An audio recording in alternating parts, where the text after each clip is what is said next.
Hello everyone and welcome back to the Night Scared. Now I know a lot of you use these videos to sleep, so before you drift off, I thought it would be a fun idea if everyone can leave a comment to let me know where you are listening from in the world. Also like and subscribe if you are enjoying the case. Right, let's get comfy and relax and let's begin. Story 1 on September 11th, 2003, the full moon of the Mid-Autumn Festival illuminated family reunions, and the festive atmosphere was everywhere. Families gathered around the table sharing stories and joy. However, outside the emergency room of a hospital in Suzhou, Jiangsu Province, China, a man named Chio Exa Chong sat in the waiting area, his face filled with sorrow. Inside the emergency room was his beloved wife, Gusu. Upon hearing that his daughter was in critical condition, Chio Zia Chong's father-in-law, Gurong, rushed to the hospital. He didn't have time to grieve. Instead, he immediately contacted an old friend who was the director of a hospital in Suzhou to assist in the emergency treatment. Unfortunately, despite the doctor's efforts over 2 hours, they were unable to save Go before retiring. Gurong had been one of the leading medical experts in the region. He had spent his life saving countless patients, but now he was powerless to save his own daughter. At that moment, the pain in the father's heart was overwhelming. As for the son-in-law, Cho Sha Chong, his grief was unbearable.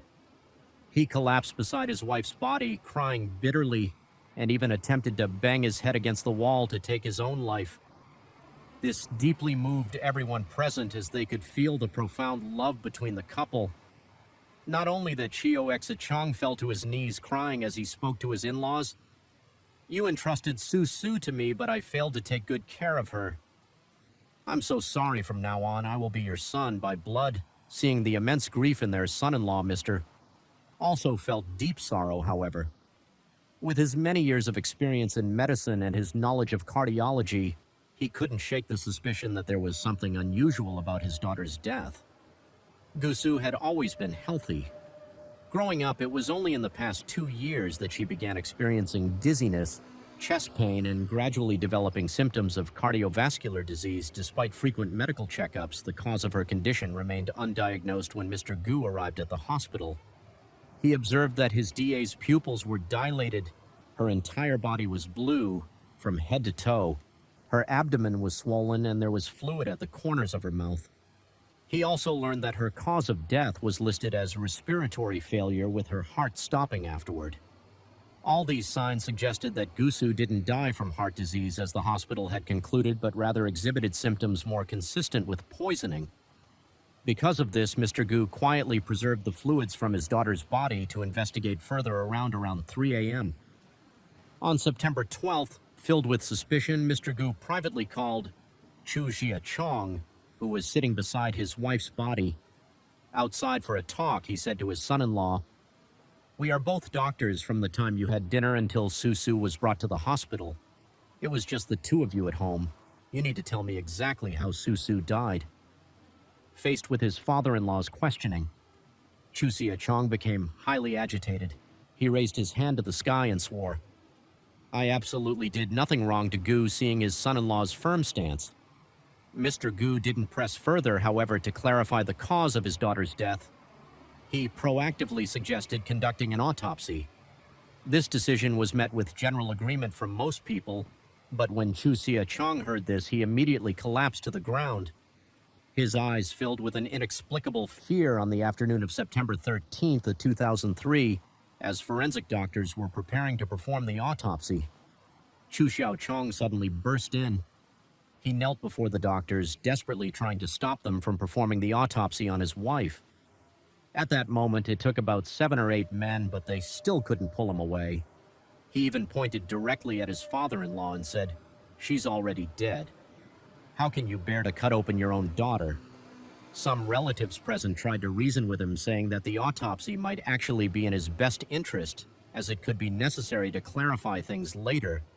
But unexpectedly, these words only made Chu Xiao Chong even more furious. In this situation, the autopsy was delayed until 6 p.m. Before it could finally proceed, the results came out quickly on September 14th, 2003, when the Goof family received the autopsy report for their daughter. Ketamine is a short-acting anesthetic that is colorless, odorless, and easily dissolves in water. In medical practice, it is typically used for minor surgeries or diagnostic procedures. However, if ingested, this anesthetic can place significant stress on the heart. Particularly when it reaches a certain dosage, it can suppress respiration, leading to heart failure and ultimately death. This anesthetic is a controlled substance that cannot be purchased at regular ease. Only medical professionals have access to it upon discovering the cause of his daughter's death. Mr. Gu immediately reported it to the police, understanding the gravity of the situation. The police quickly realized that this case was far from simple and promptly launched an investigation. Through their investigation, the police learned that Gusu had a cheerful personality, maintained good relationships with her colleagues, and her daily mood was stable. Her co-workers mentioned that 2 days before the Mid-Autumn Festival, Gusu had asked Chu Xiaochang to bring medicine to another colleague. The couple appeared to be very affectionate. She also revealed that this year they didn't plan to give mooncakes to Chu's parents, but instead would send them a monetary gift directly. None of these details indicated that Gusu had any intention of committing suicide, so the police ruled out this possibility. The police then reviewed the hospital's medication records and interviewed Guosu's primary doctor through this investigation. They confirmed that she had not been administered ketamine on the day of her death. This allowed the police to rule out the possibility of a hospital overdose. This left only one possibility. Gusu had been murdered, the most likely suspect. Someone with easy access to ketamine and the ability to secretly administer it in her daily life was her husband, Chu Xiaochang. Given his suspicious behavior during the autopsy, the police decided to conduct a thorough investigation of Chu Xiaochang not long after they found his signature on the hospital records for obtaining the anesthetic, as well as the discarded medicine packaging he had thrown away after poisoning his wife. After compiling the evidence on the evening of September 23rd, 2003, Huqiu District Police took Chu Xiaoyang into criminal custody. When the police arrived, Chu Xiaochang was under the impression that his wife's body had already been cremated, so he wasn't concerned and was at his lover's house. After 12 hours of silence in the face of overwhelming evidence, Chu Xiaochang finally admitted that he had poisoned Gusu, leading to her death. Facing this harsh reality, Mr. Gu Surong felt an overwhelming sense of pain and blamed himself, saying, "It's all my fault. If it weren't for me, my daughter wouldn't have died." But why did Chu Xiaochang resort to poisoning and murdering his own wife? Chu Xiaochang was born in 1969 in Pingjiang District, Suzhou City, China. From a young age, his family was impoverished and daily life was extremely difficult. Growing up in such an environment made him fiercely competitive, driving him to excel in everything he did. Whether in academics or any other aspect of life, in 1987, Chu Xiaochang was admitted to Suzhou Medical University with outstanding grades. However, his family did not support this decision, but believing that the path he had chosen was too challenging and encouraging him to pursue a different direction. Despite this, Chu Xiaochang was resolute in his choice, as it was not only a set goal, but also a lifelong dream.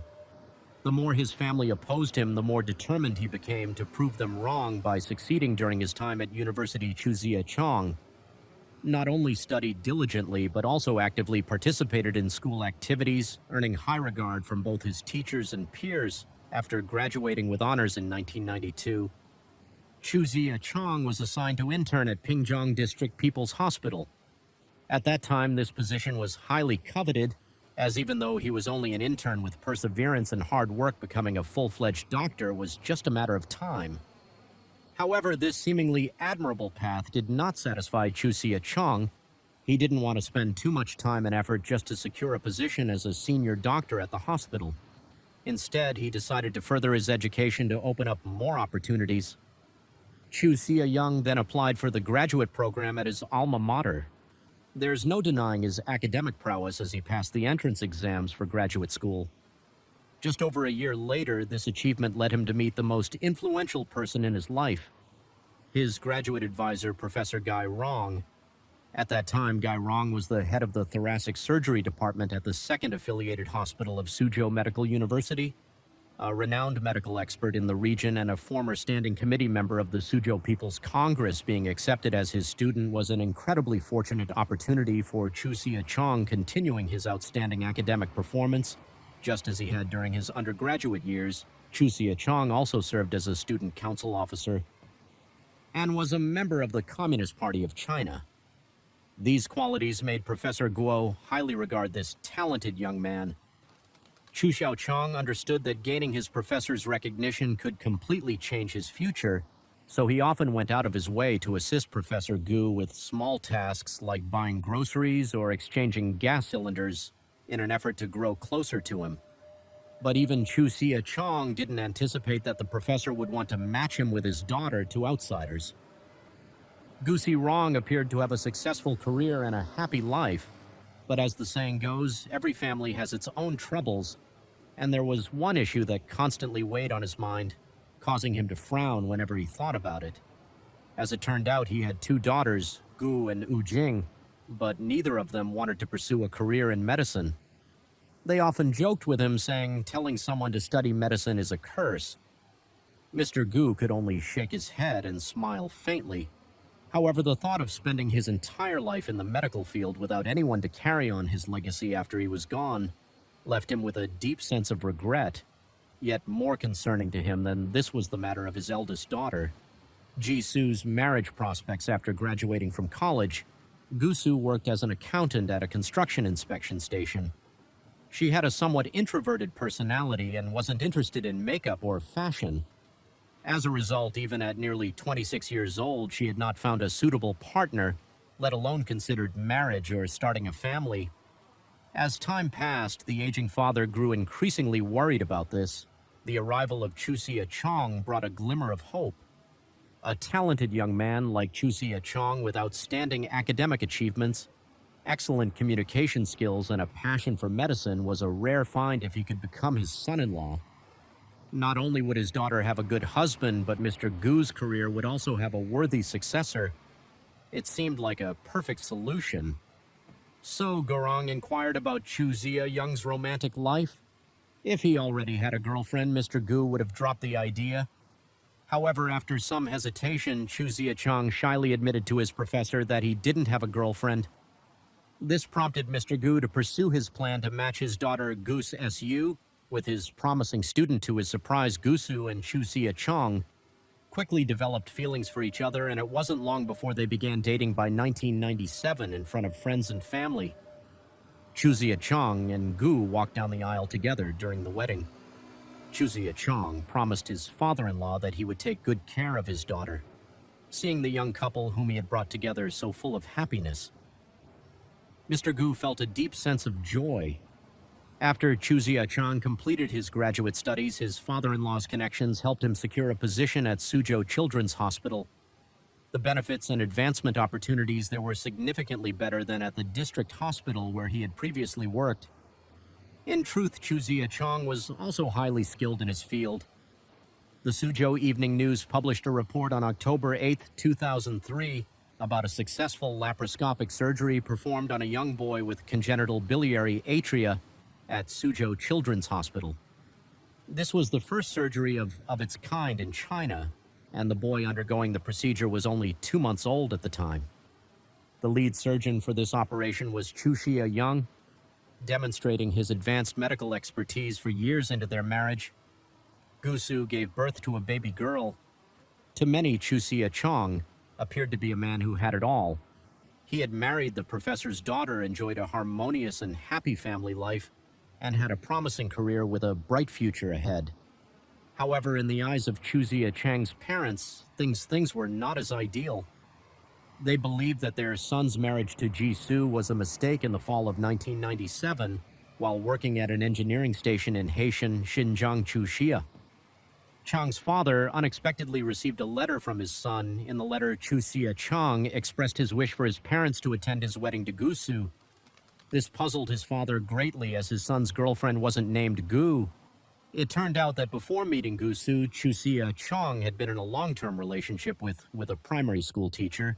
They were deeply in love and had even discussed marriage. However, in order to gain favor with his professor and secure a quicker path to career advancement, Chusia Chang decided to break up with his girlfriend of many years. His parents met Gusu for the first time at the wedding. They were not pleased with their new daughter-in-law, as their son's previous girlfriend was tall and beautiful, while Gusu was quite plain and petite. Chusia Chang had always had a positive public image and was well-liked by many at Suzhou Children's Hospital. Chusia Chang was also highly regarded by many of the patients' families, who praised him for his skill and humble demeanor. Whenever GSU's colleagues had health issues, they would often seek out Chusia Young for help, and he would proactively bring them medicine. As a result, everyone had a very favorable impression of him. Ding, a colleague who had worked with Gu for 8 years, always believed that the couple was a perfect match. The husband had a successful career and was always willing to help others. Meanwhile, Gusu had been promoted to department head just that July. Additionally, Chusia Chang's personality was gentle, humble, and he never instigated conflicts with anyone. 2 days before the Mid-Autumn Festival, Chusia Chang brought medicine to one of Gusu's colleagues. Just then, another colleague had returned from a business trip bringing gifts from their hometown, so everyone gathered to enjoy them. Gusu playfully said to her husband, "Feed me, Chuya." Chang smiled and replied, "I fed you before you're still like a child." This interaction made everyone around them feel that they were a sweet couple. Colleagues remarked that if the company were to hold a contest for the ideal couple, they would all vote for Chusia Chang and his wife. But all of this was merely a facade that Chusia Chang maintained in front of others. In reality, Chuya Chang and Gusu didn't share the loving relationship that everyone believed they had. In fact, it could be said that they were married in name only, without any real emotional bond from the beginning. Chusia Chang never loved Gusu. He married her solely for the benefits that her family could provide. He knew that his rapid career advancement was entirely due to the support of his father-in-law shortly after their marriage at the end of 1997. CHXA. Chang's parents' home was demolished with nowhere else to stay. They hoped to temporarily live with their son until their new home was built. However, they ended up living in the basement of their son's new house. For 10 months, Chuya Chang's mother believed that the situation wasn't her son's fault, but rather that his wife was the one who didn't agree to the arrangement. She pointed out that the house was allocated to them by Gus's workplace. However, Chusia Chang's parents did acknowledge that after the birth of their granddaughter, their daughter-in-law treated them better. Chusia Chang's mother thought this was because they had worked hard to take care of their granddaughter. However, Jisu's colleagues felt that she treated her in-laws even better than she treated her own parents every day. After work, she would travel a long distance to have dinner at her in-laws' home. She was also quite generous with them, and for the Mid-Autumn Festival, she prepared a special red envelope with 600 yuan, around $80, just for them.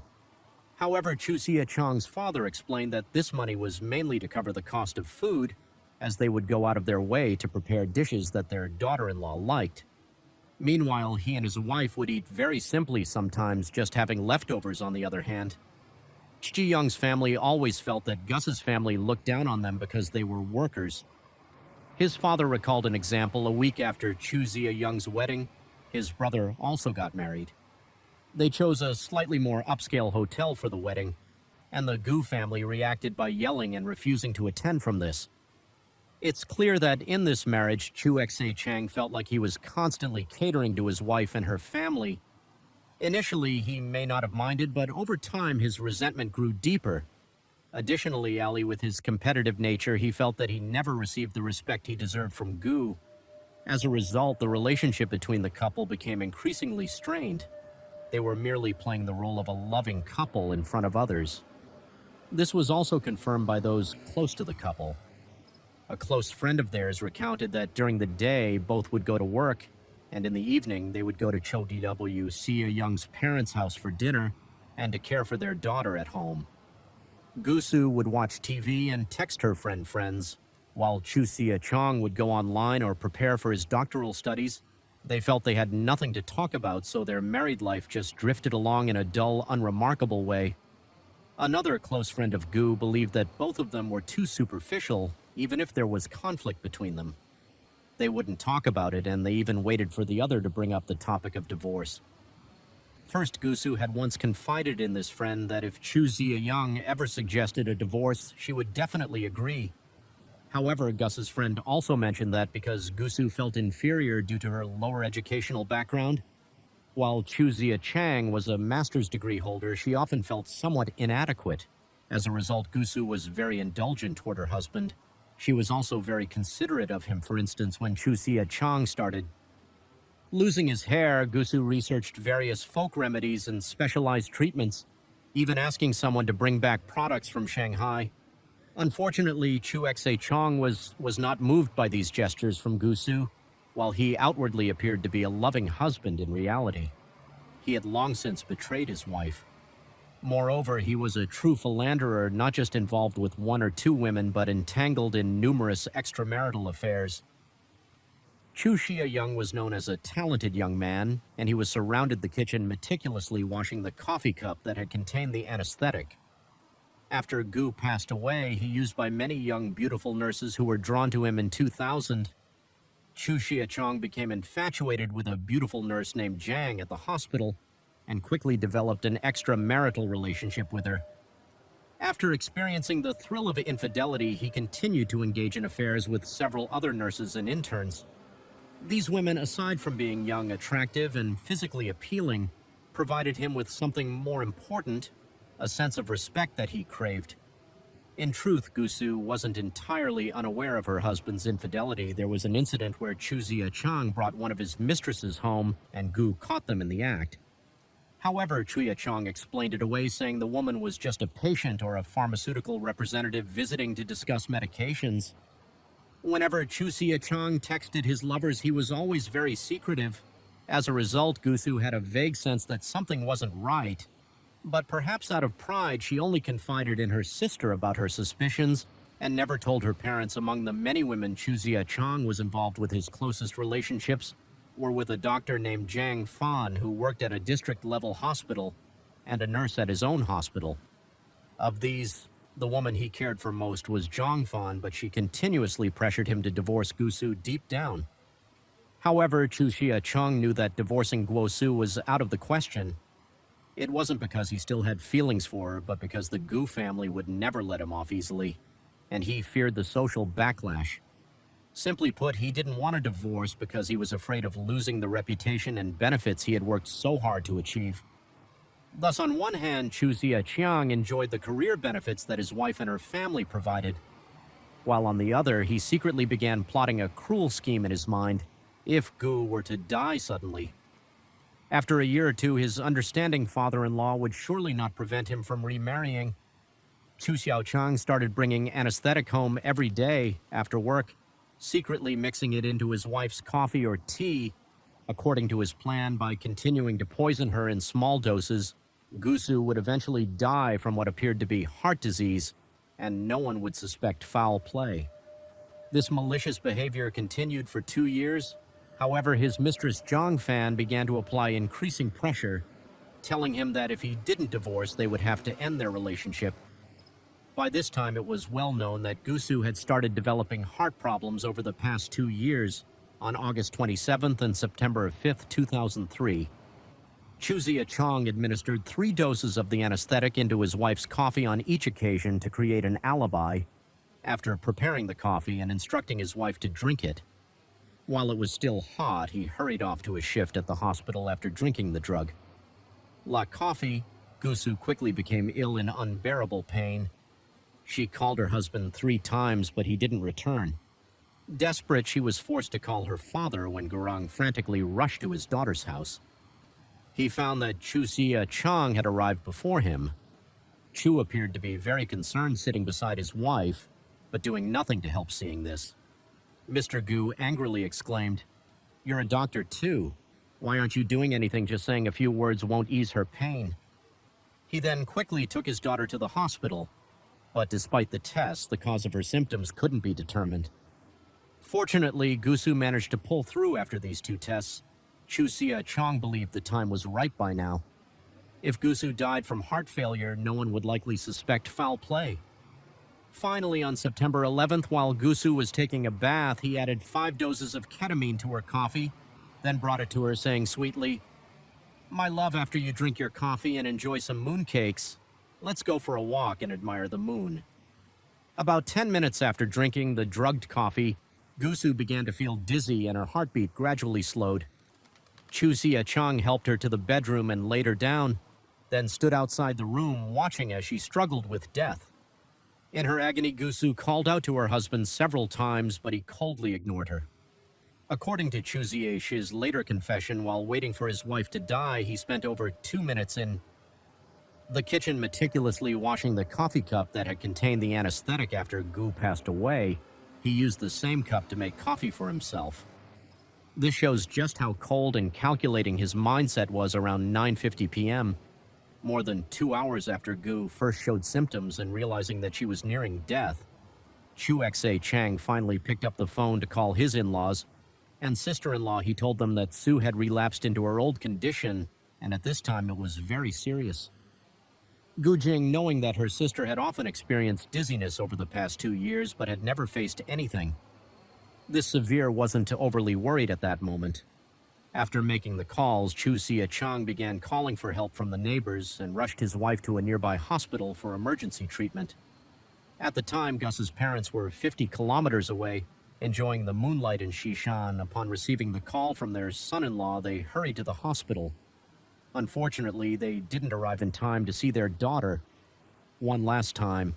Although Mr. Gusirong ultimately couldn't save his daughter, his experience and knowledge ensured that the person responsible for her death paid the price.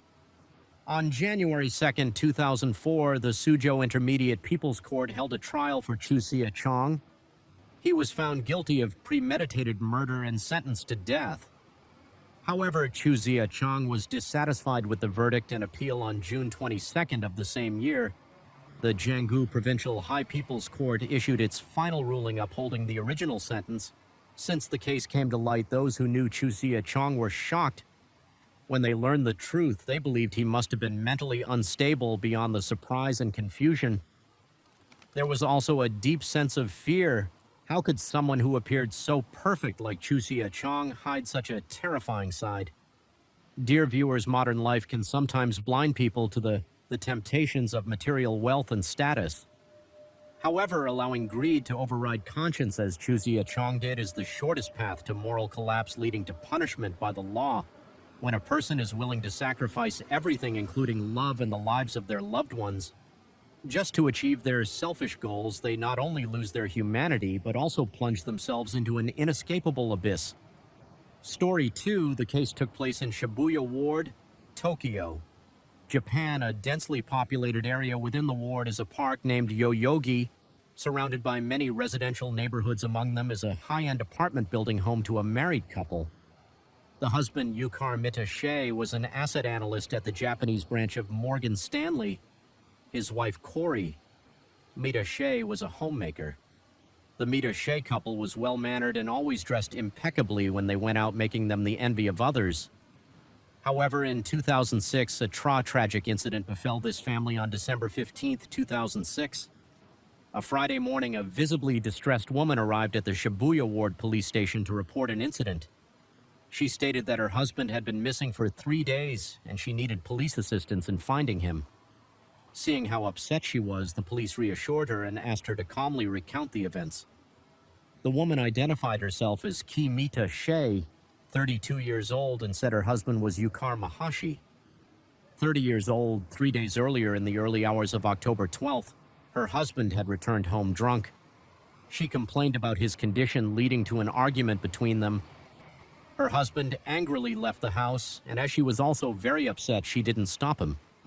In the past, their arguments usually ended with him apologizing and making amends, but this time he had been gone for 3 days without any contact.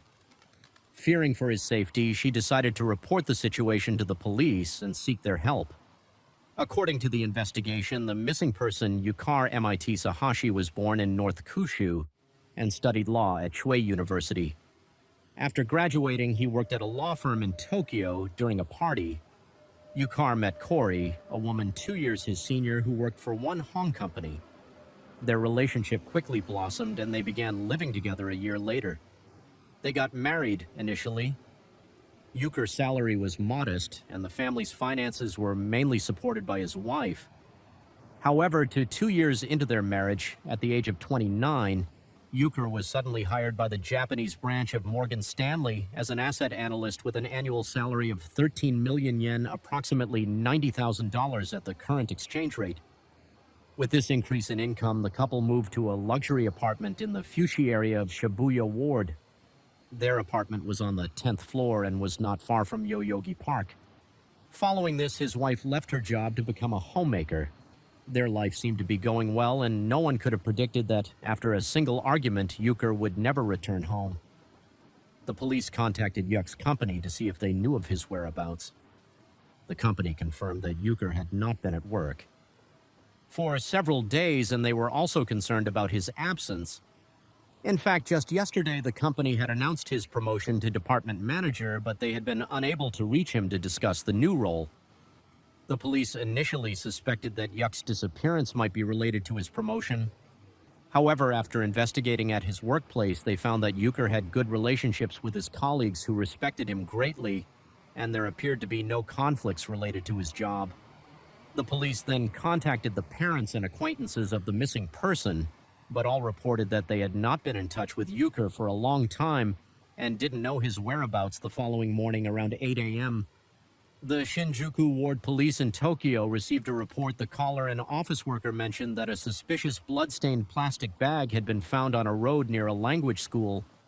Upon receiving the report, the police immediately arrived at the scene and cordoned off the area inside the bag, which had 2 layers. The police discovered a dismembered body, specifically the upper torso without the head, left arm, and right hand. The lower body from the waist down was missing. The body was unclothed, and the victim appeared to be a male around 30 years old.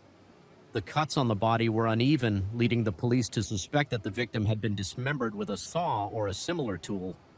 The surface of the body had traces of soil, suggesting that the victim might have been buried underground before being disposed of at the scene at the site. The police found no items that could help identify the victim, nor were the other body parts recovered. The victim's identity remains unknown. At this time, the forensic pathologist concluded that the victim had died within the past week, but the exact time and cause of death could not yet be determined. The low where the body was found is quite close to Kabukicho, a well-known red light district which is often associated with the underworld. Additionally, Shinjuku Ward has seen several homicides in the past, with dismemberment being a common method used by criminal gangs to intimidate rivals and complicate the identification of the victims. The police suspect that this case might be connected to an underworld conflict to identify the victim.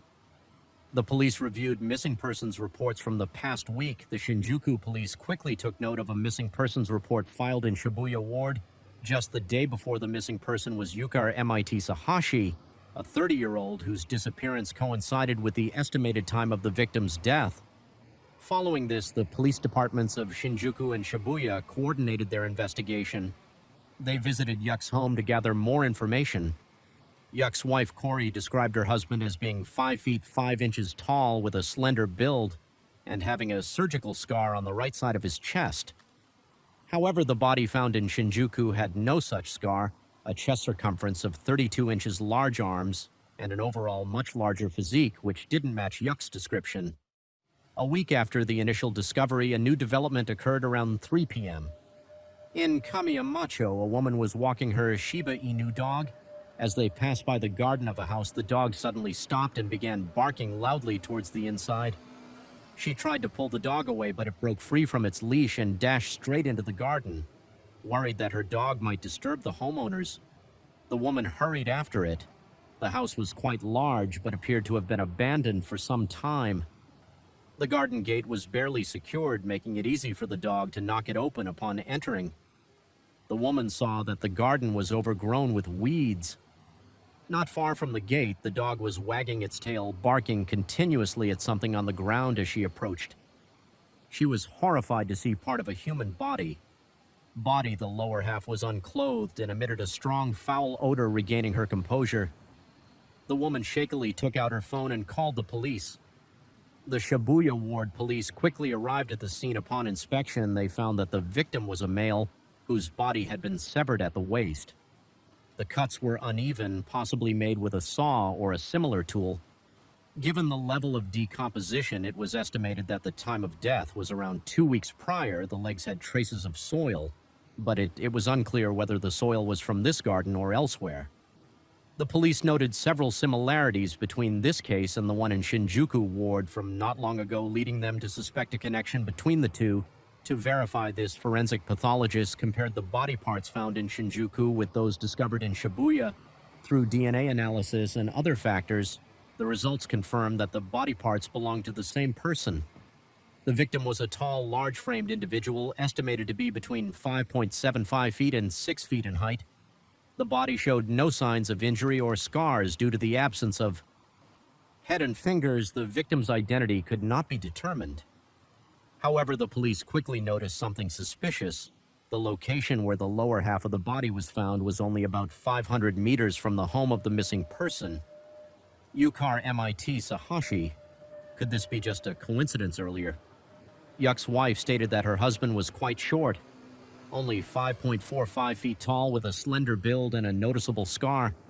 In contrast, the victim was at least 5.75 feet tall, had a large build, and bore no scars.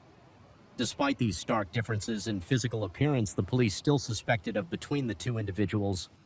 With this suspicion in mind, the police visited Yuk's home once again. This time they noticed some changes the house was undergoing. Renovation's wallpaper had been stripped and most of the furniture was covered with white sheets. However, given that the new year was approaching, such renovations were not uncommon when questioned by the police. Corey maintained her previous statements, insisting that the victim's physical characteristics did not match those of her husband, and affirming that her husband could not possibly be the victim. The police then shifted their investigation, asking if her husband had any conflicts with anyone. Key mentioned that her husband had never had any disputes with others, although during his college years he had accrued some debt from playing Pinko, a type of gambling game. However, he later secured a good job and paid off his debts, so she didn't believe he had any enemies. This visit yielded no significant new information, but the investigators sensed that something was amiss. They then attempted to contact people who knew Euchre, hoping to uncover any leads. However, by this time it was late December, and Yuk's friends, family, and colleagues were reluctant to discuss such matters with the new year. Approaching a time when such topics were considered inauspicious, they preferred to wait until after the new year to speak with the police. After much effort, the police finally found someone willing to talk to Tanaka, a 45-year-old senior colleague of Euchre after graduating from university. Euchre worked at a law firm where Tanaka was one of the associate attorneys. It was Tanaka who recommended Euchre for a position at a financial company. The two had a good relationship, and Tanaka was deeply concerned about Yuk's disappearance. Tanaka shared a lot of information about Euchre with the police, noting that Euchre was a capable individual with an outgoing personality. During the conversation, an idea suddenly struck. One of the investigators, who then asked Tanaka about Yuka's physical appearance, Tanaka described Euchre as being quite tall, around 593 feet, with a strong and muscular build. As he had played rugby since childhood, the police further inquired if Euchre had any tattoos or scars, particularly on his chest. After thinking for a moment, Tanaka said, "We went to a hot spring together several times, and I never noticed any tattoos or scars on him." Following the conversation with Tanaka, the police immediately checked Yuk's medical records and discovered that he had never undergone any surgery on his chest at this point. The police finally uncovered a significant lead. It was highly likely that Yuk's wife, Corey, had lied. To confirm the suspicion, the police contacted Yuk's parents and requested their call operation for a DNA test. The results were quickly returned, confirming that the victim was indeed Euchre. Corey had deliberately misrepresented her husband's identifying features significantly.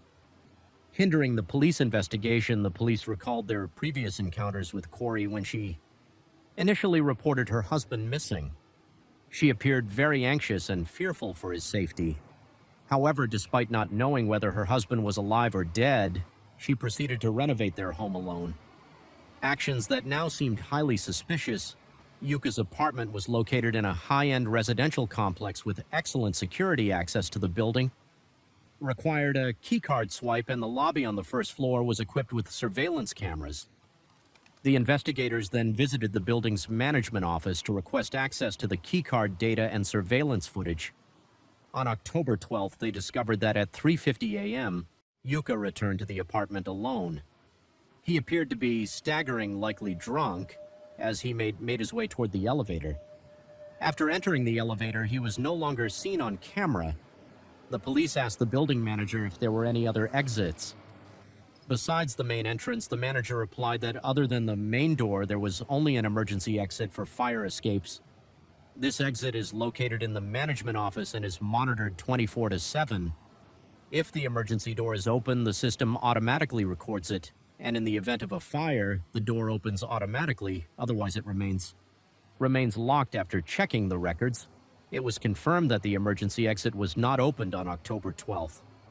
At this point, the police had enough evidence to conclude that Key was lying. Her husband never left the apartment that night. During the investigation, a close colleague of Yukar voluntarily contacted the police to inquire about the case's progress, while the police couldn't disclose investigation details. They took the opportunity to ask him about any unusual occurrences at Yuk's home. The colleague mentioned that he hadn't noticed anything strange, but there was one occasion when Corey called the company's HR manager requesting that Yuka's year-end bonus be paid out. The HR manager, aware that Yuka was still missing and with the situation unresolved, refused her request. Following this lead, the police reviewed the building's surveillance footage from October 12th onward. They discovered that at 10 p.m. on October 15th, Corey, dressed in sports R, was seen pulling a large suitcase as she exited the elevator. 4 hours later, she swiped her key card to re-enter the building. Her outfit remained unchanged, but the large suitcase was gone.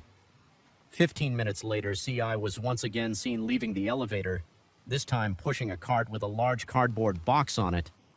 20 minutes later, she returned to the apartment, empty-handed. Based on these clues, the police identified a black taxi according to the driver's testimony and the vehicle's route history at 10:05 p.m. That evening, the driver picked up Corey in front of the building. She was carrying a large suitcase.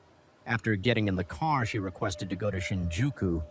As the taxi drove along a road near the train tracks in Shinjuku, the driver noticed an unpleasant smell coming from the suitcase and asked, "What's in your suitcase?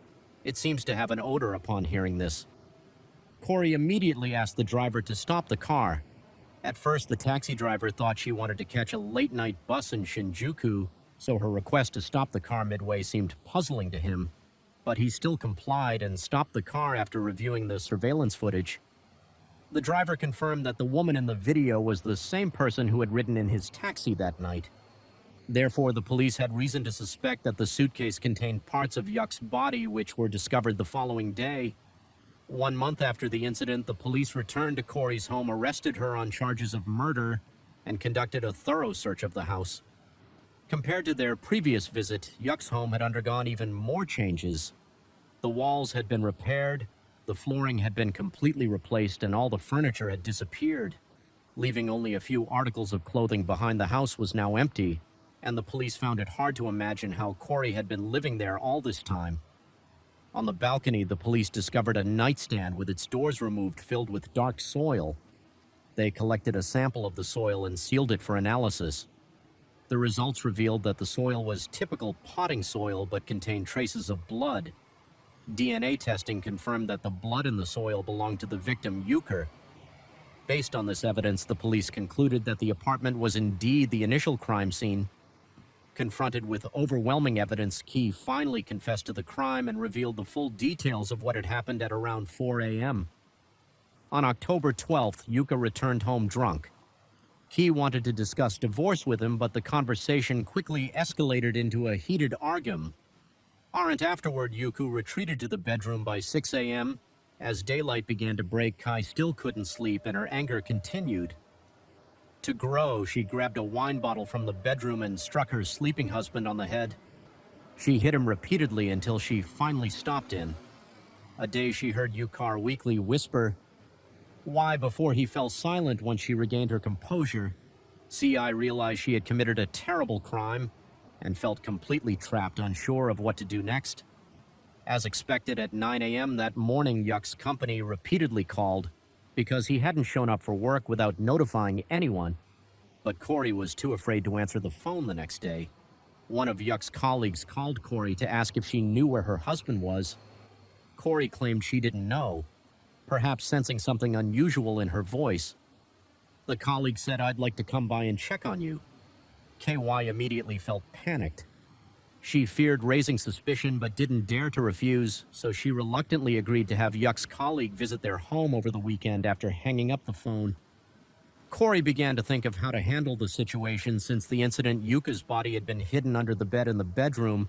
Although it was winter and the temperatures were low, she knew that after a few more days the body would inevitably start to smell. Knowing that Yuka's colleague would be visiting over the weekend, she decided she needed to quickly move the body out of the apartment. However, Key was petite and couldn't move Yu. Sue's large body by herself after trying various methods. Unsuccessfully, she decided to dismember the body 3 days after the crime. Key went out and purchased a handsaw, a large suitcase, a simple cart, and a waterproof tarp. Additionally, to avoid suspicion, she bought some soil. KY purchased the soil from 2 different stores. First buying 8 small bags, each containing 15 lit, and then buying 2 larger bags, each containing 880 liters. Once she had all the supplies Kai set to work, she flipped the nightstand in the bedroom onto the floor, removed the cabinet doors, and lined the inside with the waterproof tarp. She then filled the bottom and sides with soil, turning it into a makeshift soil-covered operating table. Afterward, she placed her husband's body inside the cabinet and began the dismemberment process. As she saw blood from the body seeped into the soil, reducing the need for cleanup. Once she finished, she buried the body parts in the soil to slow the decomposition process. That day, Kai checked her husband's phone and computer and discovered an email from his company informing Euchre that he was being promoted to department manager with an annual salary increase of 2 million yen. Additionally, his year-end bonus was scheduled to be paid out on the 9th of the following month.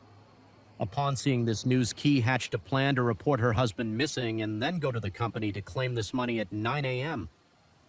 On October 15th, Corey went to the local police station to report that her husband was missing, pretending to be worried about his disappearance. Later that evening, she dug up her husband's upper body from the soil, placed it in 2 layers of white plastic bags, and then packed it into a suitcase, intending to dispose of it near the train tracks in Shinjuku by 10 p.m. Corey went downstairs and hailed a taxi. While en route, the driver noticed a strange smell and asked about it, which scared Corey, leading her to abruptly request that the car stop. She then walked along the road, dragging the suitcase behind her. However, she soon became concerned that the noise of the suitcase wheels might draw attention, so she stopped. After a short distance next to the road was a green belt area with a barbed wire fence on the outer edge. Lacking the strength to throw the suitcase over the fence, she abandoned it in the bushes. She then discarded the empty suitcase at a nearby intersection. The next morning, a homeless man found the suitcase. CI returned to the apartment at 2 a.m., but she was too tense to sleep, still on edge. She took the remaining body parts from the soil and placed them in a large cardboard box, which she loaded onto a cart. The experience from the previous night made her too afraid to call a taxi again as she moved through the silent night. The noise from the cart was much louder than she had anticipated when she reached Kamiyamacho. Corey didn't dare to go any further. Looking around, she noticed an abandoned house by the roadside. The garden gate was unlocked, so she easily pushed the car inside, dumped the body parts, and then discarded the cart and the empty cardboard box at a nearby garbage dump. The next morning, the white plastic bag left in the bushes near the railroad tracks was discovered by someone the following afternoon. The police came to C's house to ask about her husband's identifying features. After the police left, Corey dug up her husband's head, placed it in a travel bag, and took a train to Chiba City, 25 kilometers away. By the time she arrived, it was already dark. Corey cautiously avoided people as she made her way to a secluded grassy area in Harumi Park. She dug a 35 km deep hole and buried her husband's head there. Upon returning home, Corey put the left arm, right hand, and some household trash into a garbage bag and disposed of it in a nearby alley. Where few people passed by after handling everything, she still wasn't completely at ease, so she decided to clean the apartment once again to remove any remaining traces on December the 22nd. Sai hired someone to replace the wallpaper and flooring to address her financial situation. She also took a part-time job at a cafe. During this time, many people tried to contact Euchre. His phone was filled with missed calls and unread messages on Christmas Eve after finishing her shift at the cafe. Corey used her husband's phone to send messages to his parents and a few acquaintances saying, "I want to take a break for a while, so please don't worry," in the days that followed. Apart from her shifts at the cafe, CI spent all her time renovating the house on January 4th. She packed up the blankets, sheets, pillows, and mattress from the bedroom and sent them to her hometown with a note that read, "Please burn all of this for me." Seeing the empty room, Corey felt much lighter, though a sense of unease still lingered on the morning of January 10th. Corey called her husband's company again to inquire about the year-end bonus that had yet to be paid. That very afternoon, she was officially arrested by the police. Following C's confession, the police found the head buried in the park and the hands hidden in a trash bag. The items she had sent to her hometown, such as the bedsheets and blankets, were still sitting outside her old home. Unclaimed, it turned out that her parents had moved away. The autopsy results revealed 8 blunt force trauma wounds on the skull. The cause of death was determined to be a traumatic brain injury. When asked about her motive, Corey unexpectedly broke down, crying uncontrollably as she recounted the frustrations and grievances she had endured in the past. Corey Mita Shea, whose real name was Ki Kuchi, was born on July 7, 1974 in Kosa City, Sama Prefecture. She was the eldest of 3 siblings, and her father ran a printing company, making the family quite affluent. However, her father was very strict with his children, especially with Corey, to prevent her from dating too early. He forced her to attend an all-girls school. From middle school through high school, he frequently lectured her, molding her into a gentle, elegant daughter with the hope that she would one day become a flight attendant and ideally marry a foreigner. As Corey approached high school graduation and prepared to take university entrance exams, her father still wanted her to apply to a women's university. This time, Corey fiercely resisted. Her life had been controlled by her father. From a young age, she was not allowed to disobey, or she would be punished. Even when she fell and bled, she wasn't allowed to cry. As a result, Corey longed to escape her father's control. However, her rebellion was unsuccessful. She ended up following her father's wishes, passing the entrance exam for the English department at Shiryuri Women's University, a prestigious school for the wealthy in Japan. Many people remarked that the girls who graduated from this school exuded an air of aristocratic elegance. Corey's father was very pleased when she was accepted into the university and sent her a monthly allowance of 400,000 yen, approximately $2,715 at the current exchange rate, which was significantly more than what her classmates received. Although Corey didn't have the freedom to choose her university, she finally escaped her father's control. With the generous allowance, she lived a life of freedom and comfort, indulging in luxury shopping as she pleased during her university years. Ki also entered at W. Hong Company. For a few months after graduating at the age of 24, followed her father's wishes and applied for a flight attendant position at an airline, but she was rejected. Her father was furious and demanded that she return home to find a job, but Corey didn't want to go back. Even after her allowance was cut off, she was determined to stay in Tokyo and support herself.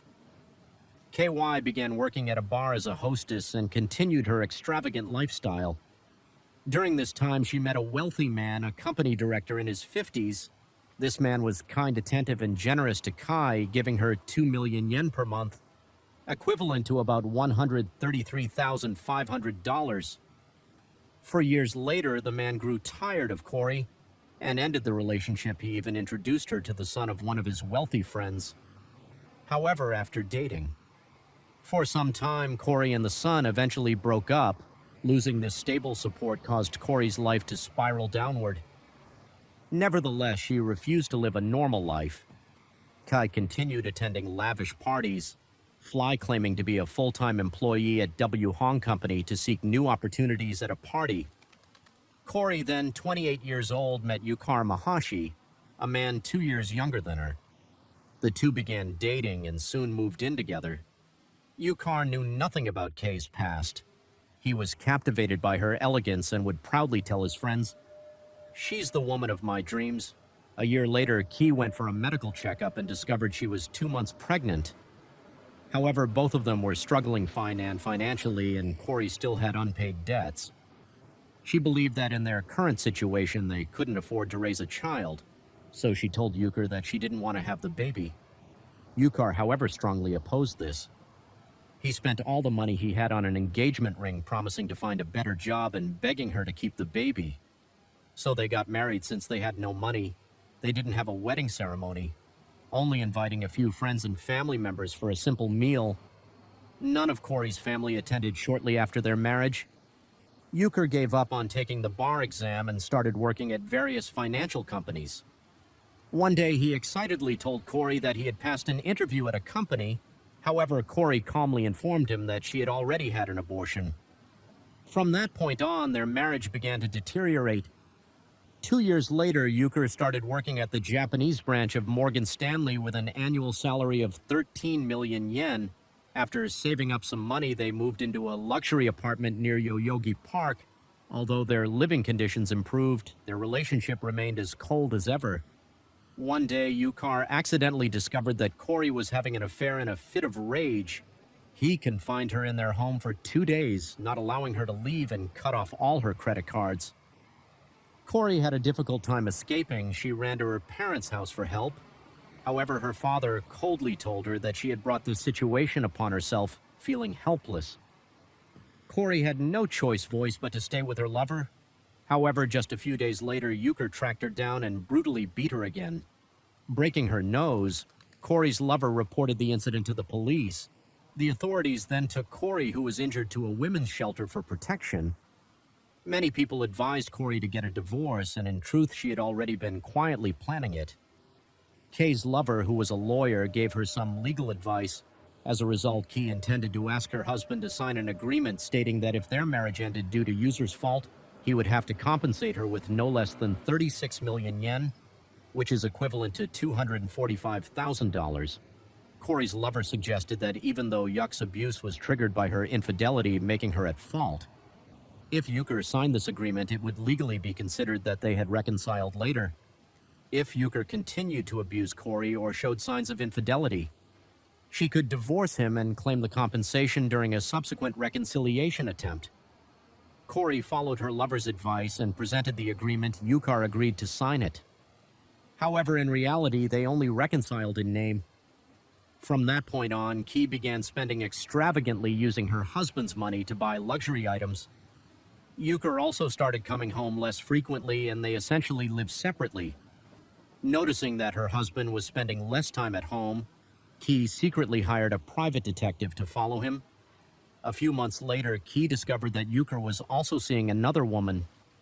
The private detective captured many photos of Euchre being intimate with his mistress Kai, decided to remain silent and continue, gathering evidence, planning to eventually sue her husband and claim the compensation.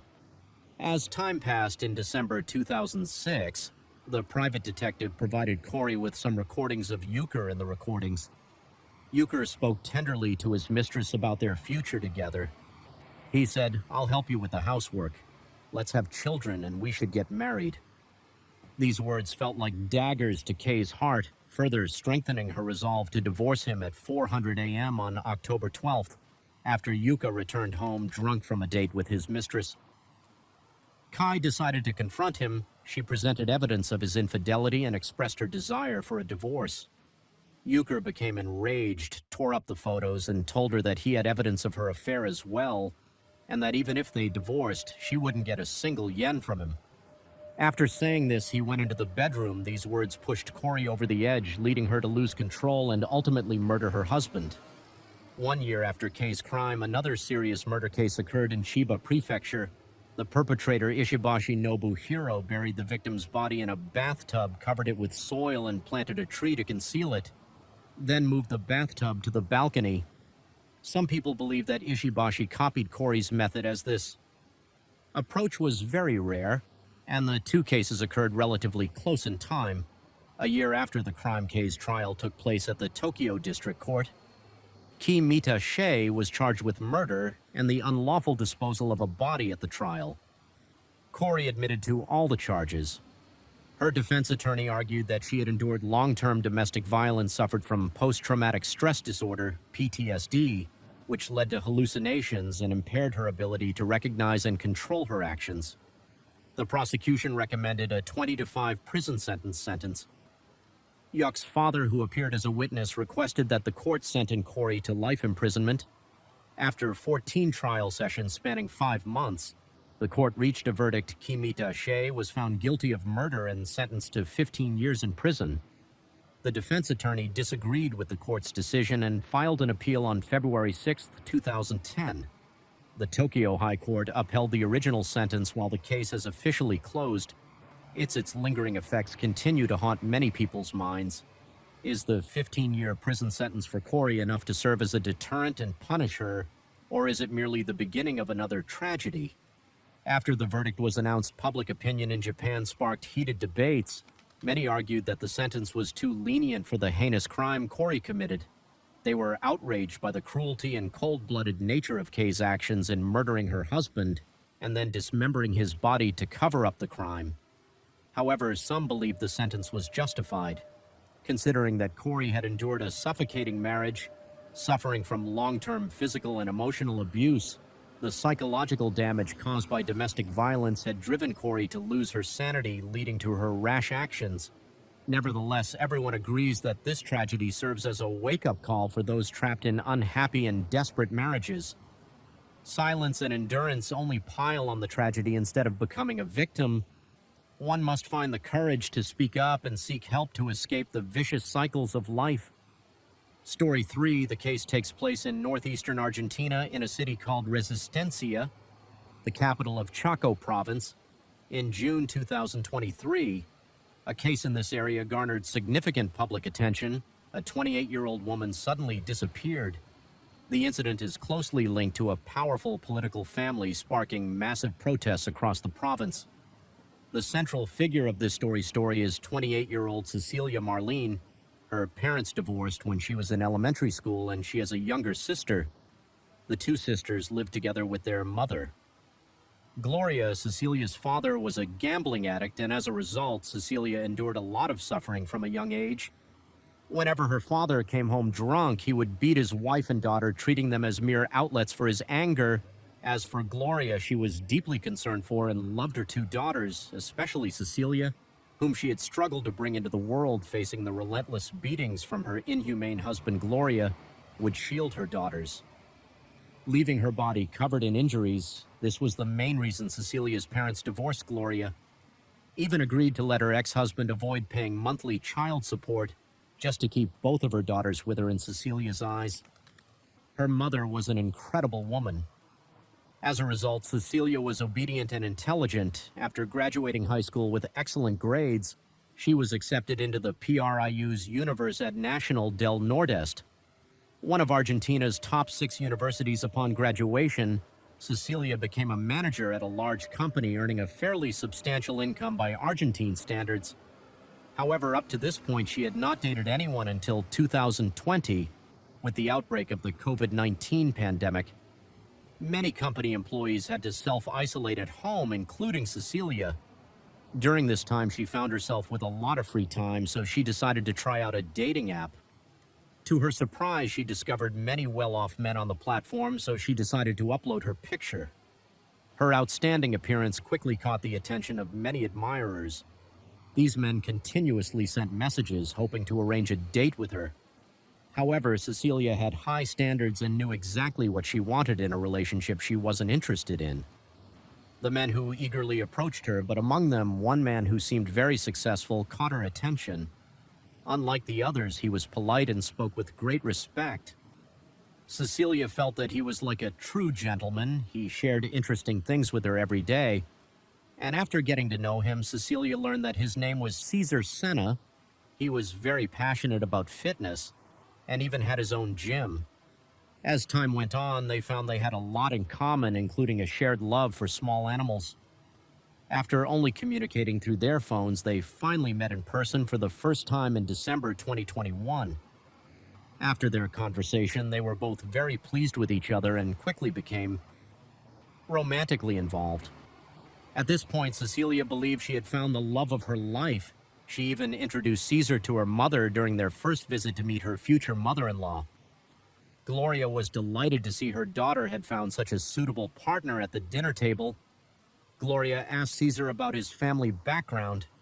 Fortunately, his background was quite impressive as well. Caesar's father, Emerenciano Senna, was a well-known local politician. Caesar's mother, Marcella Acuna, is a very thoughtful woman. Moreover, she is actively involved in various political activities such as advocating for women's rights. On top of that, Marcella is also strict with her son. As you can see, Caesar comes from a very good family background. However, at this point, Gloria's feelings shifted to concern for her daughter. She realized that the social gap between her daughter and Caesar was too great. They came from completely different social classes. After the meal, Gloria called her her aside to ask about the situation and offer her advice. She was worried that Caesar's parents might oppose the relationship. However, Cecilia confidently reassured her mother, saying, "As long as we love each other, I believe Caesar and I are meant to be." Despite hearing this, Gloria's concerns didn't subside, but she chose to respect her daughter's decision. But as you might know, Argentina still has significant social class divisions. Therefore, Gloria's worries were not unfounded, returning to the couple relationship in August 2022 during a picnic. Caesar pulled a diamond ring from his pocket, knelt down, and proposed to Cecilia. It was an incredibly emotional moment, and Cecilia had no choice but to accept the proposal. Overjoyed, Cecilia shared a picture of the engagement ring on her social media with the caption, "King of my heart." Just a month later, they were married and began their new life together. However, instead of buying a new home, the young couple chose to live temporarily at Cecilia Aunt's house. This aunt, who had no children and was very close to Cecilia, treated her like her own daughter. Having Caesar and Cecilia living with her brought her great happiness. Everything seemed unusually peaceful until the end of May 2023, when Cecilia's mother-in-law arranged jobs for her and her husband. However, these jobs were located in the far south of Argentina in the city of Usua, approximately 3,700 kilometers from Ristenia, where they currently lived. Cecilia didn't quite understand the situation. She didn't want to be far from her family, and she had no friends in Usua. She told her husband, "I don't want to leave my hometown," but Caesar believed that the jobs his mother had arranged for them were very good, with high salaries several times that of an average worker, making them a dream opportunity for many people. Although it would be far from home, the work was light and offered a lot of free time. Moreover, Caesar's mother had gone to great lengths to secure these positions for them. As a result, Caesar persuaded his wife to reconsider his words. Left Cecilia feeling conflicted. Although the new jobs were not bad, she still didn't want to go seeing her struggle. Caesar said, "If you really don't want to go, we could take a trip to Usua, check out the work environment, and then decide whether to accept the jobs." Caesar hoped to find a solution that would balance his wife's feelings while also taking advantage of the job opportunity, and most importantly, they hadn't gone on a honeymoon since getting married. This would be the perfect chance for them to travel together. At this point, Cecilia was convinced by her husband she really wanted to travel, so she agreed to this plan with this approach. Caesar proved himself to be very thoughtful and considerate. As for Cecilia, she shared her travel plans with her mother and aunt, and both of them agreed on June 1st, 2023 at 2 p.m., Cecilia was packing at her aunt's house. She prepared a black suitcase filled with clothes and daily essentials for both her and her husband. While her aunt was helping her pack, she reminded Cecilia to be cautious and stay safe while traveling far from home. Cecilia smiled and replied, "I'm not a child anymore that day."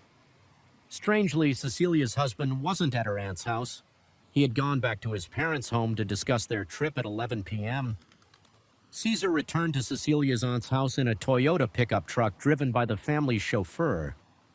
Cecilia's black suitcase was loaded into the truck, but Caesar had very little luggage, just a red backpack. Her aunt was puzzled as to why Caesar was bringing so few belongings when they were going on such a long trip. Caesar explained, "We're going somewhere very far, and along the way, I'll stop to rest and shop for this trip." They planned to drive to Corrientes and spend the night there, then fly to Buenos Aires, the capital of Argentina. The next day, the young couple had planned to stay there for a few days, visit famous sites, and then purchase some daily essentials. Once everything was ready, they would board a plane and continue their journey to Ushuaia in southern Argentina. From their itinerary, you can see that they would be traveling from the north to the southernmost part of Argentina, which would surely be an exciting experience for Cecilia. So Cecilia and Caesar said goodbye to her aunt and left the house together. Officially beginning their long journey that night, the truck safely arrived in Correnti and the couple checked into a hotel. Cecilia was excited about the rest of the trip as she had never flown before, and she felt a little nervous. Cecilia texted her friends asking about what it's like to fly and searched online for tips on flying, and those would be her final communications by June 6th. 5 days after the couple had left home, Gloria went to the police station in a state of panic. She reported that her eldest daughter Cecilia was missing and suspected that something had happened to her a few days earlier. Gloria mentioned that Cecilia's cell phone might have been taken over by someone else, and that person was pretending to be Cecilia, sending messages to the family to make it seem like she was still on the trip. This was very strange. Had Cecilia really gone missing? According to Gloria's recollection, on the second day of her daughter's trip at 1:30 p.m. on June 2nd, Cecilia's younger sister received a message from Cecilia. The message read, "I'm about to become a queen." In the following days, Cecilia continued to contact her family, sharing what she saw and heard, even talking about where she would have her wedding and where she might buy a house in the future. Although Cecilia maintained contact with her family, Gloria couldn't shake the feeling that something was off. Normally, Cecilia didn't communicate with the family much, but in recent days she had been texting very frequently, which was completely unlike her usual behavior. However, Gloria didn't think too much of it at the time, assuming that maybe her daughter, who hadn't traveled in a while, was just in a good mood and feeling more talkative this time. But 2 days later, in the late hours of June 4th, Gloria was abruptly awakened from a deep sleep by urgent knocking at the door. She quickly put on a coat and rushed to open it. When she did, she found two masked strangers standing before her. They identified themselves as agents and delivered the devastating news. "Your eldest daughter, Cecilia, has been in an accident." Gloria was shocked to hear the news. She couldn't understand why someone would deliver such information in the middle of the night. When she tried to ask for more details, the two agents turned and walked away. Gloria shouted after them, demanding they stop, but the two continued walking quickly without looking back, disappearing into the darkness. Within moments, she couldn't catch up to them after returning home. Gloria was consumed with a terrible sense of unease. She grabbed her phone and tried to message Celia, asking if she was safe. To her surprise, Cecilia responded quickly, despite it being quite late. However, this didn't ease Gloria's growing suspicions.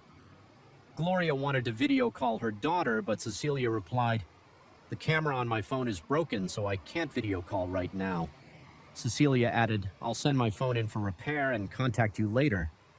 Not being able to see her daughter's face only deepened Gloria's doubts. She asked Cecilia to send a voice message so she could hear her voice, but a long time passed with no reply. Eventually, Cecilia sent a voice message and Gloria quickly opened it. But the content was strange. It had nothing to do with their conversation. It seemed like the recording had been made a long time ago. Indeed, Cecilia's younger sister confirmed that this was a recording her sister had sent her a long time ago. This only made Gloria more convinced that something had happened to her daughter. After that, the younger sister tried calling Cecilia, but no one answered. She then attempted to call from her mother's phone, but this time Cecilia's phone was turned off. Gloria became increasingly worried and asked her younger daughter to call Caesar, Cecilia's husband. After a long wait, Caesar finally answered the call, but when asked about Cecilia's whereabouts, he hesitated and couldn't give a clear answer. The younger sister asked to speak with Cecilia, but Caesar said, "Your sister isn't here." "I don't know where she went." This response left Gloria stunned. They were supposed to be on their honeymoon together, so how could they not be together? Caesar then explained that after they arrived in Buenos Aires, the two of them had a fight due to some disagreements at that moment. Cecilia told Caesar, "I don't like you at all, and the only reason I'm with you is because of your wealth. I'm telling you now, I've had a new boyfriend for a long time, and I hope you'll stop looking for me after saying this." Cecilia packed her belongings and left. Gloria found this story even harder to believe. She knew that Cecilia was not someone who craved fame or luxury on the phone. Caesar insisted that he wasn't lying and that it was Cecilia who had been dishonest. He claimed that they had actually been separated for a long time, although they still lived together as a couple. The love between them was gone. Caesar ALSO said that Cecilia was very concerned with appearances. On one hand, she didn't want others to know about their situation, but on the other hand, she wanted to maintain the status of being married into a wealthy family. He claimed she was so embarrassed by this that she didn't dare to tell her family, and had asked Caesar to keep it a secret as well. However, no matter what Caesar said, Gloria didn't believe him. She knew her daughter better than anyone Caesar. Then stopped talking and hung up over the next 2 days. Gloria and her younger daughter tried various ways to reach Cecilia, but they were unsuccessful. They also called Cecilia's friends, but all of them said they didn't know where she was, with no other options left. Gloria went to the police to file a report. After receiving the information, the police immediately issued a missing person notice. The missing person was Cecilia, 28 years old, 160 centimeters tall, with dark brown hair, last seen on June 1st. At that time, she was wearing gray jeans, a dark gray jacket, and gray sneakers with pink patterns. Regarding Gloria's encounter with the two agents that evening, the police collected footage from surveillance cameras around Gloria's house, but they couldn't identify the two individuals or find any other clues. It seemed that these people had deliberately avoided the camera lenses. According to the investigation, after getting married, Cecilia had left her previous job and started working as a nurse at a local hospital. This job was completely unrelated to her field of study, but it was arranged by her mother-in-law. Marcel felt that Cecilia's previous job paid too little and had no prospects for growth. Although Cecilia didn't like the new job, she couldn't refuse it. In fact, the hospital where she worked was one that her in-laws had invested in, and arranging a job for Cecilia was just the beginning for others. This would undoubtedly be seen as a great opportunity. However, Cecilia didn't enjoy the work at all. She had no interest in working at the hospital. What she found unbearable was that most of the hospital staff were acquainted with her in-laws, making her feel constantly monitored and uncomfortable. She began to complain to her husband, telling him, "I want to quit working at the hospital. I really don't like it," but her husband didn't understand her feelings, thinking that she was just not yet accustomed to the new job. A few days later, Cecilia finally submitted her resignation at the hospital. Caesar didn't say anything when he found out to him his wife. Quitting her job wasn't a big deal. Caesar didn't lack money, even if he didn't earn anything. His parents would still send him a monthly allowance. After quitting, Cecilia decided to look for a job she truly enjoyed, but after submitting applications for several days, she still hadn't received any responses. This made her feel discouraged. It was around this time that Cecilia realized her period was late, and she started experiencing a loss of appetite and frequent nausea. She suspected she might be pregnant and immediately shared. The Caesar both were overjoyed, and Caesar, being thoughtful, suggested that Cecilia should stop working altogether and stay home to focus on the pregnancy. Shortly after receiving the news, Cecilia's in-laws immediately sent various nutritional supplements. However, what no one expected was that Cecilia's pregnancy was a false alarm. The doctor explained that the symptoms she was experiencing, which resembled pregnancy, were likely due to the significant stress she had been under recently. At that moment, everything felt like a burst bub for her. Cecilia broke down crying in Caesar's arms to comfort her. Caesar came up with an idea, since they both loved small animals. Why not start a pet cafe together? He believed that this new type of establishment would surely succeed. Cecilia was instantly excited by the idea, and they quickly set the plan in motion. Cecilia handled all the preparations while Caesar covered the expenses. By the end of 2022, their cafe officially opened. The cafe was decorated in a very modern style, and they allowed customers to bring their pets to dine with them. After opening, the cafe attracted many young customers who brought their beloved pets to enjoy the experience. Business gradually picked up, and Cecilia was busy every day, but still felt very happy. Caesar would sometimes come to the cafe to pick her up after work, and that was all she needed. However, the joy didn't last long. Once the novelty wore off, the number of customers began to decline and their startups started losing money, continuing the business only led to further losses. Finally, in March 2023, their pet cafe declared bankruptcy and was successfully sold. Cecilia managed the proceeds from the sale and used the money to buy herself a bicycle. Encouraged by her husband, Cecilia decided to open a fitness club. Perhaps due to the influence of her in-laws, many people were eager to invest in the fitness club, but Cecilia declined all offers. She withdrew all her savings, combined them with the money earned from the pet cafe business, and successfully established the new fitness club. However, her mother-in-law Marcella seemed displeased with this and arranged for Cecilia and her husband to work. In Ushuaia, Cecilia felt she couldn't refuse, so on June 1st, the couple set off for Ushuaia. This eventually led to Cecilia's disappearance. Returning to the police investigation 2 days after the missing person alert was issued, the police still hadn't received any leads given the current situation. The police agreed that this was not a simple missing person case. They then summoned Cecilia's husband Caesar to the police station to assist with the investigation. He was the last person to see Cecilia before she disappeared, but Caesar didn't come alone. He was accompanied by his mother and their lawyer. It seemed that Caesar's family had prepared for this situation. Once the news spread, the case involving a politician's family quickly attracted media attention. A crowd of reporters gathered and surrounded the police station before entering the station for questioning. Caesar and his mother were interviewed outside. The reporters asked many questions, but most were answered by Marcella. His mother, surprisingly. She told the reporters that she didn't recognize Cecilia as her daughter-in-law, stating that she was just a friend. Caesar met online. She added that her son Caesar was only 19 years old, while Cecilia was 28, making them entirely incompatible and unable to be married. Marcella also claimed that Cecilia was a vain woman who seduced her son. Additionally, she accused Cecilia of pretending to be pregnant in order to deceive them and secure a marriage license. Therefore, she suggested that this disappearance could be part of a deliberate plot when a reporter asked Caesar if he was the last person to see Cecilia.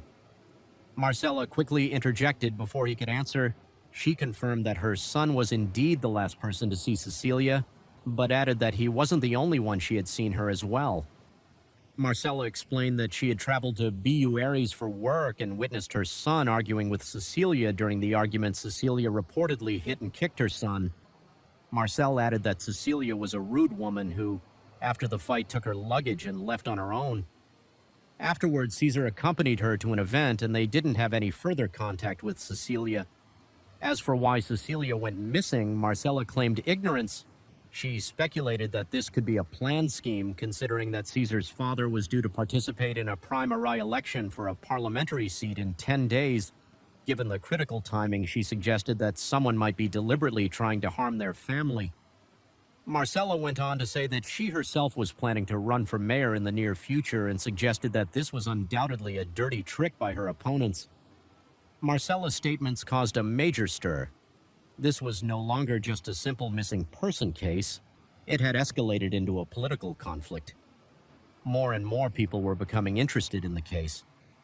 On the same day, a group of Caesar's father's supporters gathered outside the police station, attempting to prevent reporters from taking photos whenever someone pulled out a camera. The supporters would snatch it away and threaten to delete the footage. Some even physically attacked the reporters. The police had to step in to maintain order, but they too were met with aggression. Many people were injured, and the situation at the scene became extremely chaotic. Supporters of Caesar's father even took to the streets in protest, claiming to defend the family's rights and declaring themselves as victims. Some reporters found Gloria the mother of the missing woman, and she told the press that she wasn't interested in the political issues.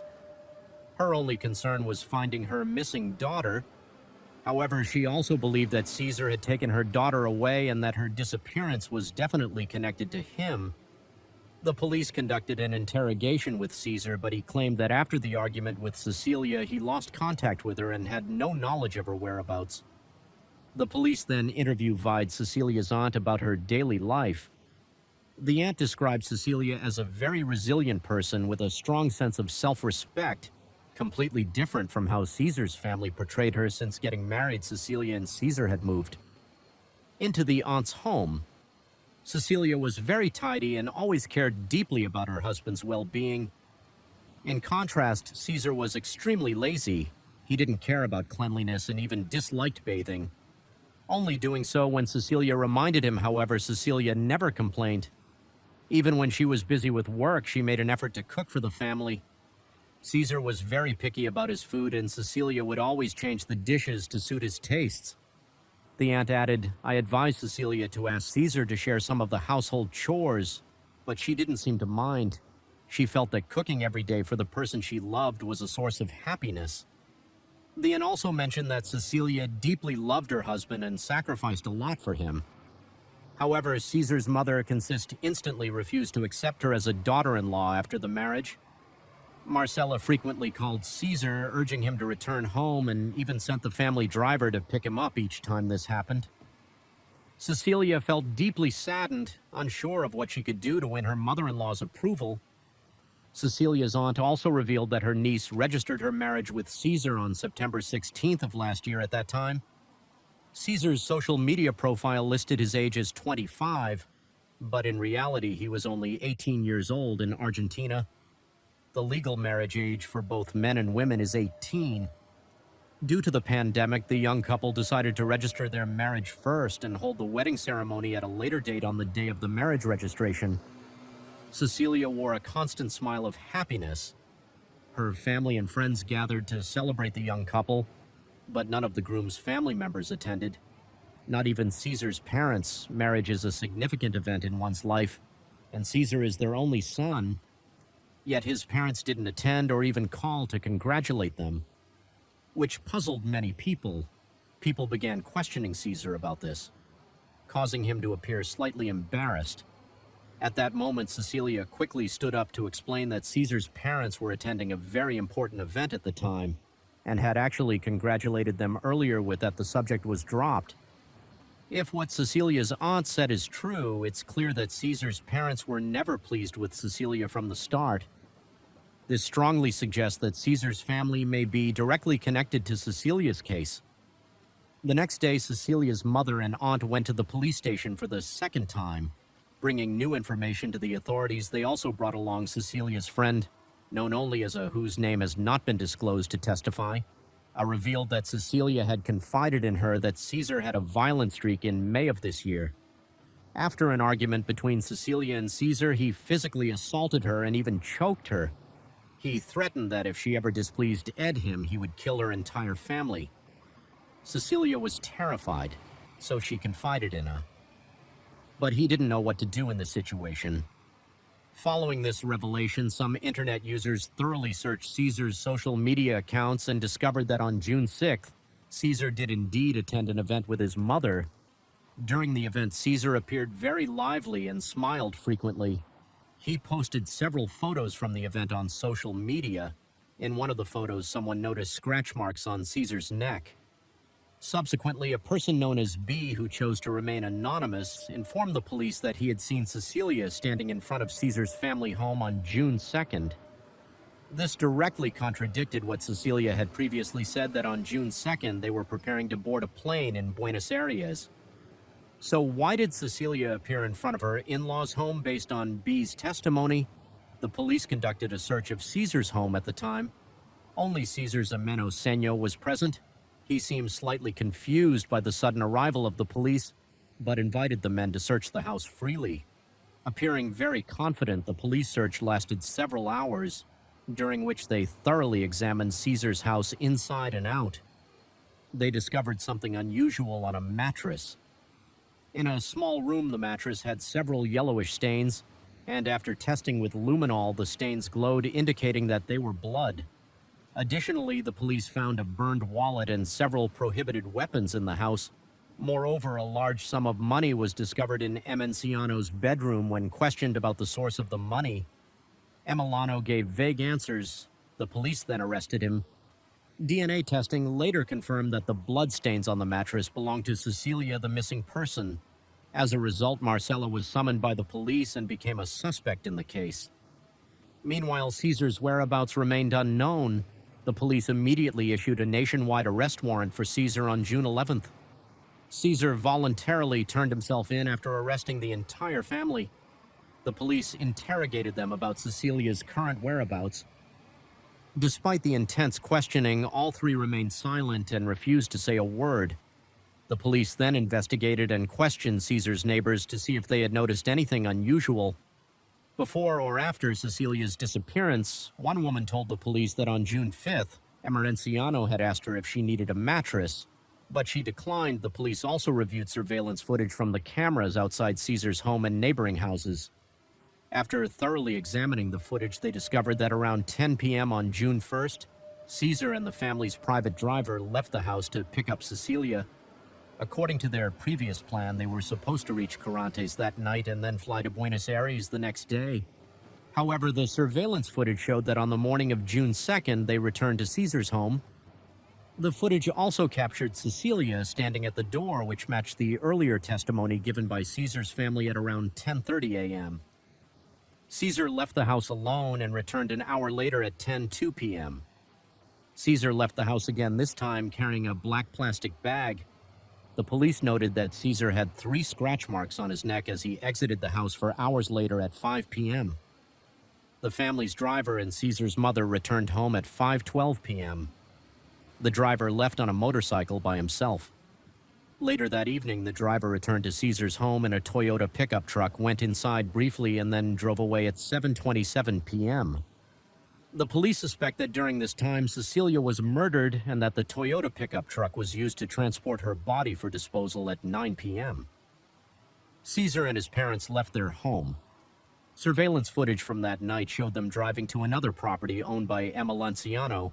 Located on the outskirts of the city on June 12th, the police conducted a search of this suburban property, and upon arrival, they discovered that a married couple was living there. This couple was responsible for taking care of the property. The police questioned them about the Caesar family's visit on the night of June 2nd, asking what they were doing there. So late, the couple claimed that the family stayed only briefly and then left, insisting that nothing unusual happened. Let's pause here for a moment. Clearly, the couple wasn't being truthful. It's highly unlikely that the entire family would drive out to a remote property in the middle of the night just to chat for a bit and then leave. Moreover, these two were merely employees of the Caesar family, so it's doubtful there was anything of great importance between them. Therefore, the police immediately began a thorough search in an abandoned pigsty at the back of the property. They found signs of burning among the ashes. They discovered a small bone fragment after laboratory analysis. It was determined to be a human bone, but it was too badly burned to extract DNA. At the end of June, the police conducted another search in a residential area named after Emma Lanciano. This was because a new asphalt road had been laid in this area shortly after Cecilia's disappearance.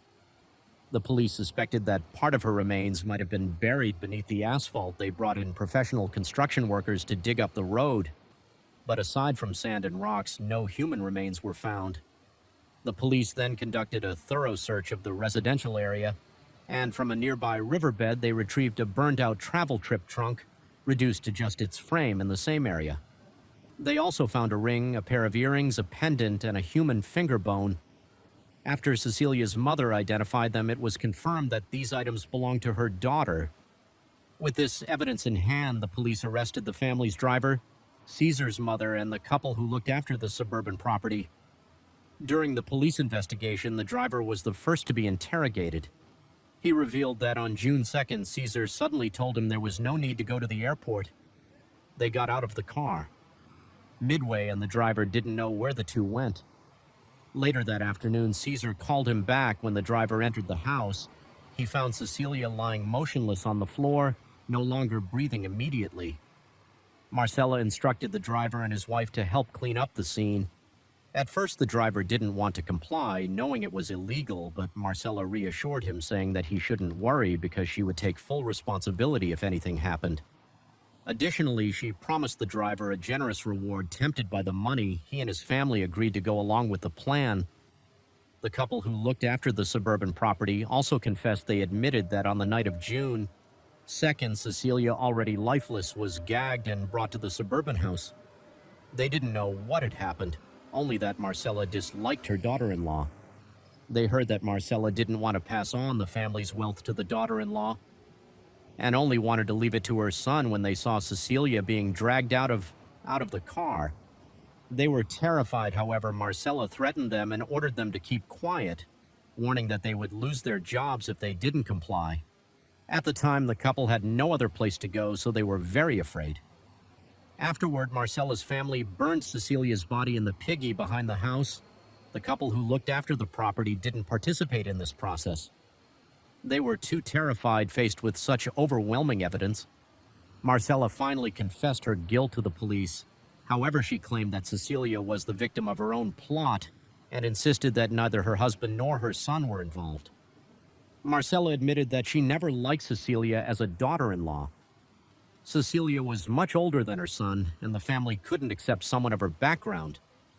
Marcella felt that Cecilia had taken her son's love away from her and was too selfish to let him return home. She also said that she had long reached a point where she couldn't stand Cecilia anymore, which is why she wanted her to disappear. However, the police didn't believe Marcella's testimony, suspecting that she was trying to protect her son. In the end, the family couldn't withstand the pressure, and Caesar confessed to murdering Cecilia. He stated, "I love my wife very much, but my mother always thought she wasn't good enough under my mother's influence. I gradually came to believe that Cecilia was only with me because of her greed for the family's wealth." In reality, the couple's marriage had been strained from the beginning. Even though they had married in 1850 September 2022, they were already considering divorce. But Cecilia kept this a secret from her family. It was unclear why she felt the need to hide it under his mother's influence. Caesar eventually harbored malicious intentions and ultimately acted against his wife. Additionally, Emiliano also admitted to being involved in the crime. There are rumors that the two agents who appeared at Gloria's house on the night of June 4th might have been members of a faction opposing Emil Lanciano. It's believed that they were monitoring the family and happened to witness the crime. However, for reasons unknown, they didn't report it to the police, but instead assumed false identities to inform the victim's mother in the aftermath of the crime. Gloria was heartbroken over the loss of her daughter, and many people mourned Cecilia in July 2023. A spontaneous protest was organized, demanding justice for Cecilia and her family. Cecilia's mother revealed to the media that after her daughter's tragic death, she received a threatening message stating, "If you do anything, your other daughter will face the same fate."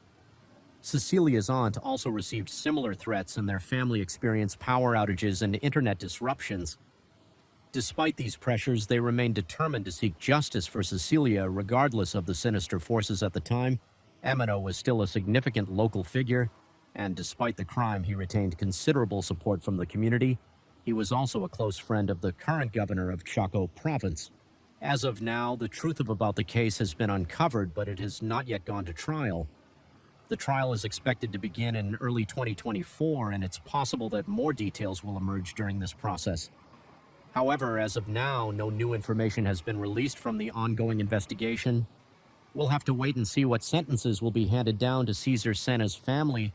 That brings us to the conclusion of today's story.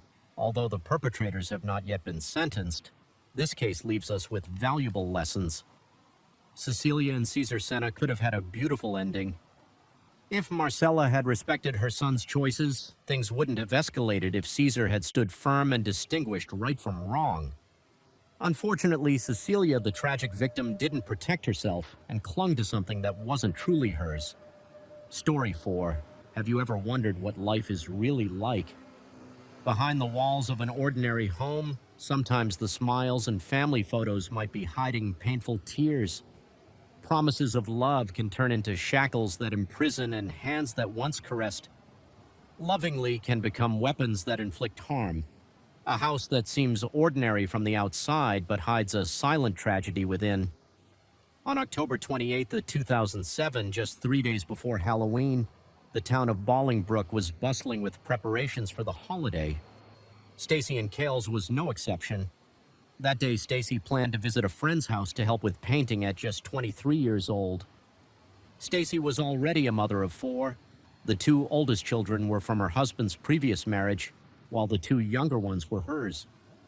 With her husband after they got married, Stacy married at the age of 19, while her husband, Drew Walter Peterson, was a middle-aged man of 49. He was a well-known local police officer who had even been honored as Officer of the Year.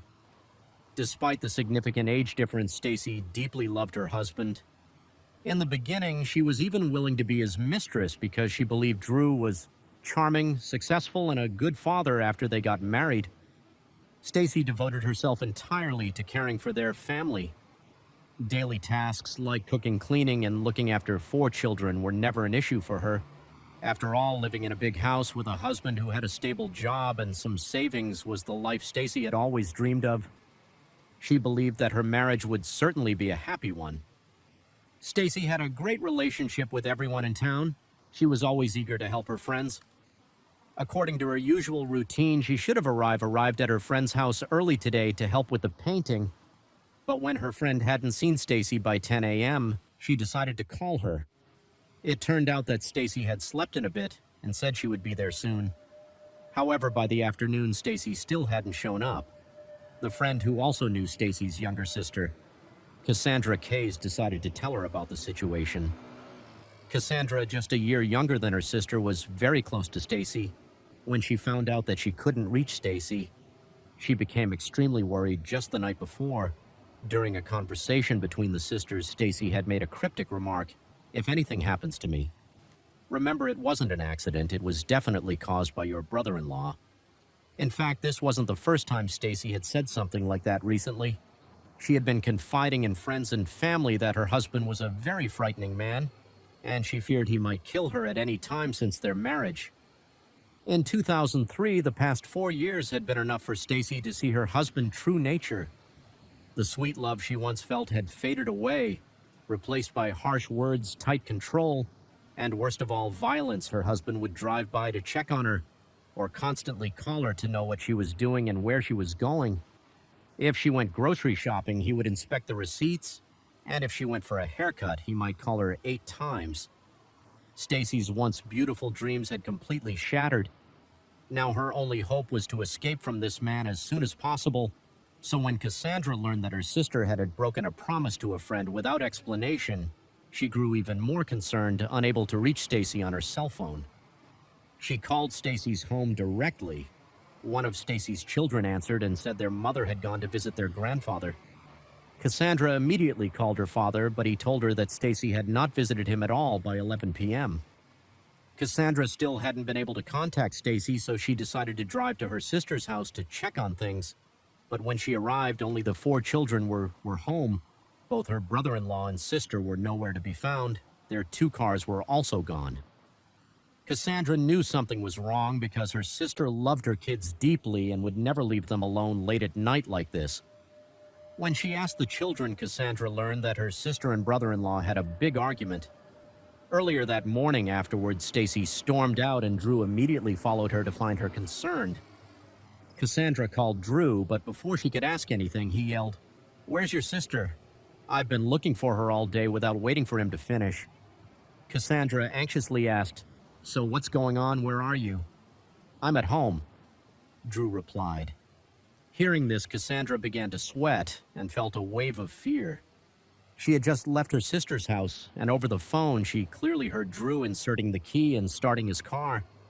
It was obvious Drew was lying, and he was definitely hiding something.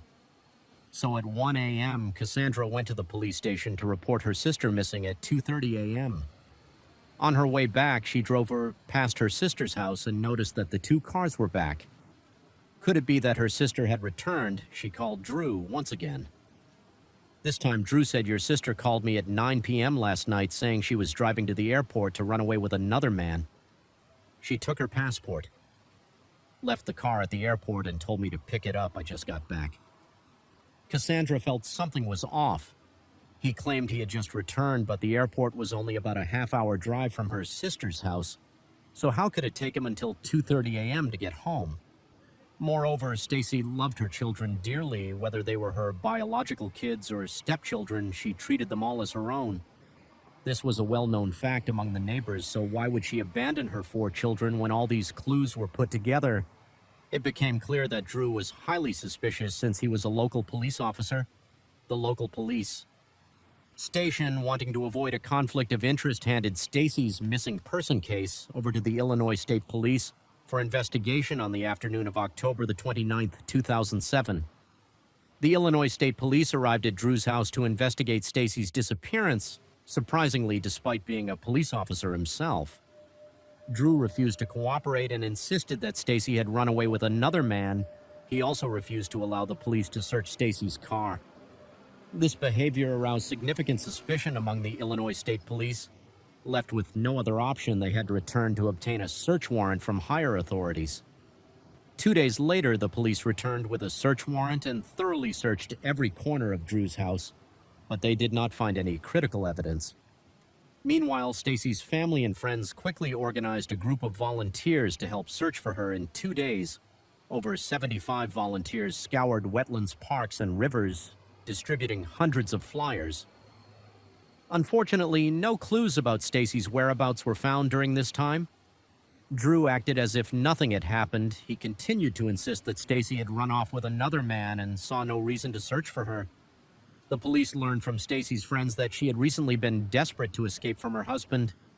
One friend revealed that just 3 days before she disappeared on October 25th, Stacy had called to ask about renting a house and expressed her desire to get away from the dangerous situation at home. Cassandra's younger sister also mentioned that on October 27th, when she arrived at her sister's house for dinner, her brother-in-law seemed happy. It wasn't until he left for work that her sister made that cryptic comment. At this point, the police could only focus on investigating Drew, hoping to uncover something from him. Drew Walter Peterson, born in 1954, was 53 years old when Stacy disappeared. Before that, he had served in the military and officially became a member of the Bolingbrook Police Department in 1977. A month after Stacy's disappearance at the age of 53, he retired with an annual pension of $79,000, which was enough for him to live comfortably in his younger years. Drew was assigned to a task force and later served as an undercover agent in drug gangs. Since the 1960s, the drug problem in the United States had become increasingly severe, with convenient transportation in a thriving city. Chicago had become one of the largest drug trafficking hubs in the country. In that context, an outstanding undercover agent had many opportunities for advancement and wealth. Drew was fortunate to be selected. He grew his hair long, maintained a thick beard, and dressed casually. Blending imperfectly with Chicago's drug dealers, he quickly adapted to the environment and made friends with locals. Gathering valuable information in 1979, he was honored as the Police Officer of the Year. Despite having a successful career, Drew's personal life was marred by reprehensible behavior. When Drew met Stacy, he had not yet divorced his previous wife. At that time, Stacy was still underage. A 46-year-old man involved with a 16-year-old girl was clearly illegal. However, because it was a small town where everyone knew each other, and Drew was a police officer, although people were aware of the situation, no one reported him on. October 18, 2003, just 8 days after his divorce from his previous wife. Drew married Stacy after their marriage.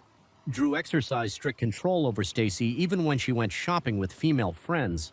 He would ask her detailed questions. He installed surveillance cameras in the house, placed a tracking device on Stacy's phone, and even pressured her into getting cosmetic surgery when they had heated arguments. Drew would sometimes physically assault Stacy. At this point, Stacy finally realized that she couldn't continue in this marriage. She sought out a lawyer and began preparing for a divorce. She had scheduled a meeting with her lawyer on October 29th, but she mysteriously disappeared on the 28th. Furthermore, when the police investigated Drew, they discovered that beneath his flashy exterior lay many dark secrets. It's highly likely that he was also connected to another murder case. Drew had been through 4 marriages. Kathleen Savia was his 3rd wife.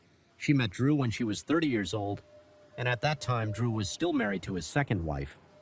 They were married for 10 years and had 2 sons together. Drew had abused Kathleen several times, but she endured it for the sake of their children.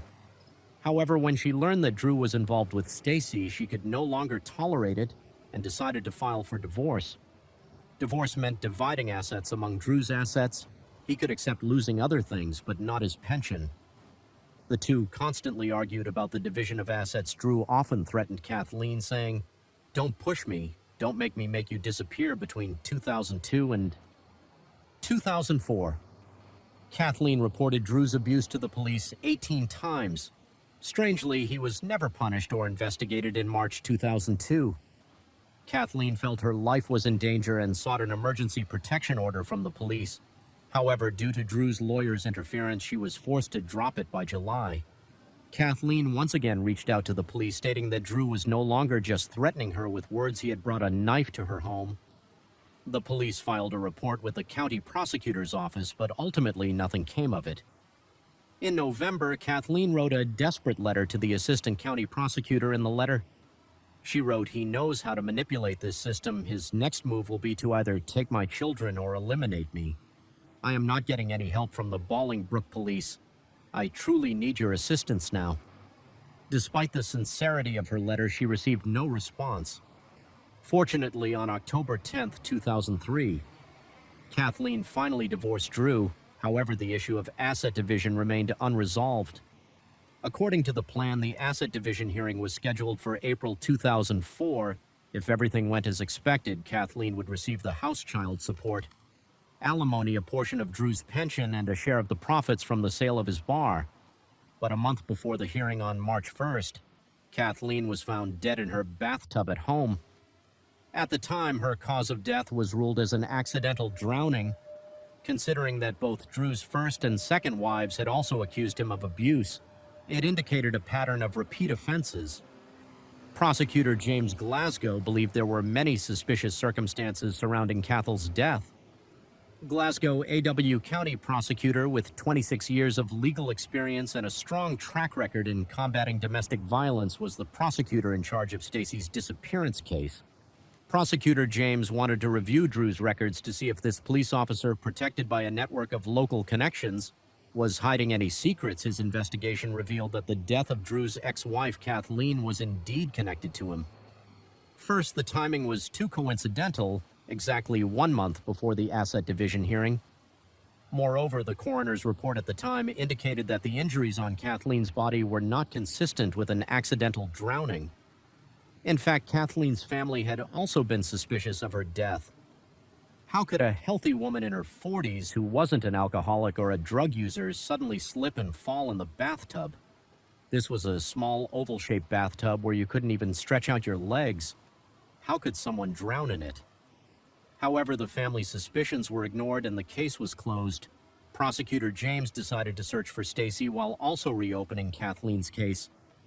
The first step was to conduct a new forensic examination of her body.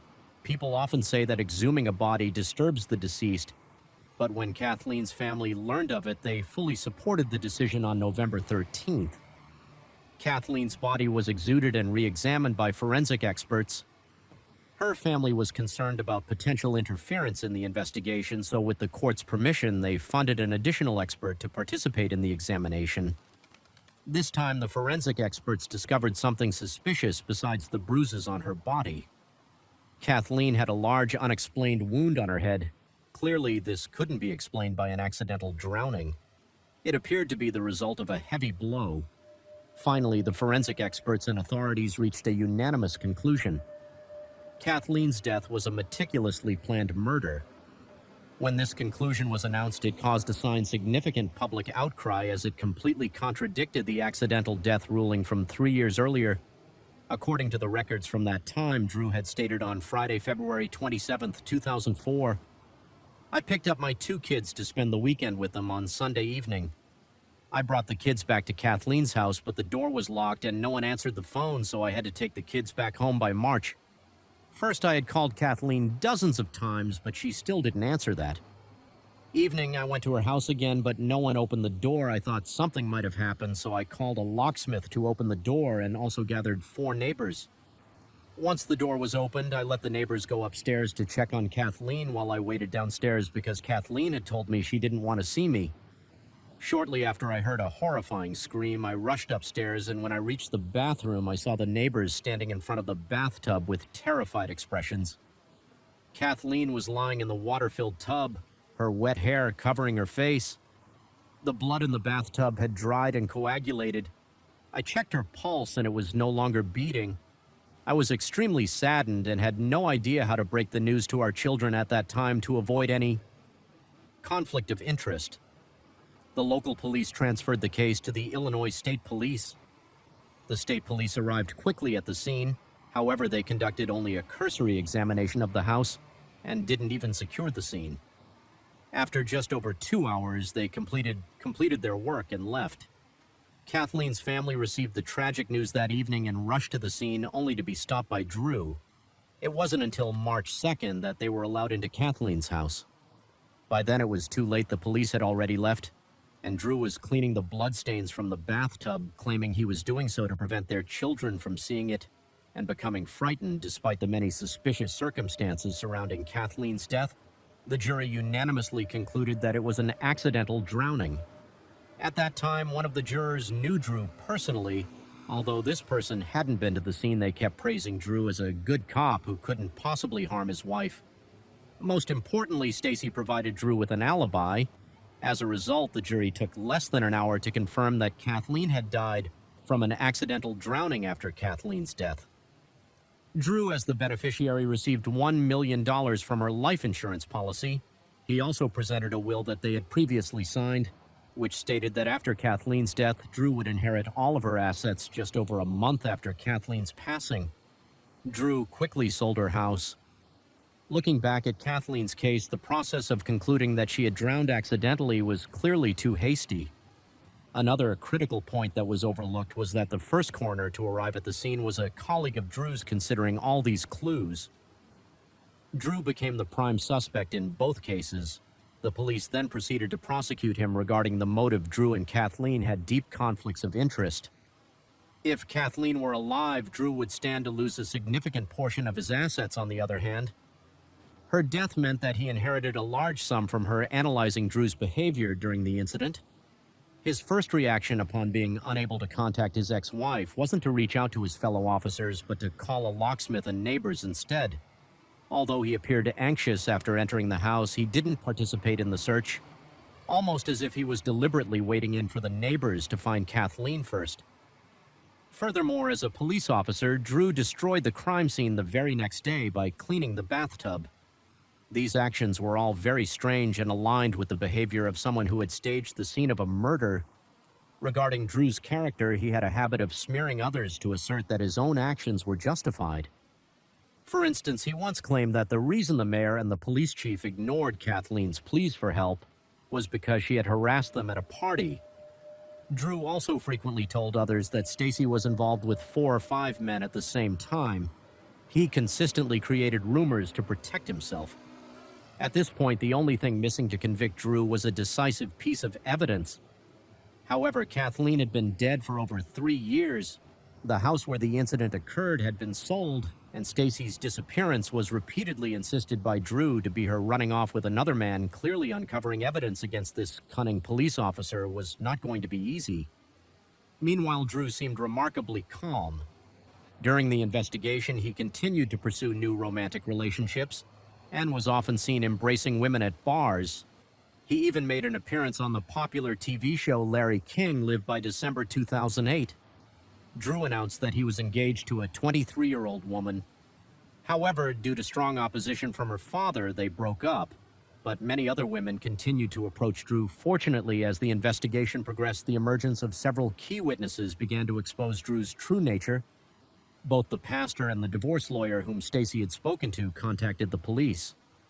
They both revealed that before she disappeared, Stacy had confided in them, saying that she had helped Drew create a fake alibi. In Kathleen's case, on that particular day, she saw Drew dressed in black, carrying a black bag, and returning home in the early hours of the morning. The bag contained some women's clothing. The first thing Drew did upon returning home was to put his clothes and the women's clothing into the washing machine. He then instructed Stacy on how to provide an alibi for him to the police. The pastor and the lawyer didn't know each other yet. Their testimonies matched perfectly and were highly credible. Stacy's statements could be considered extremely crucial evidence. In this case, if she could be found and brought to court to testify, it would be difficult for Drew to escape conviction. The problem, however, is that Stacy has gone missing and there is no information on her whereabouts next. Drew half-brother Thomas Morphy also came forward. To testify, he stated that on the day Stacy disappeared, Drew took him to a coffee shop. After chatting for a while, Drew mentioned that Stacy had a lover and that he was going to take care of her later. Drew asked Thomas to help him carry a large blue 280-liter container from the bedroom to the car.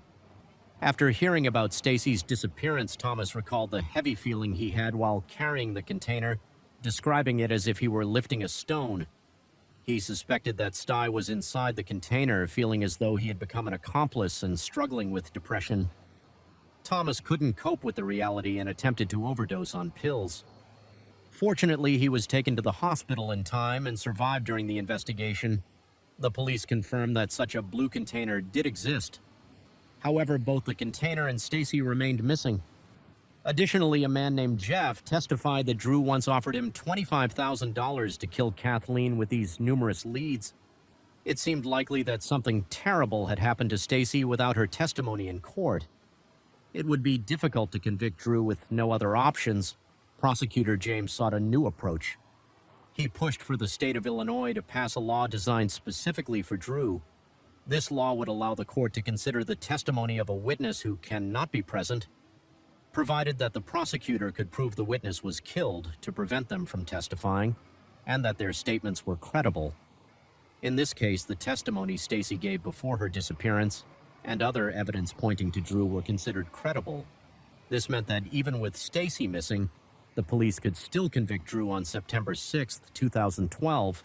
The Illinois Court of Appeals ruled that Drew was guilty of murdering Kathleen, and he was sentenced to 38 years in prison.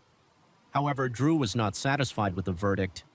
Even after being imprisoned, he continued to appeal, but all of his appeals were subsequently denied. In 2015, Drew attempted to hire a hitman from within the prison to kill Prosecutor James. Unbeknownst to him, a fellow inmate immediately reported the plot using a wiretap. The police recorded a conversation between Drew and his inmate, which became solid evidence against him on July 29, 2016. Drew was sentenced to an additional 40 years in prison for the murder-for-hire plot, despite having no hope left. Drew still denied killing Kathleen. Even as late as 2021, he continued to appeal and accuse Prosecutor James of witness intimidation. However, since he failed to provide any evidence, both his appeal and accusations were dismissed as for Stacy. Despite years of searching, there has been no news about her. Coincidentally, her mother, Christine, also mysteriously disappeared on March 11, 1998, while on her way to church, and she too was never found, leaving the case unresolved. Although the hope that Stacy is still alive is very slim, her family has never given up. Her sister, Cassandra, created a website to encourage people to donate. The funds raised have been used to purchase equipment such as ground-penetrating radar, hire search and recovery experts, and more. She has spent over $400,000 on these efforts, even though Drew was investigated for Stacy's disappearance and Kathleen's case. He was only convicted for Kathleen's murder. Therefore, in the end, no one has been held accountable for Stacy's disappearance, not even Drew, who seems to have been regarded as the crime suspect. Cassandra feels deeply disappointed by this. She said, "Now I just want to bring my sister home so I can have peace of mind." As for Stacy's ultimate fate, we can only wait for time to reveal the truth. Story 5 in Osaka, located in the Kanai region of Japan, while the Kanto region represents modern economic power. Kanai is famous for its rich history. Osaka is the third largest city in Japan, known for its unique food culture and bustling commercial districts. The city features historic buildings, Osaka Castle, modern skyscrapers, a TV tower, and popular shopping and dining areas like Shinsaibashi, Donbore, and various gourmet streets offering a diverse array of delicious foods. Osaka is a vibrant city that attracts many tourists. With the rise of tourism, many locals rent out their vacant homes for short-term stays, offering guests homemade meals and other services. Numerous B&B's bed and breakfasts have sprung up compared to traditional hotels. These B&Bs are more affordable, allowing visitors to fully experience local culture. B&B stands for bed and breakfast, which refers to small budget-friendly accommodations that provide an overnight stay and breakfast. Most B&B owners operate family-run businesses in Osaka. Many locals have developed personalized B&Bs based on various themes such as hot springs, Japanese cuisine, and other local specialties.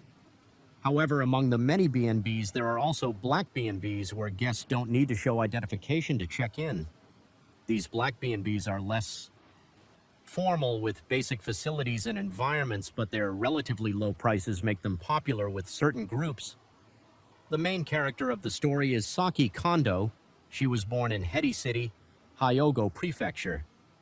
Saki worked as a saleswoman at a parts manufacturing company in Maa City, Hyogo Prefecture, northwest of Osaka in 2018. After a day of work, Saki left the office as usual. She said goodbye to her colleagues, packed her belongings, and left the company. That evening after work, she took a train straight to Osaka upon arriving.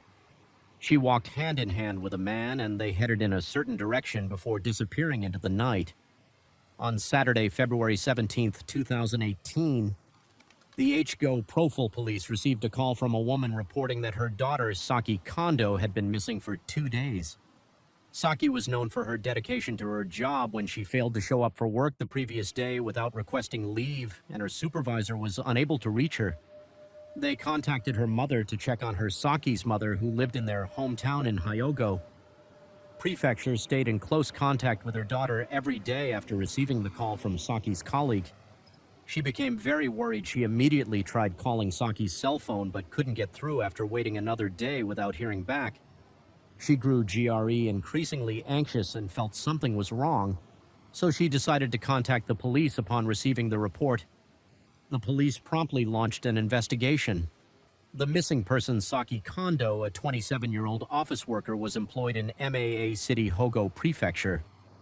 She had previously lived with her mother, older brother, and grandfather. Her father, who worked in metal processing, had been working in Thailand for an extended period. It was rare for him to have the opportunity to return home and reunite with the family almost every year. Saki's family planned a trip together to visit her father in Thailand. During these trips, Saki developed a strong desire to travel abroad, determined to pursue her passion. Saki worked hard to improve her English, hoping to visit more countries in the future. Over the years, she attended a prestigious all-girls private school in Hyogo Prefecture. With excellent academic performance, she joined the school's brass band club and lived life to the fullest each day. From a young age, Saki placed great importance on language learning, particularly English. She made significant efforts and achieved a high level of proficiency, allowing her to read English magazines and watch English videos without any difficulty after graduating from high school. She was accepted into a local university with her strong English skills. She often spent her holidays traveling to European countries for short trips, where she made several international friends. After graduating, Saki started working early and went through a few job changes. 2 years ago, she secured a position as a saleswoman at a parts manufacturing company in Maa City. She then moved into the company's employee dormitory and began living independently.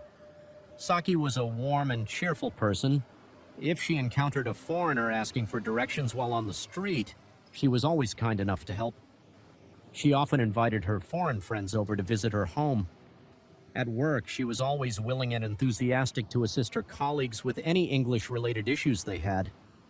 Saki was well-liked by both her colleagues and family members. She was kind, friendly, intelligent, sensitive, and responsible, so she would never intentionally lose touch with the important people in her life. She lived a relatively simple life and seemed to hold no grudges against anyone. Her sudden disappearance left her family, friends, and colleagues deeply perplexed. The police then investigated Saki's social connections and uncovered a crucial lead from a friend. It turned out that Sak had told a friend on February 15th, the day she went missing, "I'm going on a date with an American after work. His name is Jay. I just met him online." This clue immediately caught the attention of the police. They compiled all the surveillance videos from relevant locations and streets to track Saki's movements. After she left work, the footage revealed that a man suspected to be Jay was with her on February 15th, 2018. The day after Valentine's Day, Saki left work and headed straight to a nearby train station. She took a train for about an hour to Moriya Station in Osaka. Around midnight, surveillance footage near the station showed her walking with a man. The two seemed close, displaying affectionate gestures, and were heading south. They looked like a couple. The surveillance system eventually tracked Saki and the man entering a hotel not far from the train station. They stayed at a B&B. However, in the following days, the surveillance footage only showed the man repeatedly entering and leaving. But Saki was not seen again. The man in the footage had a tall, slender build and kept his face fully covered. Surveillance video showed him wearing black clothing, including black pants, a black short jacket, and black short boots. He also wore a black baseball cap, a white face mask, and a pair of dark sunglasses, completely obscuring his face. It seemed like he was trying to hide something. Additionally, for reasons unknown, he was always seen carrying a large backpack when entering and leaving the premises, which looked quite suspicious. The B&B they stayed at was located in the Hijismoshi district of Osaka. It was an old 3-story building. The exterior, white walls, appeared to have not been cleaned for a long time, showing signs of yellowing. The walls had several low rectangular windows. The police managed to track down the owner of the B&B, hoping he still had a record of the guests who checked in at that time. However, unfortunately, it turned out to be a black market B&B while it was listed for rent on Airbnb, a popular home rental app. It didn't have a proper business license. This meant that guests could book a room through the app without providing their real identity. As a result, the police were unable to determine the identity of the suspicious man. The police then shifted their focus back to the surveillance footage to track down the suspect. At that time, road surveillance systems were quite advanced and had a high coverage rate in the cities. The suspect seemed to be focused only on disguising himself and hiding his identity without much awareness of counter-surveillance measures, so his movements were relatively easy to trace. Through the video footage, the police quickly pinpointed his location. A few days after Saki's disappearance, the suspect had left Osaka and moved to several other B&Bs and was currently in Nara City. On February 22, 2018, a week after the disappearance, police arrested the suspect at a B&B in the area. The suspect was identified as Yevi Vasvik Baikar, born in 1991, a 27-year-old American tourist. He went by the name Jay online. The same person who had gone on a date with Saki Jay was born in Odessa, Ukraine. His mother, Regina, was Ukrainian and his father was Bulgarian. A professional doctor when Jay was young, his parents divorced later. His mother met Benny. Daisy, an engineer from the United States, they connected through a social networking site, specifically one that linked North American men with Eastern European women. After getting to know each other, Mr. Daisy fell in love with his mother. He personally traveled to Ukraine to bring her and Jay back to live with him. After returning to Texas, the two got married and started a new family life together. This is how Jay, then 9 years old, became an American citizen. Jay's stepfather treated him like his own son and cared for him with all his love. However, Jay never fully opened up to him in his stepfather's eyes. Jay was very shy and always seemed to be just his mother's son. He had very few friends and didn't seem interested in expanding his social circle, only talking to his mother at home. No matter how much his stepfather cared, Jay chose to remain silent. On the other hand, it seemed that his mother had her own plans. After getting married and immigrating to the U.S., she began working towards obtaining a nursing degree. After several years of hard work and study, she achieved her dream and established herself in the United States. One day, she quietly took Jay and left Mr. Daisy. He searched tirelessly for them, but for a long time there was no news. This caused him great heartbreak. Then one day he unexpectedly received a letter from his wife Regina. Before he could feel any joy, he was left stunned. Regina had actually requested that he sign the divorce papers enclosed in the letter. It turned out that she had never truly loved him, but had only used him to become a legal U.S. citizen after leaving Texas. She and her son moved to Long Island, New York, where she found a job using her nursing certification. Not long after she met and fell in love with a local engineer, they eventually planned to get married. It was at this point that she realized she was still legally married to Mr. Daisy, whom she had long forgotten. So she wrote to him openly requesting that he sign the divorce papers. Upon reading the letter, Mr. Daisy finally understood everything. He realized he had merely been a means for her to immigrate to the United States. No longer wanting to hold on in vain, he was ready to sign the divorce papers afterward. Regina was free to marry her new love as she had hoped. The two of them moved to a house in Mastic Beach and began the happy life they had long desired in 2007. Jay enrolled at William Floyd High School in the area and excelled during his 4 years there. After graduating in 2011, he voluntarily enlisted in the military and successfully passed the exams. He joined the U.S. Air Force as he had hoped. According to regulations, Jay was required to serve in the military for 4 years, but for reasons unknown, he was discharged after only 11 months and returned to his hometown in Long Island. In the time that followed, he led an idle life. Those who knew Jay were surprisingly unanimous in their assessment of him. They described him as quiet, shy, and reserved. He seemed to have a deep fascination with Japanese culture, always eager to visit Japan for vacations, and had traveled there more than 10 times. However, his purpose in going to Japan was not so simple.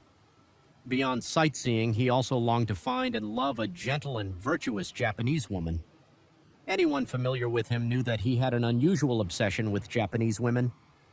He had once confessed to a friend that he wanted to marry a Japanese wife. At the end of January 2018. Jay obtained a 90-day tourist visa and flew from the United States to Kai, Japan. He planned to stay there for an extended period to enjoy a fulfilling experience from this perspective.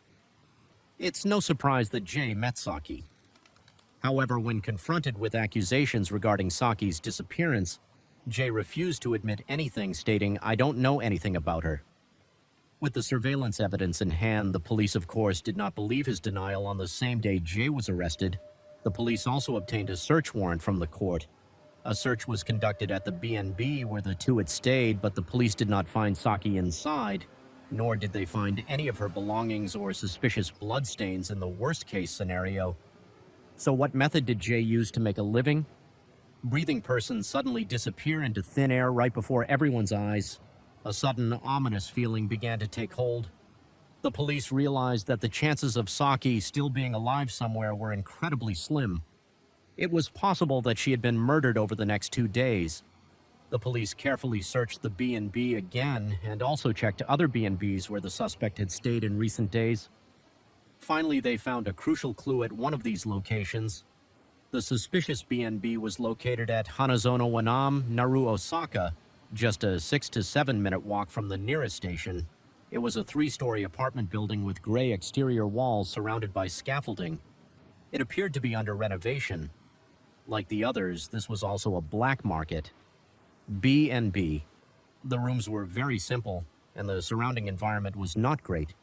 Staying here for a night cost only 230 yen, which is about $14 because of the low price. It was typically rented by night workers and laborers in the area. The owner of this B&B had a strong impression of Jay. He recounted a few days ago a handsome foreign guest with a suitcase stayed at my B&B for one night. Foreign tourists are rare here, so I paid special attention to him after observing the scene. Several police officers accompanied the B&B owner to the room where Jay had stayed. As soon as they entered, they noticed a strange odor, a mix of something foul and an overpowering fragrance. The closer they got to the room, the more unbearable the smell became. When they opened the door, they found a small 6-square-meter room. The cramped space was barely enough for one person to lie down. The odor in the room was so strong that everyone present felt deeply uncomfortable. It didn't take long for them to discover a suitcase left behind in the room. It seemed to have been sprayed with a deodorizer, possibly in an attempt to mask some foul smell, but it had clearly failed the investigators. Karai approached and opened the suitcase. They were stunned when they found a decaying human head inside the site at the scene. Left many of those present shocked and horrified. DNA comparisons confirmed that the head belonged to Saki, who had been missing for nearly 10 days. Faced with this new evidence, Jay knew he could no longer deny the truth. Desperate, the perpetrator confessed everything, recounting how he had met Saki. Yet even to the end, he repeatedly claimed, "I didn't mean to kill her." It turned out that while Jay was known to friends and family as a reserved and quiet person, he had a completely different persona online. though he had deleted all his related accounts after the incident. The truth was uncovered through the recovery of his data records. Jay frequently used Tinder, a dating app, with users. Worldwide, mainly young and middle-aged individuals. Users can upload photos of themselves, add their interests and skills, and introduce themselves to others. If two users show mutual interest, they can connect once connected. They can start chatting online. The app also supports location services, allowing users to connect with others nearby. Jay seemed to lack confidence in his appearance. He didn't post any real photos of himself on his profile. Instead, he found a picture online and used a more appealing online name. He had visited Japan multiple times and used the location suggestion feature of social media apps to connect and chat with local women, including Saki. He had been involved with nearly 10 Japanese women, clearly unsatisfied with just chatting online. He tried every possible way to persuade them to go out and spend the night at a B&B to satisfy his desires. He was fascinated by a series of romantic encounters engaging in one-night stands. In January 2018, Jay obtained a 90-day tourist visa for Japan and began his pursuit of beauty. This time he chose the Kai region, specifically selecting various black market B&Bs along the train line and frequently changing location while meeting different Japanese women. On February 12, 2018, Jay checked into a B&B in Higashikata W of Osaka, planning to stay there for a week. During this time, he met Saki through a social app.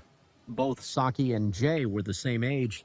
Saki had a beautiful, delicate, gentle, and outgoing appearance, perfectly matching his ideal image of a Japanese woman. Saki also showed interest in the young foreign man. By chance, they successfully matched on the social app. Saki's English was excellent and there were no communication barriers, so her enthusiasm quickly attracted Jay. After a while, they exchanged contact information and added each other as friends on Instagram. A few days after chatting, Jay wanted to invite Saki to Osaka. However, where Saki lived, was 50 kilometers away from Osaka, requiring more than an hour by train. She felt it was too soon to meet in person since they had just met, so she told him, "I'm busy with work and would like to get to know you better first."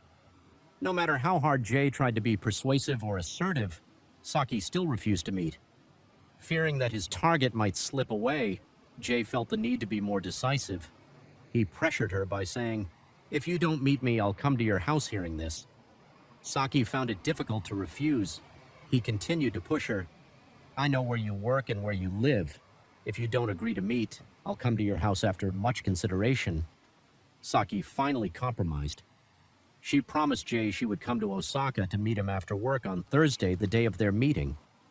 Quickly arrived that day after work, Saki took the train to Osaka's Morinomiya station. Jay was already waiting nearby when Saki saw Jay in person.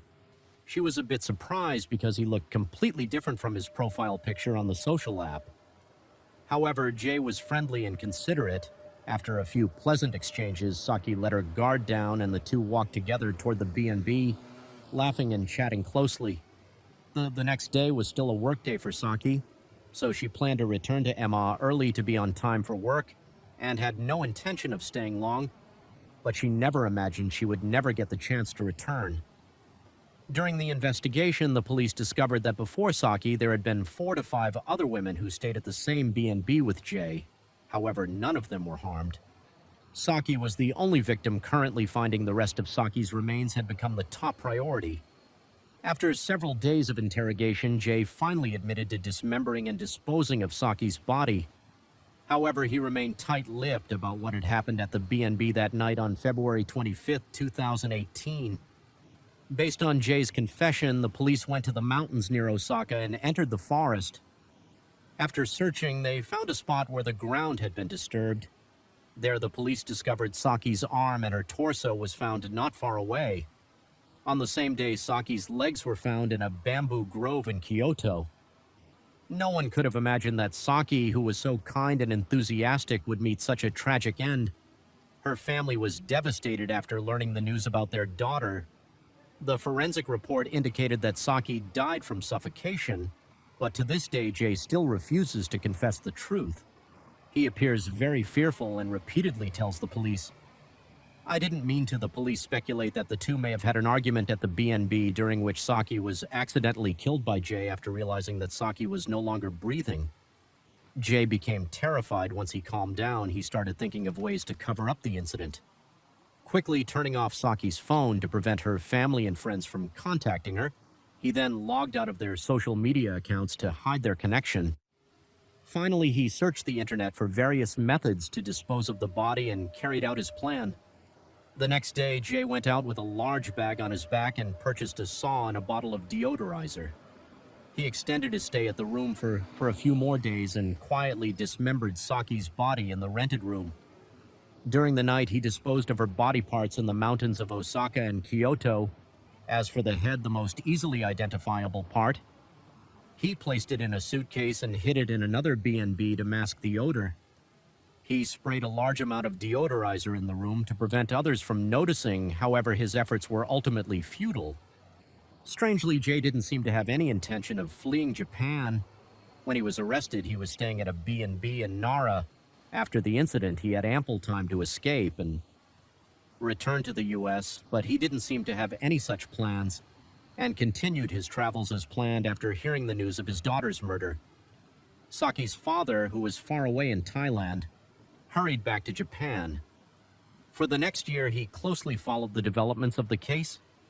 He hoped the court would handle the case and severely punish the murderer to bring justice for his daughter. A year after the incident in 2019, the case was tried at the Kobe District Court since it couldn't be proven that Jay had the intent to commit murder. He was ultimately convicted of 2 crimes, manslaughter and disposing of a body. Jay appeared gone in court. He continued to defend himself, insisting that he never intended to kill her, and pleaded for Saki's family to forgive him. He repeatedly apologized, saying, "I will carry the burden of this crime until the day I die." However, no one believed his words. Although his intent at the time of the crime couldn't be determined, his actions afterward showed no remorse. Instead of turning himself in, he tried to cover up the crime by deleting accounts, dismembering and burying the victim's body. These were all deliberate, selfish, and callous acts. Due to the clear evidence, the trial proceeded swiftly on January 22, 2019. The Kobe District Court officially convicted Jay of manslaughter and other charges, sentencing him to 8 years in prison. This sentence sparked outrage among many people. Saki's family felt deeply disappointed, believing that the punishment was too lenient for the killer and that the truth had not been fully revealed. The trial ended hastily, with Jay remaining silent and uncooperative. They may never know why their daughter was killed. It's worth noting that in the past 2 years, this was the 8th illegal incident involving the use of B&Bs in Japan. The severity of this case brought attention to the issue of black market B&Bs among relevant authorities. Following the incident, Japan has made efforts to regulate the B&B industry today, privately managed. B&Bs are required to verify the true identity of their guests to prevent black market B&Bs from attracting tourists and becoming breeding grounds for crime. As of now, Jay has served 5 years of his sentence, and he will soon be released in 3 years. However, Saki, a young woman who once had a bright future and dreams of traveling the world, will never have the chance to fulfill those dreams. As the rain gently falls and the night grows deeper, thank you for joining me here at Mr. Night Scared True Crime Stories. Remind us of life's mysteries and the importance of staying aware, even as we seek comfort in the quiet of the night. If you've enjoyed tonight's tale, don't forget to like, share, and subscribe. Let the rain carry you to a peaceful sleep, and until we meet again, stay safe, stay curious, and let the night watch over you. Hello everyone, and welcome back to the Sherlock Holmes. Now, I know a lot of you use these videos to sleep, so before you drift off, I thought it would be a fun idea if everyone can leave a comment to let me know where you are listening from in the world. Also like and subscribe if you are enjoying the case. Right, let's get comfy and relax, and let's begin. Story 1, we're going to delve into one of the most shocking criminal cases in Canada. Over the past 15 years, the central figure in this tragedy is Jennifer Pan, a young Vietnamese-Canadian woman who, despite her innocent appearance, harbored dark secrets. On November 8, 2010, in a residential area of Toronto, Canada. The community was suddenly shaken by chaotic sounds coming from the home of Phan Anh Hai and his wife Phan Ha. a couple who had immigrated from Vietnam as political refugees. The piercing screams shattered the quiet night, mingled with cries of agony, desperate pleas for help, and most chillingly, the sound of gunfire, all combining into a terrifying cacophony. As the neighbors looked outside, they saw a man staggering out of the house covered in blood. He was trying to say something, but could only manage incoherent sounds before collapsing unconscious in the street. The neighbors immediately called the police to report the incident after receiving the distress call. The police quickly arrived at the scene. Upon arrival, they identified the unconscious man as Phan Han He, also known as Mr. Pan, the owner of the house. Where the tragedy had just occurred, a preliminary examination revealed that he had suffered severe injuries, including gunshot wounds to his eye socket and shoulder, and was in a coma due to significant blood loss. Recognizing the seriousness of the situation, the police immediately entered Mr. Pan's home to investigate further. They were horrified to discover his wife, Phan Bitcha, lying lifeless on the basement floor, having been brutally shot 3 times in the head addition. Finally, the police found their eldest daughter, Jennifer Pan, with her hands tied behind her back, secured to the second-floor staircase railing. She was still clutching her phone, which remained connected to the 911 dispatcher upon learning that her mother had passed away, and her father was critically injured and unlikely to survive. Jennifer broke down in anguished sobs after thoroughly searching the house and surrounding area. The police took Jennifer to the station for questioning that very night in the interrogation video. Jennifer claimed that a total of 3 unknown men had broken into her home. Late that evening, they took Jennifer hostage to threaten her parents, forcing them to reveal the location of their hard-earned savings. She recounted that the intruders then led her upstairs, tied her hands behind her back, and proceeded to attack her parents with a gun. The police questioned Jennifer extensively about the possible motives behind the attack, and she firmly insisted that the intruders were after money and valuables. However, as they examined the crime scene, the police began to grow suspicious if the intruders were truly after wealth. As Jennifer claimed, why did they ignore valuable items like the Pan family's 2 cars, a Mercedes-Benz G-Class and now Lexus ES300, as well as other expensive belongings such as the TV computers, and even bundles of cash that were clearly visible in the house. Moreover, when investigating how the 3 intruders managed to enter the home, the police uncovered another point of suspicion. All the doors and locks showed no signs of forced entry when the police questioned Jennifer about this suspicion. She recounted the events of that day as follows. It was a typical Monday evening, just like any other after dinner. Mrs. Pan went to a dance class and returned home around 9:30 p.m. At that time, Jennifer was in her room on the 2nd floor, talking on the phone with a friend before going to bed, when she suddenly heard strange noises coming from downstairs. Upon checking, Jennifer discovered 3 unfamiliar black men who appeared very aggressive inside her house before she could react. One of the men immediately attacked her, causing her to fall to the ground, and then tied her up with shoelaces. According to Jennifer, the men then went from room to room searching for valuables. They took all the money in the house. Once they confirmed there was nothing left to steal, they headed downstairs. At that moment, she began to hear her mother's pleading cries, her father's angry shouts, and the intruders' harsh yelling. But then suddenly everything went silent, followed by the sound of multiple gunshots. Quickly, she retrieved her phone from her pocket and frantically called the police. At this point, the police had to tentatively accept the limited clues provided by Jennifer, as she was the only surviving victim available for questioning. Her father was in a coma in the hospital, and her mother had died at the scene. However, the police found the girl sitting in front of them to be both peculiar and fortunate, despite the fact that the intruders could have easily harmed her. She remained unharmed indeed. The police had received a 911 call from Jennifer, but when they arrived, her hands were tied behind her back. So what exactly did she do to make the intruders spare her life? And how was she able to use her phone to call the police?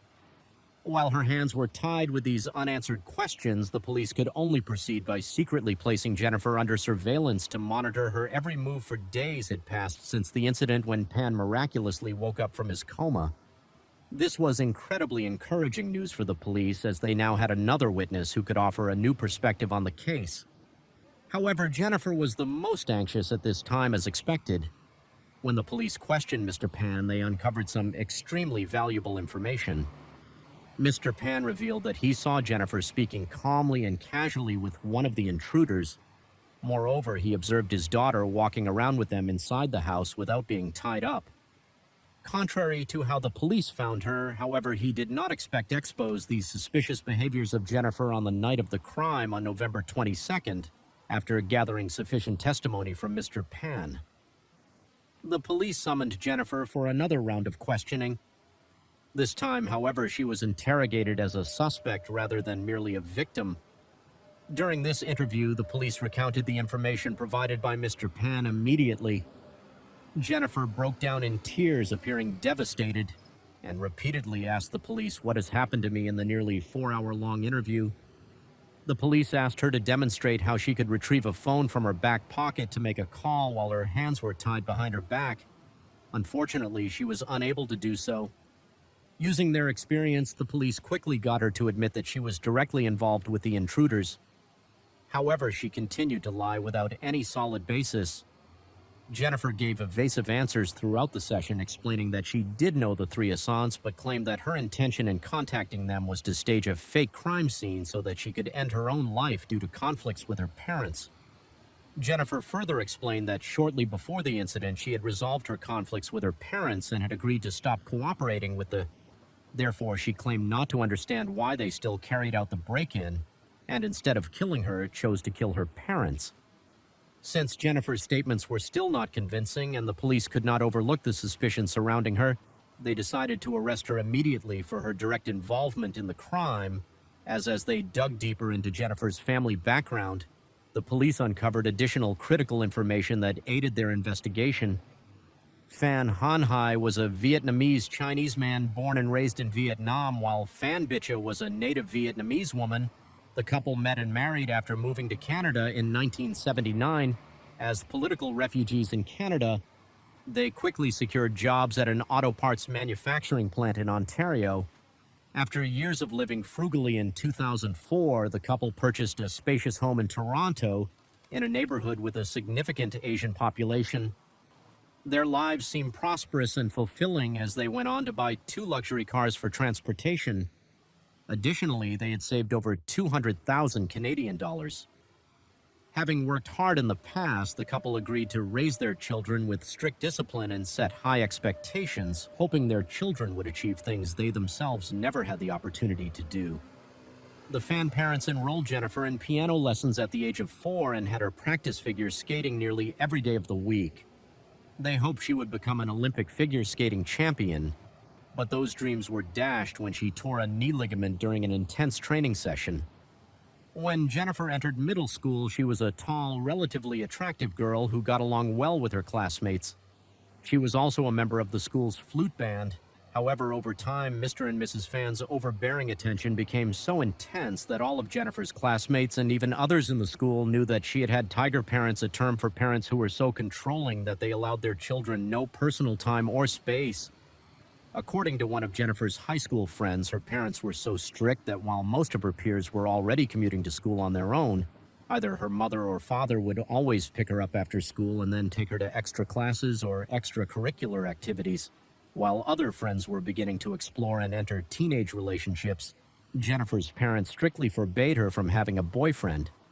Their concern was so extreme that no one ever saw Jennifer at any parties during her school years, not even after she graduated from high school with all that Jennifer's parents believed to be expressions of their care.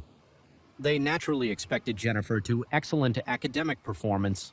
However, academic success also requires ability, and Jennifer only showed a natural talent in music. Her performance in other subjects was average at best for Jennifer. These academic results were acceptable, but she knew her parents would not age her. So from her early years in high school, she began forging report cards to deceive her parents, consistently presenting them with a record full of A's that made them proud when it came time to apply to universities in Canada. Jennifer had to submit an application that included her transcript to prove her academic achievements, along with several essays for the schools she wished to attend. However, Jennifer's application was rejected by the university she applied to because she had failed calculus during a crucial semester. making her ineligible for admission upon realizing she had lost her chance to attend. University Jennifer felt a mix of disappointment in herself and fear of what her parents would do if they discovered the truth. She was certain they would be furious, likely forcing her to study to the point of exhaustion, or worse, disowning her and kicking her out of the house. After careful consideration, Jennifer made a bold decision. She lied to her parents, telling them that she would be starting university in the fall. She painted a perfect picture of her future, claiming she would spend the first 2 years at university and then specialize in pharmacy for the next 2 years. When the time came to start school, Jennifer would leave the house every day with a backpack full of materials. Instead of going to university, she went to public libraries equipped with internet-connected computers. For 2 years, she maintained the illusion of being a diligent student, leaving early and returning late. She further convinced her parents by showing them old textbooks she had bought from university students and notebooks filled with lecture notes she had copied from the internet. In addition to these activities, Jennifer sought out part-time work, including serving at a coffee shop and working as a piano tutor, a job she truly enjoyed. Mr. and Mrs. Pan seemed very pleased with their daughter's academic and work efforts. They were so impressed that they even bought Jennifer a laptop to help her with her studies. Although Mr. Pan occasionally asked Jennifer about her studies, Mrs. Pan seemed to have complete faith in her. She even told Mr. Pan that he shouldn't interfere and should let Jennifer be herself. After completing the first 2 years of her supposed university education, Jennifer moved on to the next phase of her deception. She told her parents that the school had approved her for a student loan and even claimed that she had won a $3,000 scholarship for the next 2 years of specialized pharmacy studies. This also meant, according to Jennifer, that she would have to move to downtown, where she said she would be living with a female friend. In reality, she was planning to live with her boyfriend Daniel Wong and his family. Daniel and Jennifer had met and started dating while they were still in high school. Both participating in the school band, their relationship began when Daniel once saved Jennifer during an asthma attack triggered by cigarette smoke. However, due to her parents' strict control and prohibitions, Jennifer never dared to openly express her love for Daniel. Their entire relationship was carried out in secret. During the last 2 years of her fake education, Jennifer fabricated a story that she was volunteering at a hospital near her school. However, her parents noticed something suspicious. They had never seen her uniform or name badge. The very next day, they told Jennifer that they would drive her to work. Jennifer tried to remain calm, but when the car stopped in front of the hospital, she quickly ran into the emergency room and hid there for several hours until she saw her parents leave. At this point, Mr. Pan began to piece things together. They contacted the friend who was supposedly living with Jennifer, and what they learned was shocking. Unaware of Jennifer's lies to her parents, this friend revealed the entire truth. Jennifer had never graduated from high school because she failed calculus, and she was currently living with someone else. After discovering the truth, Mr. Pan was so furious that he wanted to disown Jennifer. However, Mrs. Pan, out of love for their daughter, pleaded with her husband to let Jennifer stay. Mr. Pan eventually agreed, but with conditions they would confiscate all of Jennifer's phones, computers, and other communication devices, allowing her to use them only for a limited time and under their supervision. Additionally, they forbade her from seeing Daniel, and she was only allowed to go out for her piano teaching sessions. At this point, Jennifer was essentially under house arrest. Unable to endure her parents' restrictions, Jennifer and Daniel broke up not long after. Daniel quickly moved on and started a relationship with another girl. This drove Jennifer into jealous rage and left her devastated. In response, she fabricated a story claiming that Daniel's new girlfriend had hired people to attack and gang rape her. However, this was soon exposed as a lie. In early 2010, Jennifer reconnected with an old friend from elementary school named Andrew Moner when questioned by the police. Jennifer stated that when she met Andrew again, he told her about how he had robbed someone in a nearby park. However, Andrew later denied this in court. Jennifer also recounted that when she confided in Andrew about the strained relationship with her parents, it was Andrew who intensified her desire to make them disappear. Andrew allegedly said that sometimes he wished his own father would just disappear, which fueled Jennifer's imagination about a future where both her parents were gone. Exploiting Jennifer's mindset, Andrew introduced her to a man named Ricardo Duncan, telling her that he was someone she could trust to help achieve her goal. However, Jennifer claimed that after she gave Ricardo 1,500 Canadian dollars, he completely vanished during his interrogation. Ricardo stated that there was no exchange of 1,500 Canadian dollar between him and Jennifer. Rather, it was only 200 Canadian dollar. However, he returned the money to Jennifer after she terrified him with a phone call filled with screams, demanding you have to kill her parents immediately. According to the police, it was around this time that Daniel and Jennifer reconnected, began texting flirtatiously, and devised a new sin plan they would hire a hitman to kill.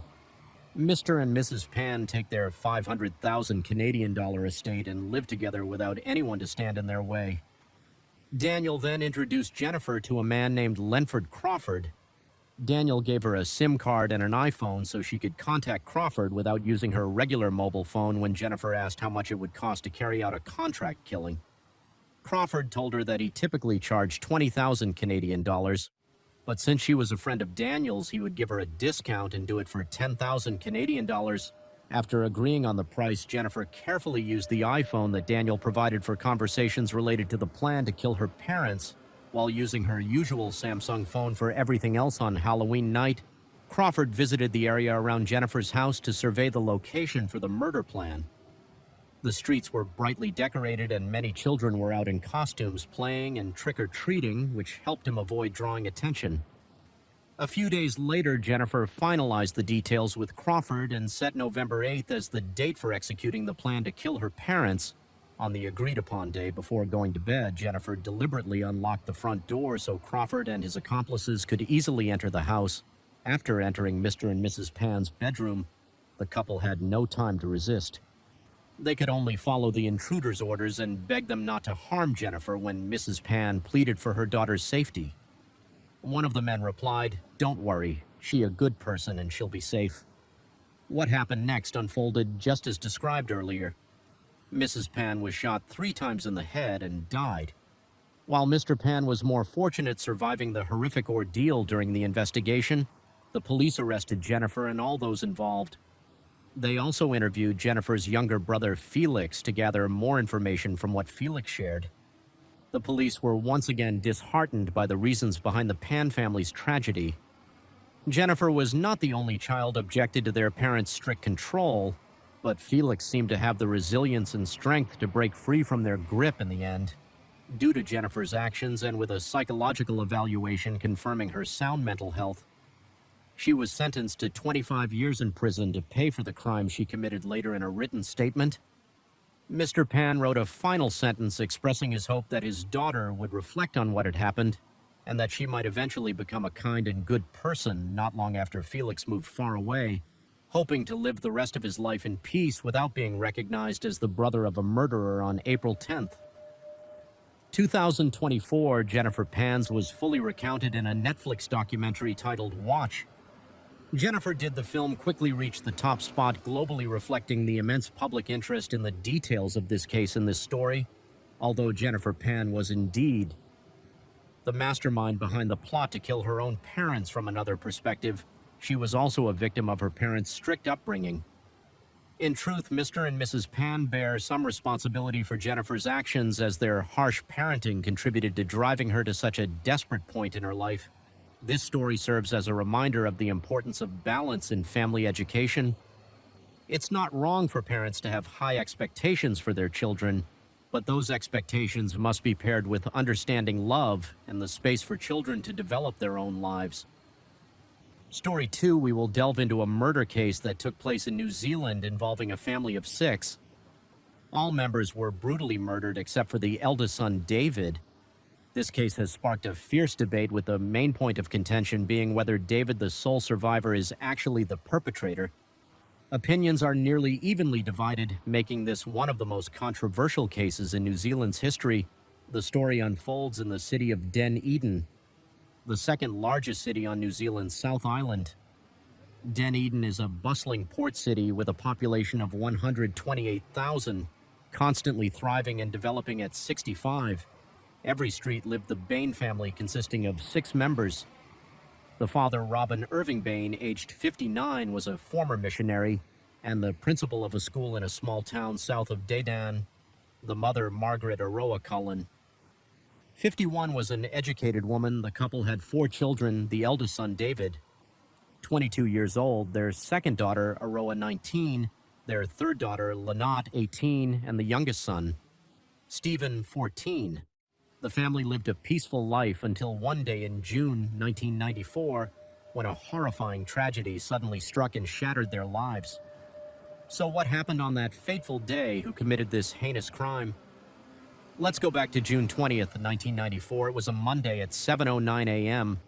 New Zealand's emergency call center 111 received a distress call. The number 111 is New Zealand's universal emergency phone number connecting to the police, fire department, hospital, and postal services. After receiving the call, the dispatcher did not immediately realize it was a murder case, instead assuming it might be a gas poisoning incident that had resulted in the family's deaths. As a result, they initially only sent an ambulance to the scene. It wasn't until 15 minutes after receiving the call that the incident was reported to the police. The police promptly mobilized and arrived at 65. Every street in front of them stood a 2-story house, eerily quiet with no sound except for the wind. The atmosphere at the scene was incredibly strange, for officers stood looking at each other, none daring to rush in. Suddenly, they spotted the head and shoulders of a person in one of the second-floor windows. This person was David, the one who had made the emergency call.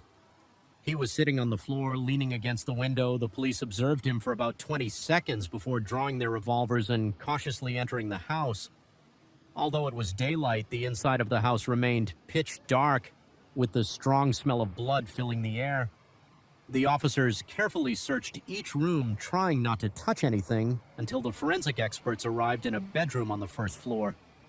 They found the body of AA, the second daughter. She was lying face down on the floor, her legs curled up with a gunshot wound to her forehead. After thoroughly checking the first floor to ensure no one else was there, the police moved on to the second floor. The room directly opposite the staircase was Margaret's bedroom. She had been shot in the head while she slept. Leaving no signs of struggle further inside was the room of the youngest son, Stephen, who was just 14 years old. The youngest in the family. Stephen's t-shirt was partially torn and wrapped around his neck. He had been shot in the head and was dead. Stephen's room was in complete disarray, covered in blood, indicating that a violent struggle had likely occurred there. Next to the staircase on the second floor was Lynette's bedroom room. The third daughter, the young woman, was found lying on her bed, having been shot 3 times and was already deceased. The book in Lynette's hand was soaked in blood. Following that, the police discovered Robin's body in the living room. He was slumped over a coffee table with a severe head injury. A .22 caliber semi-automatic rifle with a silencer was placed next to his body, the barrel pointing towards him. The computer on his desk was still on, displaying the message, "Sorry, you are the only one who deserved to live." Finally, the police found the sole survivor in the house, David, the 22-year-old man who had made the initial emergency call. At that time, he was in his room upon seeing the police. He began screaming, clearly in a state of extreme distress. By this point, the officers had done an excellent job. They had conducted a preliminary inspection of the scene, secured it, and preserved the initial evidence. As time passed, forensic psychologists and others arrived to conduct further investigations under psychological guidance. From an expert, David gradually calmed down and began to provide his statement. He first mentioned that around 5 a.m. he woke up and didn't notice anything unusual in the house, so he took the dog out to deliver newspapers. David typically woke up early to deliver newspapers every morning. After finishing his deliveries, he returned home around 7 a.m. After freshening up, David went upstairs and discovered that his entire family was dead. In a state of pain, panic, and despair, he called the emergency number 111. Meanwhile, investigators were gathering evidence from suspicious items at the scene. At the same time, an investigation into the Bain family's background was underway. According to the investigation, the Bain family had lived in Papua New Guinea for 15 years. Robin had been a missionary while Margaret had devoted herself to studying philosophy and astrology. In 1988, they returned to New Zealand from Papua New Guinea and settled in Dunedin. However, the family began facing financial difficulties and the relationship between Robin and Margaret deteriorated. Worsening over time, they began sleeping separately. Robin often stayed at the school dormitory, and on weekends he would only sleep in a camper van outside the house. The police found 20 empty rifle cartridges in Robin's car and a set of shed keys in the pocket of his raincoat. It seemed that Robin had fallen into despair over his family and killed them all, leaving only his eldest son David to carry on the family name.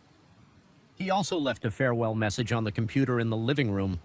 However, the detectives in charge of the case were not convinced that Robin was the perpetrator. They believed the case was more complex and quickly focused their suspicion on the sole survivor, 22-year-old David, after gathering a series of evidence. Just 4 days after the crime, David was arrested by New Zealand police on suspicion of murder. A year later, in 1995, the first trial for the case began. The central issue in the courtroom was whether David or Robin was the killer. During the trial, the prosecution presented a range of evidence pointing to David as the culprit.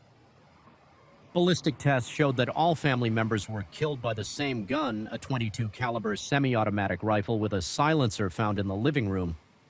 This rifle did not belong to Robin, but to David. Only one fingerprint was found on the gun, and it was David's. Over 1,000 rounds of ammunition were found in David's closet. The police also discovered a gun lock and key in the house, indicating that both David and Robin had access to unlock the rifle's trigger. Additionally, the autopsy revealed that Robin's bladder was full. The prosecution argued that if Robin were the killer, he would have woken up at 6:30 a.m., held his bladder all night, and not gone to the bathroom before committing the murders. Does that seem plausible? Robin's clothes at the time of his death had only his own blood on them, with no traces of anyone else's blood. According to the crime scene investigation, Stephen's room showed clear signs of a struggle. It was in disarray with a lot of blood, and Stephen had been struck on the head during the fight before he was killed. If Robin were the killer, it would be impossible for him not to have any of the victims' blood on him during such a violent altercation. After the incident, the police examined David and discovered that he had an injury on his head which was likely caused by Stephen scratching him. During their struggle, the police took all of David's clothes for test and found bloodstains on the edge of a pair of shorts. Test results showed that the blood belonged to Stephen in David's room. They found a pair of glasses with only the right lens frame intact. The left lens was found in Stephen's room. This suggests that during the struggle with Stephen, one of David's lenses may have come loose. A woolen glove was also found in Stephen's room, indicating that the perpetrator wore gloves during the crime. If Robin was the killer, why would he need to wear gloves, especially after leaving a farewell message on the computer?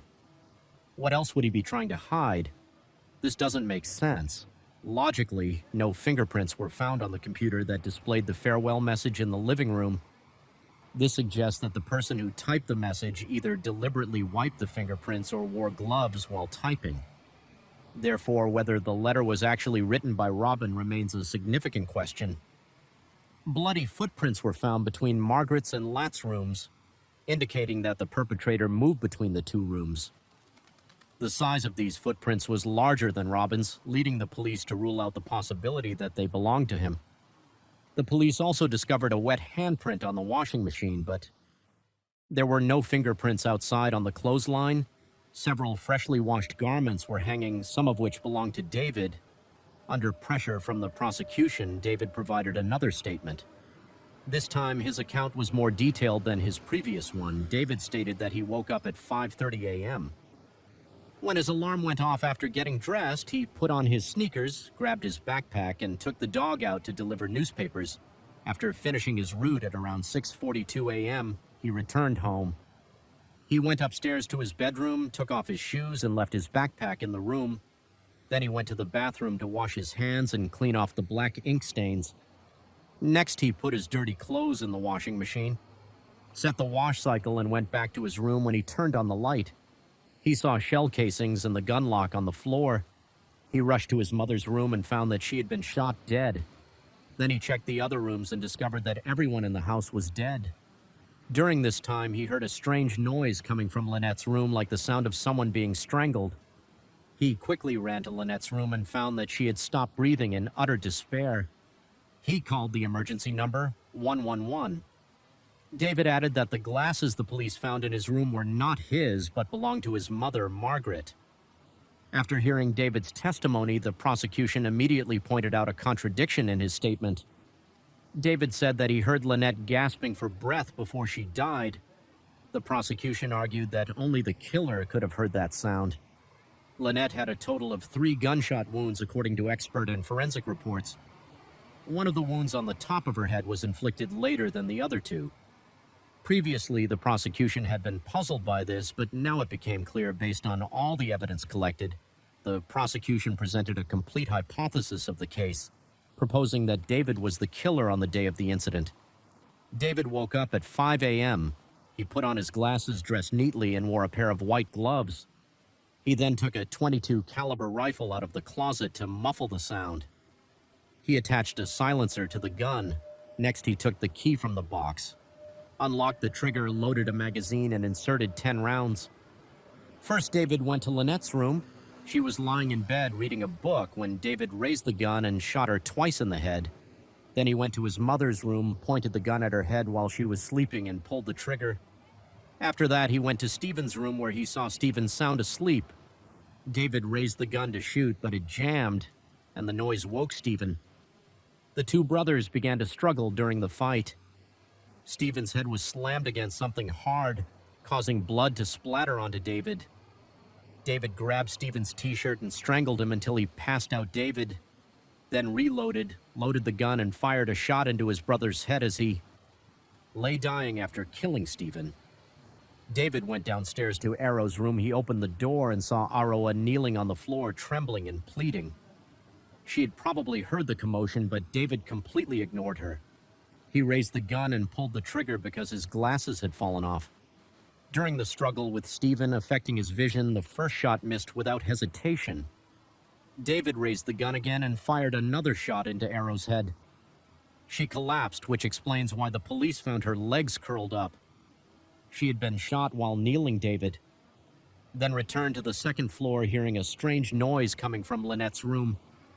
He entered again, pointed the gun at Lynette's head, and pulled the trigger.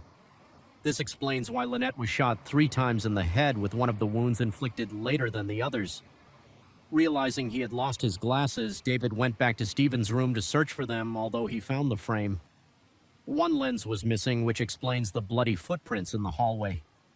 Next, David went to the laundry room, took off his blood-stained clothes, and put them in the washing machine. In the process, he accidentally left a wet handprint on the machine. At this point, Robin was still sound asleep in his car outside, completely unaware of what had happened inside the house. David changed into a clean set of clothes and casually took the dog out to deliver newspapers as if nothing had occurred. While on his paper route, David contemplated how to complete his plan after finishing the deliveries at around 6:42 a.m. David returned home. He went upstairs to the living room, turned on the computer, and in his father's voice typed a note that read, "Sorry, you are the only one who deserved to live." David knew his father's daily routine. Well, Robin would pray every morning in the living room on the second floor. David checked the time, estimated that it was about right, then grabbed the rifle and hid behind the living room curtains a short. While later Robin entered as Robin knelt by the coffee table to pray. David suddenly stepped out from behind the curtain, pointed the gun at his father's head, and pulled the trigger. It was all over David, then placed the gun on the floor with the barrel pointing toward Robin to stage the scene as a suicide. Finally, David returned to his room and called the emergency number 111 at 7:09 a.m. Faced with the prosecution's allegations, David steadfastly denied guilt and maintained his innocence. The defense attorney argued that David had no history of mental illness or violent behavior. Moreover, the prosecution failed to establish a motive for murder, and most importantly, any deep-seated hatred that would have driven David to act so cruelly against his own family. The prosecution countered that proving a motive for the crime is not a mandatory element. They must demonstrate during the trial their responsibility is to prove that the defendant committed the criminal act on May 29, 1995, after a 3-week trial. The Dundon High Court delivered a verdict based on irrefutable evidence that David Bain was guilty of murder. David was convicted on all 5 counts of murder and sentenced to life imprisonment with no possibility of parole for 16 years. not including the year he had already spent in custody. David naturally disagreed with this verdict, and immediately after the sentence was pronounced, he prepared to appeal. The reason for David's confidence was that a crucial piece of evidence had not been considered by the court. During the trial, an important witness appeared in court who could provide evidence favorable to David Kurt Lynette's friend. Kurt revealed shocking information. Lynette had confided in him that she had been abused by her own father, Robin, for a long time. Just before the murders occurred, Lynette had planned to expose Robin's crimes. This testimony was shocking because Robin was known as a kind missionary and an exemplary school principal. No one could have imagined that he would commit such depraved acts against his own daughter if this truth were exposed. Robin would certainly lose everything, which could have been the motive for him to kill his entire family, leaving only his eldest son David to carry on the family line. However, when the court called Kurt to testify, he suddenly disappeared at a critical moment, leaving this evidence unexamined and the jury completely unaware of the story. Had this evidence been considered, the outcome of the trial might have been different. This is also the main reason the defense disagreed with the verdict and filed an appeal. Not long after rumored of Robin abusing his daughter and killing his family before taking his own life spread widely, causing a public outcry. Supporters of David's innocence criticized the police investigation for its lack of transparency and the court's verdict for being irresponsible. After David was sentenced to life in prison, Kurt suddenly reappeared following the scandal surrounding Robin. Two other friends of Lynette also came forward testifying that Lynette had confided in them about her intentions to run away for good. Lynette's painful experiences might have begun when she was just 11 years old, as Robin's scandal continued to grow. David's supporters unanimously argued that his trial was unjust and that justice needed to be restored for him. David's lawyer, Michael Guest, used Kurt's testimony as new evidence to appeal to the Court of Appeal. However, in December 1995, the Court of Appeal rejected David's appeal. Citing insufficiently convincing evidence, it seemed that the hope of exonerating David was fading. But just at that moment, David's savior appeared. Joe Karam, a former star of New Zealand's national rugby team. Joe Karam is a highly respected figure in New Zealand. After retiring from sports, he ventured into business and found great success. Joe Karam had been quietly following the Bain case from the beginning and had always believed in David's innocence. He was deeply upset by the court's verdict in January 1996. After learning that David's appeal had been rejected, Joe Karam decided to public support David. He used his influence and resources to draw media attention to the case. He rallied. David's supporters raised funds and hired attorneys Colin Withen and Stephen O'Driscoll to replace David's previous defense lawyer. Michael Guest. Joe Karam also met with David several times in person to discuss the appeal. He carried out these actions very openly, aiming to attract public attention to the case. In April 1996, David's legal team took the appeal to the Judicial Committee of the Privy Council in the United Kingdom. New Zealand, being a Commonwealth nation, has the Privy Council as the final appellate authority for its legal matters. Unfortunately, the Privy Council determined that the evidence in the case was not compelling enough to warrant overturning the verdict. In 1997, Joe Karam published the book David and Goliath. The story of David and Goliath from the Bible is a classic tale of the underdog defeating a giant. Joe Karam used this imagery to highlight the overwhelming power of the police right from the start of the investigation, where they focused on David gathering evidence against him while deliberately ignoring any evidence that might have been in his favor. Joe Karam believed that although David was alone, justice would eventually prevail, which is why he titled his book as such. That same year, another book about the Bain case was published titled The Mask of Sanity by Harry Cleckley. At that time, the Bain case had captured the attention of many New Zealanders, making this book, like David and Goliath, a bestseller. However, the perspectives in the two books were entirely opposite. Harvey Cleckley firmly asserted that David was the murderer, and he had no doubts about it. Cleckley argued that after the murders, David showed no remorse or guilt for his actions, as if nothing had happened after years of studying the Bain family psychology. The author proposed a theory about David's motive for the killings.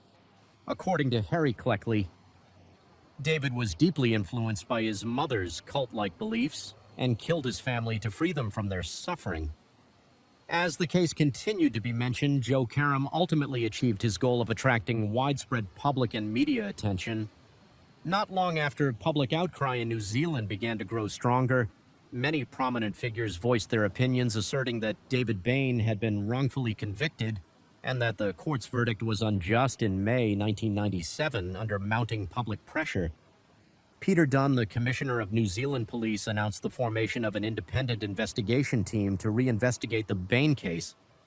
This independent investigation, overseen by the New Zealand Police Complaints Authority, would re-examine all aspects of the 1994 Bain case, including the conduct of the police officers involved in the original investigation. As the independent investigation proceeded, new information about the Bain family and the case gradually came to light.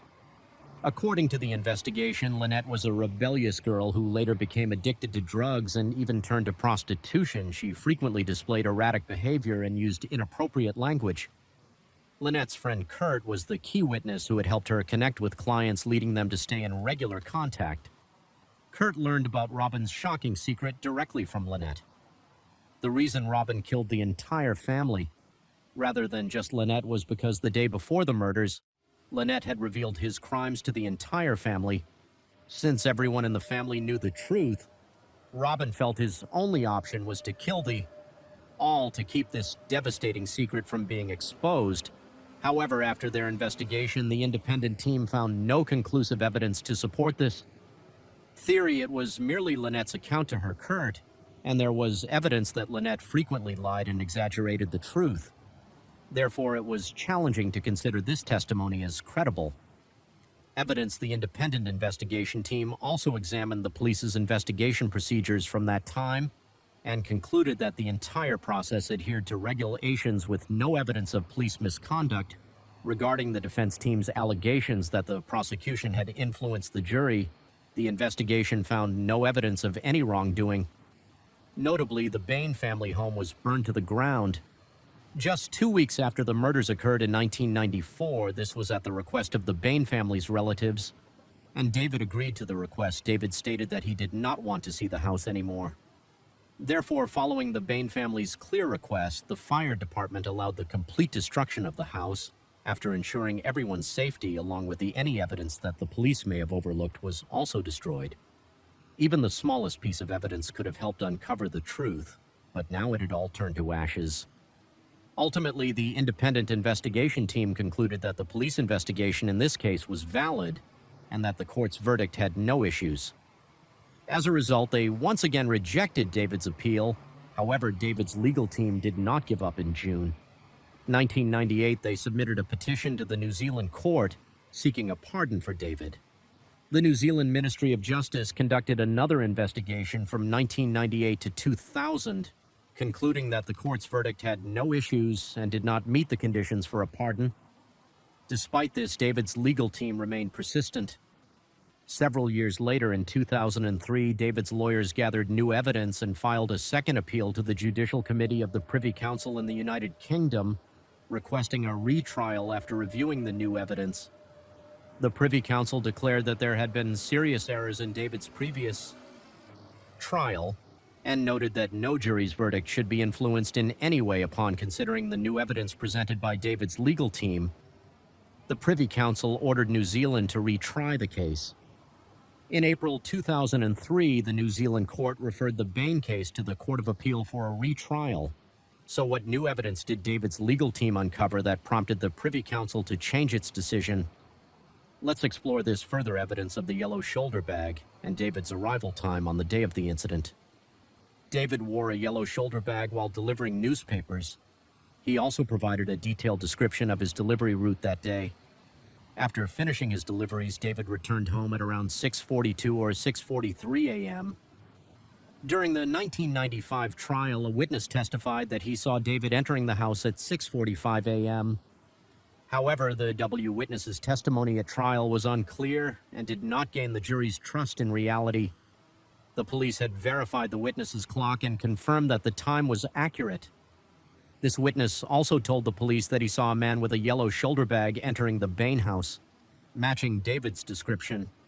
This evidence could have been very favorable for David, but during the trial, the police did not question the witness about this detail, so the jury was completely unaware of this crucial information. Evidence regarding the comp computer boot time during the trial, the jury was informed that the computer containing the farewell note in the Bain family's second-floor living room was turned on at 6:44 a.m. This time was determined by a computer consultant from the University of Otago after examining the computer. However, on the day of the computer examination, the consultant was not wearing a watch, so he borrowed a watch from a nearby police officer to check the time. Unfortunately, the borrowed watch did not have a second hand and only displayed time in 5-minute intervals. As a result, the 6:44 a.m. computer boot time presented by the prosecution during the trial was inaccurate after recalculating the correct computer boot. Time was adjusted to 6:39 a.m. This time was earlier than the witness's sighting of David returning home at 6:45 a.m. Thus, David's legal team discovered new evidence suggesting that the computer was turned on before David returned home. Evidence regarding the glasses: we know that a pair of glasses missing one lens was found on a chair in David's room, while the missing lens was found in Stephen's room during the initial trial. The prosecution argued that the glasses were knocked off during a struggle between David and Stephen in the room. According to David's testimony, these glasses were not his. They belonged to his mother, and he only wore them occasionally. An optometrist examined the prescription of the glasses and initially testified that they likely belonged to David. However, not long after, the optometrist changed his testimony, stating that there had been an error in the vision test and the glasses might not belong to David.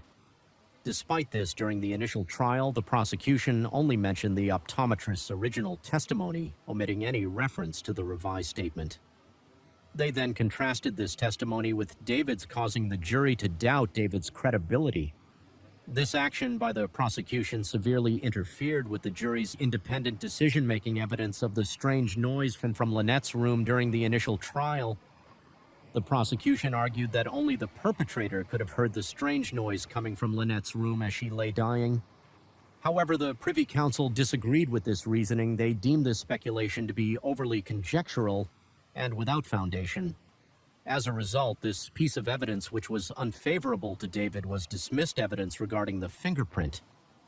The most crucial evidence that led to David's conviction in the initial trial was his fingerprint on the .22 caliber semi-automatic rifle with an attached silencer. The fingerprint was imprinted on a bloodstain, creating a bloody fingerprint. However, after DNA testing of the blood, it was unexpectedly discovered that the blood was not human but rabbit blood. Since this rifle was used for hunting, having animal blood on it was entirely normal. With this revelation, the most damaging evidence against David, the fingerprint was effectively nullified. Evidence of bloody footprints in the 1995 initial trial. The second piece of unfavorable evidence against David was a set of bloody footprints found between Margaret's and Let's rooms. The prosecution's forensic analysis indicated that these footprints were larger than Robin's, thus ruling out the possibility that they belonged to him. However, upon reinvestigation, David's legal team discovered that the footprints measured approximately 11 inches, while Robin's foot length was about 10.6 inches and David's was 11.8 inches. At the time, the jury had not been informed about the foot sizes of either man or the specific dimensions of the bloody footprints. They had only heard the prosecution's conclusions now based on these numbers. Robin's foot length was actually closer to the size of the footprints. If these prints were not Robin's, they certainly couldn't have been David's. What was initially incriminating evidence against David, the bloody footprints, had now become evidence in his favor on May 15, 2007. The Christchurch Court of Appeal held a hearing with David's legal team, providing a series of new evidence. David Bain, who had been imprisoned for 13 years, was released on bail. The Court of Appeal announced that it would set a date for a retrial on March 6, 2009, after the jury was sworn. In the retrial of the Bain case officially began at the Christchurch Court of Appeal during this trial. In addition to presenting new evidence to the jury, David's legal team focused on proving that David's father, Robin, was the actual perpetrator, thereby demonstrating David's innocence. David's lawyers pointed out that information about Robin's mental state had been completely overlooked in the initial trial. leaving the jury unaware of his psychological issues. In fact, Robin had exhibited some unusual behaviors as a school principal. Robin had once hit a student. He had also written a dark children's story describing a family massacre in the school magazine in the preliminary trial. Kurt, a friend of Lynette and a key witness, did not appear to testify. However, this time Kurt was present in and provided his testimony. Additionally, David's legal team discovered 2 more witnesses who also confirmed that Lynette had confided in them about being abused by her biological father, which further validated Kurt's testimony. The murder weapon was a Winchester 49,022 caliber semi-automatic rifle. The rifle was already quite long, and with the addition of a silencer, the overall length was even greater. As a result, during the preliminary trial, the jury concluded that Robin could not have committed suicide with this weapon to clarify this issue. David's legal team brought an important expert to court. Philip Boyce, a British forensic and firearms expert with extensive experience in investigating crimes involving firearms. What followed was a surprising scene in the courtroom.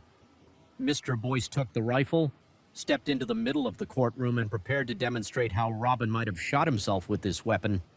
According to Mr. Boyce, while the rifle was indeed long, it wasn't impossible to shoot oneself with it. Provided that a support item was used, that item was a chair. There was indeed such a chair found next to Robin's body at the crime scene. Mr. Boyce placed the rifle stock on the chair, aimed the barrel at the temple, matching the location of the bullet found in Robin's head with just a chair. Robin could have carried out his plan. Additionally, another method involved placing the rifle stock on the ground, kneeling on one knee on the chair, using the chair as a support point, then leaning down, allowing his hand to reach the trigger. Mr. Boyce added that this hypothesis had been verified through professional and rigorous ballistics experiments. After the shot, the bullet's impact would pass through an exit from the back, creating a wound consistent with Robin's injury. The only unfortunate aspect is that no trace of Robin's blood was found on the gun or the silencer. Without this, the hypothesis could have perfectly explained everything when this evidence was presented. The courtroom buzzed with reactions. The retrial at the Court of Appeal lasted 3 months. With nearly 200 witnesses called to testify on June 5, 2009, the jury reached their final decision. The Christchurch Court of Appeal declared David Bain not guilty on all 5 counts of murder, and he was released immediately as the news broke. David's supporters erupted in joy outside the courtroom. Major New Zealand television networks broadcast the event live. It was a stunning reversal, so unbelievable it seemed like something out of a movie, yet it had become a reality. However, David Bain's exoneration also left many feeling outraged. Those who opposed David couldn't believe that such a cold-blooded killer could walk free. A reporter named Martin Van Banan closely followed and reported on the case. After the trial, he captured a controversial photograph of a juror emotionally embracing David. Martin later revealed more shocking information. 2 jurors had been exchanging information with each other throughout the trial. An anonymous source claimed that during the trial, any juror leaning towards convicting David was privately approached by these 2 members. The content of those conversations remains unknown. The retrial of David Bain's case set a record for legal costs. The 2009 retrial alone exceeded $4 million. And when combined with the costs of previous trials, the total expenditure surpassed $7 million, making it the most expensive trial in New Zealand's history.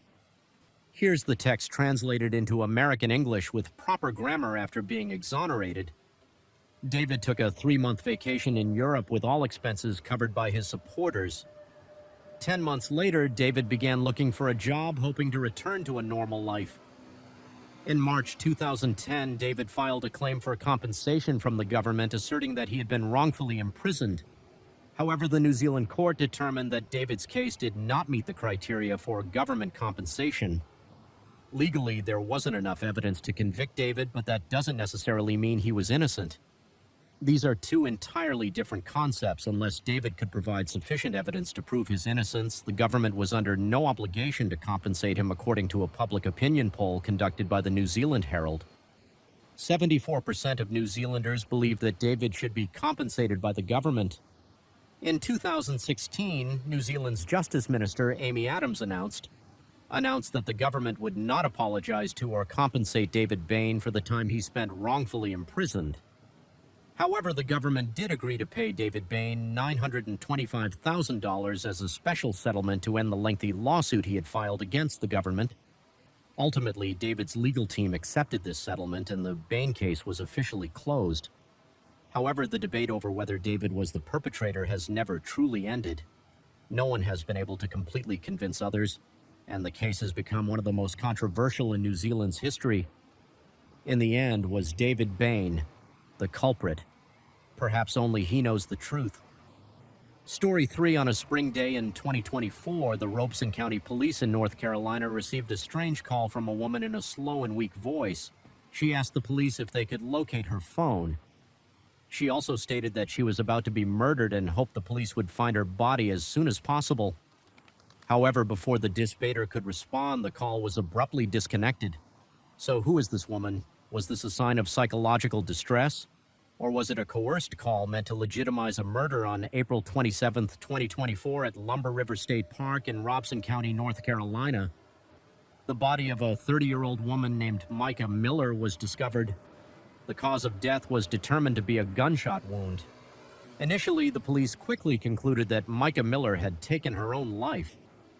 However, MM's family and the public were not convinced. Micah's sister mentioned that Micah had often confided in her, saying that if she ever died from a gunshot, the person responsible would undoubtedly be John Paul Miller. Micah's husband, the victim's family, suspects that the 911 call was part of an elaborate ruse orchestrated by the person who killed Micah, possibly using voice-altering technology to deceive the police. They also pointed out that Micah did not typically speak in such a slow manner. Moreover, immediately after Micah's death, John hurriedly arranged for her cremation without any intention of having an autopsy performed on her body. This action further fueled the family's suspicions that John was the killer and that he was trying to cover up his crime. Additionally, the relationship between Micah and John had already deteriorated. She had previously called the police suspecting that John had installed a tracking device on her car and slashed her tires.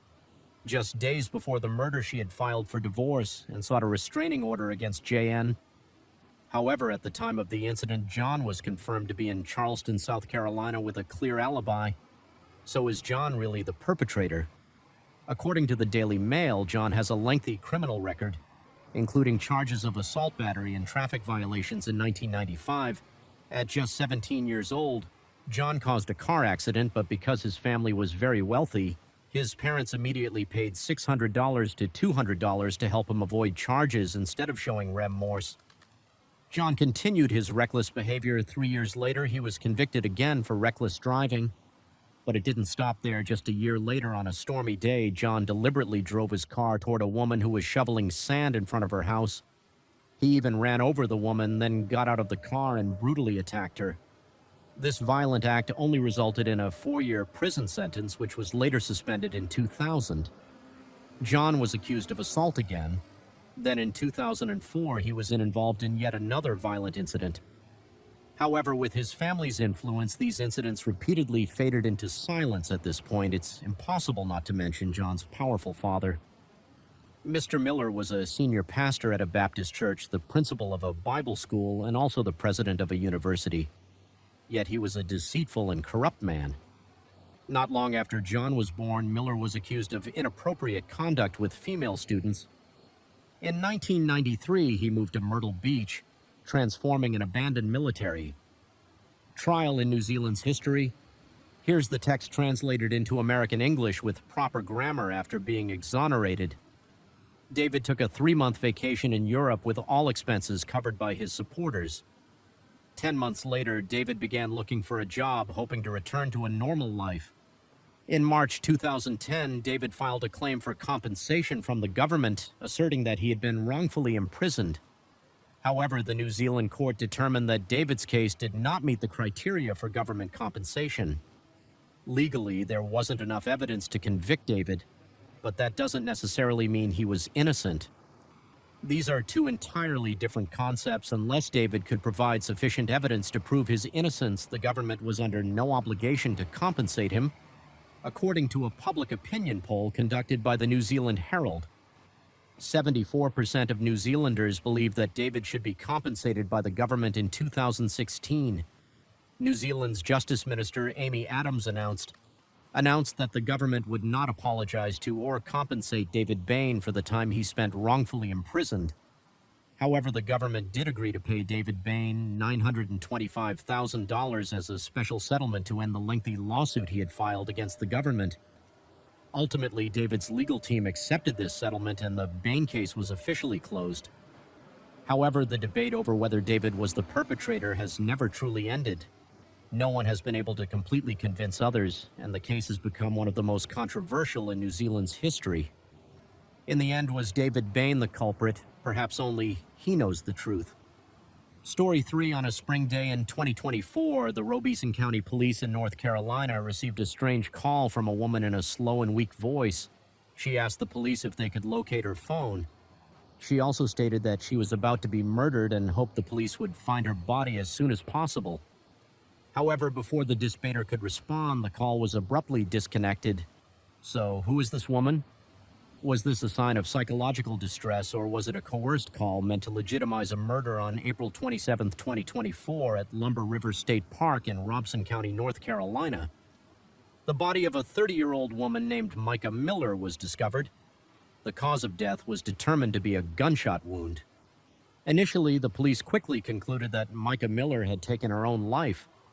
However, MM's family and the public were not convinced. Micah's sister mentioned that Micah had often confided in her, saying that if she ever died from a gunshot, the person responsible would undoubtedly be John Paul Miller. Micah's husband, the victim's family, suspects that the 911 call was part of an elaborate ruse orchestrated by the person who killed Micah, possibly using voice-altering technology to deceive the police. They also pointed out that Micah did not typically speak in such a slow manner. Moreover, immediately after Micah's death, John hurriedly arranged for her cremation without any intention of having an autopsy performed on her body. This action further fueled the family's suspicions that John was the killer and that he was trying to cover up his crime. Additionally, the relationship between Micah and John had already deteriorated. She had previously called the police suspecting that John had installed a tracking device on her car and slashed her tires just days before the murder. She had filed for divorce and sought a restraining order against JN. However, at the time of the incident, John was confirmed to be in Charleston, South Carolina with a clear alibi. So is John really the perpetrator? According to the Daily Mail, John has a lengthy criminal record, including charges of assault, battery, and traffic violations in 1995. At just 17 years old, John caused a car accident, but because his family was very wealthy, his parents immediately paid $600 to $200 to help him avoid charges instead of showing remorse. John continued his reckless behavior. 3 years later, he was convicted again for reckless driving, but it didn't stop there. Just a year later, on a stormy day, John deliberately drove his car toward a woman who was shoveling sand in front of her house. He even ran over the woman, then got out of the car and brutally attacked her. This violent act only resulted in a 4-year prison sentence, which was later suspended in 2000. John was accused of assault again. Then in 2004, he was involved in yet another violent incident. However, with his family's influence, these incidents repeatedly faded into silence at this point. It's impossible not to mention John's powerful father. Mr. Miller was a senior pastor at a Baptist church, the principal of a Bible school, and also the president of a university. Yet he was a deceitful and corrupt man. Not long after John was born, Miller was accused of inappropriate conduct with female students in 1993. He moved to Myrtle Beach, transforming an abandoned military base into a Bible school. He also built a Baptist church right next to the school. However, his nature remained unchanged. In 2014, he was arrested on multiple charges, including visa fraud, hiring illegal workers, and labor violations. According to the New York Daily News, Miller turned his Bible school into a forced labor camp targeting foreign students. The focus of the school shifted away from education, with its primary goal being to turn students into full-time workers. For his family, students were forced to work long hours for low pay, and they were even given expired food to eat in 2000. John married his. Together, however, during his marriage to Allison, John met Micah, who later became his second wife. Micah was born on March the 7th, 1994, at the age of 15.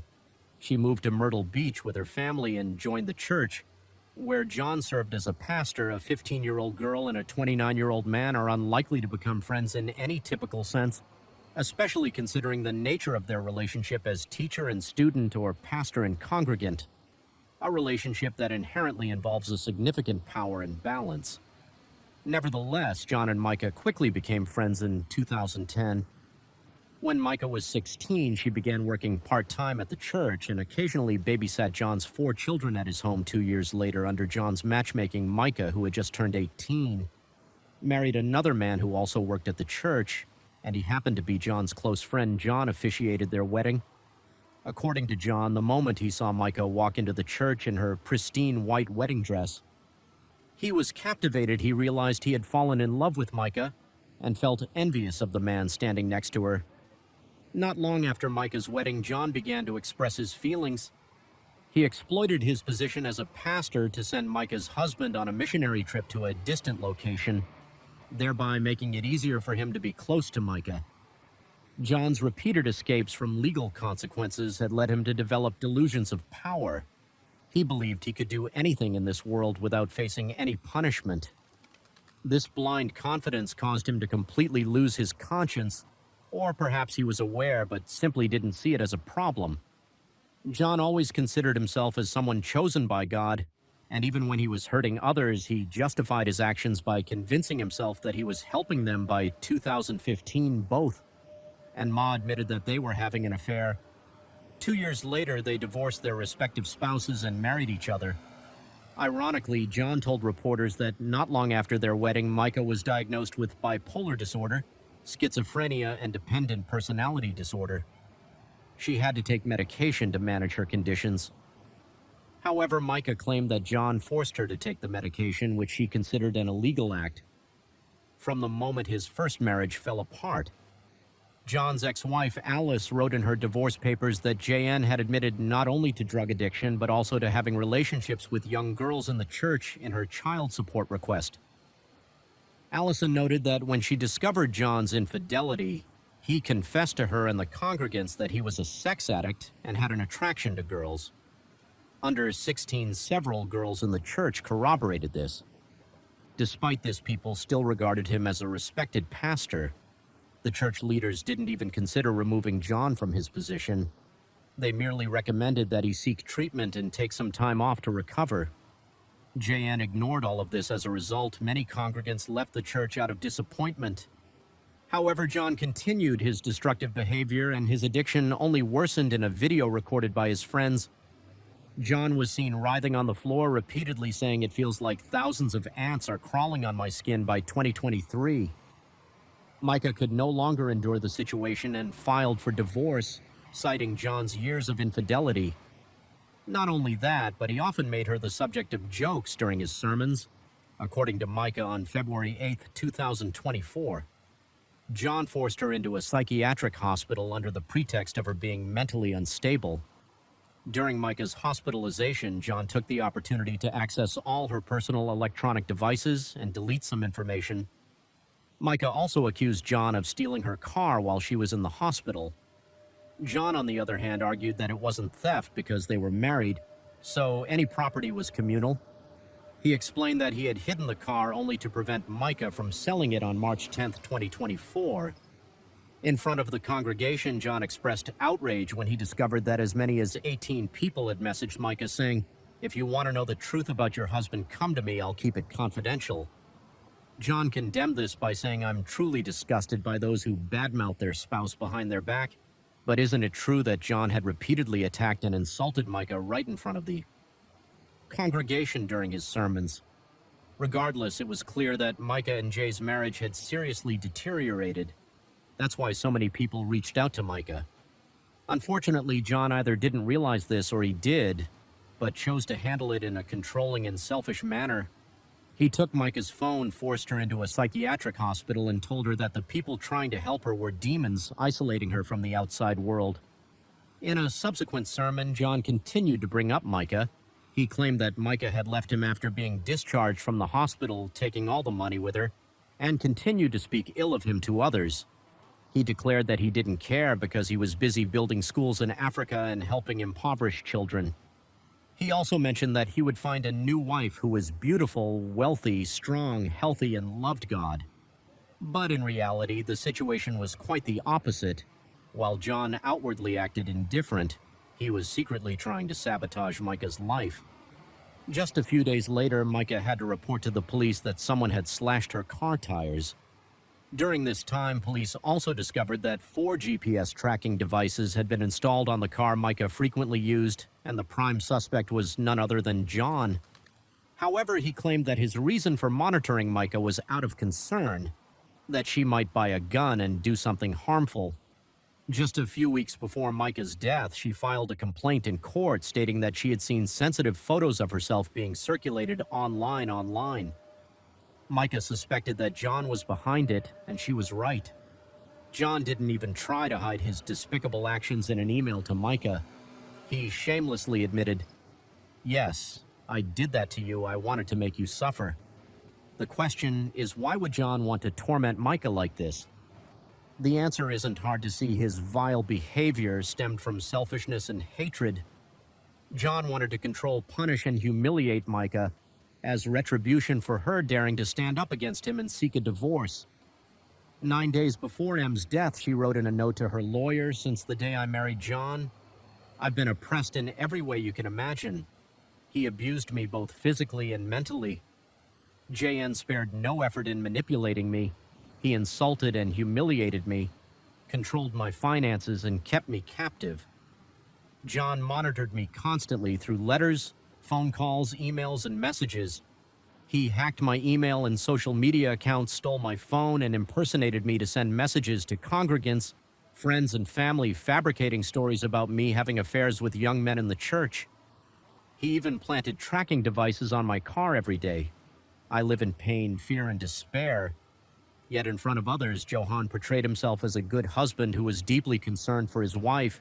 He spread the narrative that Micah was mentally unstable, suffering from bipolar disorder, and would self-destruct without him. By her side, John excused her negative comments about him by claiming that her severe illness was to blame, and he was willing to sacrifice his own reputation for her sake around 12:12 p.m. On April 27, 2024, surveillance cameras captured footage of Micah purchasing a gun at a store by 2:54 p.m. That same day, she had called the police. 2 hours later, her body was discovered in the river. Additionally, the police found the gun purchase receipt in Micah's car in a sermon after his wife's death. John revealed this information with an unusual demeanor. He appeared indifferent, even making light of Micah's mental health history. John insisted that Micah, worn down by her illness, had taken her own life. It's worth noting that at this time, the police had not yet released any official statement regarding the cause of Micah's death. Yet John was quick to conclude and blame her for the troubles in their marriage at Micah's funeral. John once again put on a display of grief. He cried and spoke emotionally about his late wife in front of friends and family. He recounted how he had visited the morgue 4 times to see her, even holding hold in her hand and trying to bring her back to life. John also made a point to highlight Micah's beauty, boasting that she was a former beauty queen and a star on the soccer field. He mentioned that she was a wonderful wife who always praised him as the greatest preacher in the world. However, John's remarks focused solely on Micah's outward appearance, her social status achievements, and how she supported him. He made no mention of her soul or character, perhaps because John never truly cared about those aspects to him. Micah was not a cherished life partner, but merely a trophy to show off to others. So when Micah tried to break free and take control of her life, John was furious. Her departure was like stripping away the accomplishment he believed he owned. This raises the question, could John also have had psychological issues? He projected all his insecurities, fears, and shortcomings onto his wife by claiming Micah was sick, using it as justification. For his surveillance and control over her, he constantly blamed Micah to avoid taking responsibility for his own actions. It's possible that John craved status and power, viewing his wife as a possession to satisfy his selfish desires. This approach may have worked initially, allowing John to keep Micah under his control, but eventually things spiraled out of control, causing Micah immense suffering, while John's hatred grew stronger. Although John had an alibi, many still believed that he was behind Micah's death. He might not have been directly involved, but it's hard to consider him innocent. All evidence points to John using domestic violence to gradually manipulate and indirectly push Micah to her breaking point. One Sunday morning, a large crowd gathered outside the church, holding signs and wearing t-shirts that read, "Justice for Micah." They demanded that authorities investigate and bring John to justice on April 28, 2024. Micah's family also posted on social media asking the public to stop spreading false information about her death. Micah's father revealed that her hands and arms had numerous defensive wounds, which seemed odd if she truly intended to end her life.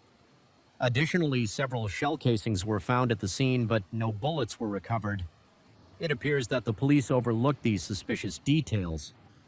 They hastily concluded that Micah acted alone based solely on a blood alcohol test without conducting a toxicology screening. What's particularly strange is that if John had done nothing wrong, why was he in such a rush to have his wife's body cremated? Micah's father also mentioned that given John's threatening actions, Micah's decision to buy a gun was entirely understandable, as she needed to protect herself. He believes it's possible that Micah was coerced into making the call to the police, or that the call itself was faked by the killer. According to Micah's father, the autopsy revealed bruises on Micah's arms, suggesting she tried to fend off her attacker. It's possible that during the struggle, the perpetrator accidentally fired several shots that missed Micah, which would explain the multiple shell casings found at the scene after the attack. The killer likely threw Micah into the river to dispose of her body. Unfortunately, there is no evidence to support Micah's father's claims on May 5, 2024. John appeared on television for an interview, once again stating that Micah was a wonderful wife, but unfortunately suffered from mental illness. John claimed that he had pleaded with family and friends for help, but no one believed him. As a result, he said he had to find ways to help Micah on his own. Never imagining it would end in such tragedy, while JN continued to feign grief, the media uncovered photos of him cozying up with another woman named Susie Skinner. It turns out they had been secretly involved for years, even while Susie was still married in September of 2021. Susie's husband was found dead in a swimming pool. What's noteworthy is that the pool was located very close to the church where John worked. Although the police concluded that Susie's husband drowned, many people didn't believe that explanation. Friends revealed that SU's husband was an excellent swimmer before a car accident at age 20 left him paralyzed. Despite his paralysis, he was still very comfortable in the water and often surfed at the beach without assistance. Therefore, his drowning in a swimming pool seemed highly unusual, raising significant questions about the circumstances behind this tragic accident. On May 9, 2024, amid growing public outcry, John's defense attorney spoke out, asserting that his client had nothing to do with Micah's death. The attorney claimed that it was Micah's mental illness that took her life, not JN, and urged people to stop blaming him currently. The FBI is investigating John and the organization he owns under suspicion of embezzlement. At the same time, the state prosecutor's office announced that they would be cooperating with the FBI to thoroughly investigate the mysterious circumstances surrounding Micah's death. Story 4, we will delve into a mysterious murder that took place in South Carolina, USA. Say to the north of the state lies a man-made lake called Lake Y. Surrounding the lake are breathtaking landscapes with lush green forests reflecting on the crystal clear water, and luxurious mansions among them is the home of the two main characters in today's story, Steve Clayton and Lana Clayton. Steve Clayton, 62, was a millionaire having achieved success in business. From a young age, he married a woman 11 years his junior named Lana Clayton, and they moved into a luxurious mansion by Lake Y. Although they had no children, their life seemed happy and fulfilling. But in 2018, tragedy struck on a Friday when Steve was found dead at the bottom of the stairs in their home.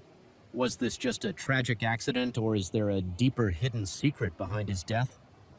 Let's turn back the clock to 2018 and uncover the truth about this case at around 11 a.m. On July 21, 2018, Lana went upstairs to the bedroom and found Steve still sound asleep. His health had been deteriorating recently, so Lana had been taking extra care of him. She placed his medication and other necessities on a small table next to the bed so that Steve could easily reach them when needed. As noon approached, Steve still hadn't woken up, so Lana decided to go outside and mow the lawn. About an hour later, she came back inside and found her husband lying face down and unresponsive at the bottom of the stairs. In a panic, Lana ran outside to seek help. She flagged down a man riding a motorcycle and asked him to call 911 when the police and paramedics arrived. They found that Steve was no longer breathing. Lana was devastated and blamed herself for not being by his side. She thought if I had stayed with Steve, maybe this tragedy could have been avoided. The victim. Steve was born in Florida into a large family and was particularly close to his sister Rosie Clayton in his 20s. Steve started a physical therapy business for injured athletes, which quickly became a huge success. Outside of work, he was passionate about collecting art, enjoyed playing golf, and often relaxed by taking boat trips at the age of 41. Steve decided to retire early to enjoy life. He deeply loved his family, especially his two nephews, Nick French and Chris Fagan. At the end of 2009, Steve moved from Florida to North Carolina. A year later, he met Lana online. She was 11 years younger than him and originally from Oklahoma. Their relationship quickly blossomed, and 3 years later, they were married in Charlotte. Although this wasn't the first marriage for either of them, their genuine love received enthusiastic support from family and friends. Steve and Lana's married life was very happy. Although they had no children together, they found joy in caring for their two Italian greyhounds. In 2016, they moved into a mansion by Lake Y in South Carolina. There they quickly integrated and were well liked by the local community. The neighbors all had praise for the couple.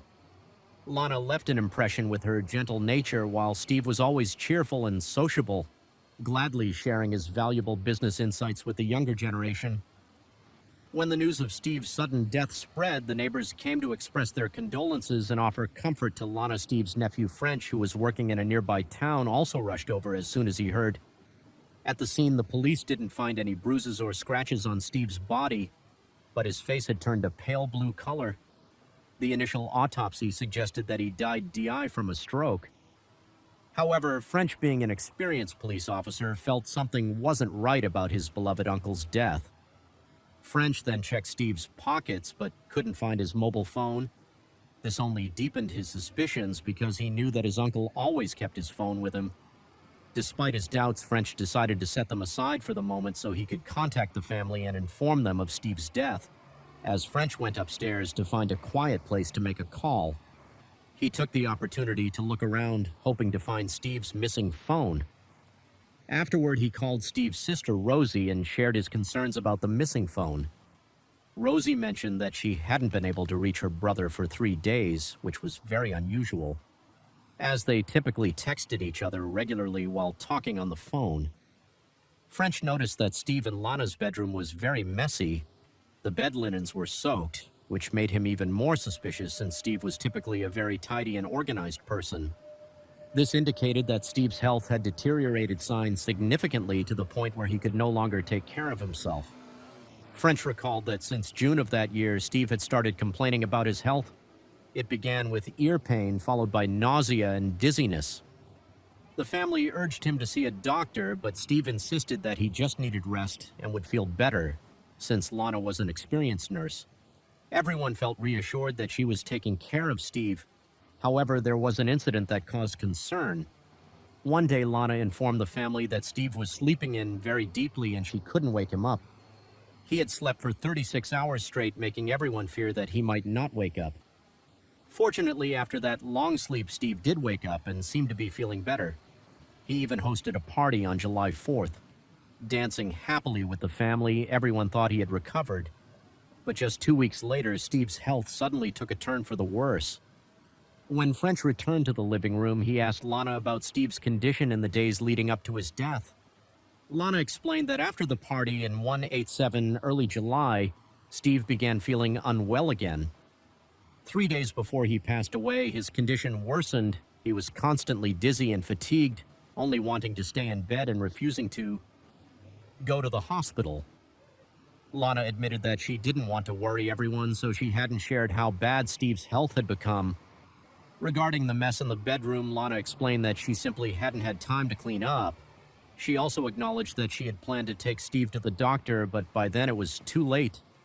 As night fell, other members of Steve's family arrived while everyone was discussing the funeral arrangements. Lana suggested cremating Steve as soon as possible to prevent the body from decomposing. However, Rosie recalled that her brother had expressed a wish to be buried in a cemetery in Fort Lauderdale, Florida, and this was noted in his will. Another of Steve's nephews, Fagan, also confirmed that his uncle had left a will and he had been named as the executive. Upon hearing this, Lana appeared very confused as Steve's wife. She was unaware of her husband's will and didn't know where he had kept it. The more she thought about it, the more distraught she became, eventually breaking down in tears as the discussion continued. French, with his experience as a police officer, felt that there was something off about Steve's death. He didn't believe that after 3 days of being bedridden due to poor health, Steve could have gotten up and walked down the stairs on his own.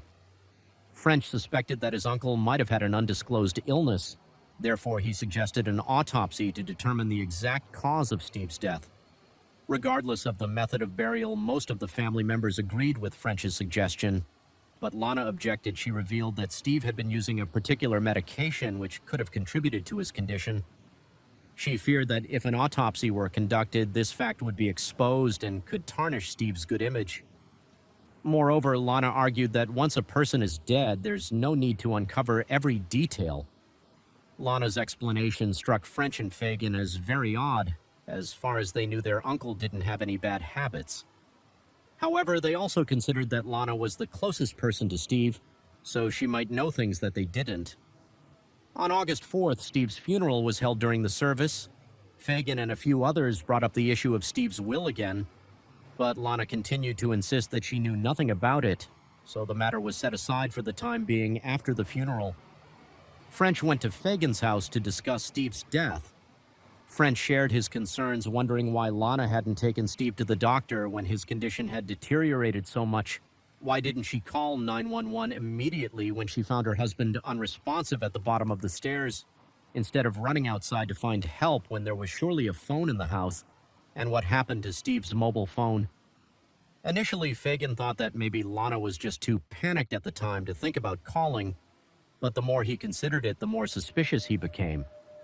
He recalled that right after Steve passed away, Lana was adamant about cremating him immediately and opposed the idea of an autopsy. Additionally, the day after Steve died, Fagan called Lana and asked her to help locate the will, but she abruptly cut him off, saying, "Don't come here, this is my house and he was my husband. I'll take care of everything." She then quickly hung up the phone. After this conversation, both French and Fagan became convinced that Steve's death wasn't as straightforward as it seemed, and that Lana might be hiding something with his experience. French decided to conduct his own investigation without informing Lana.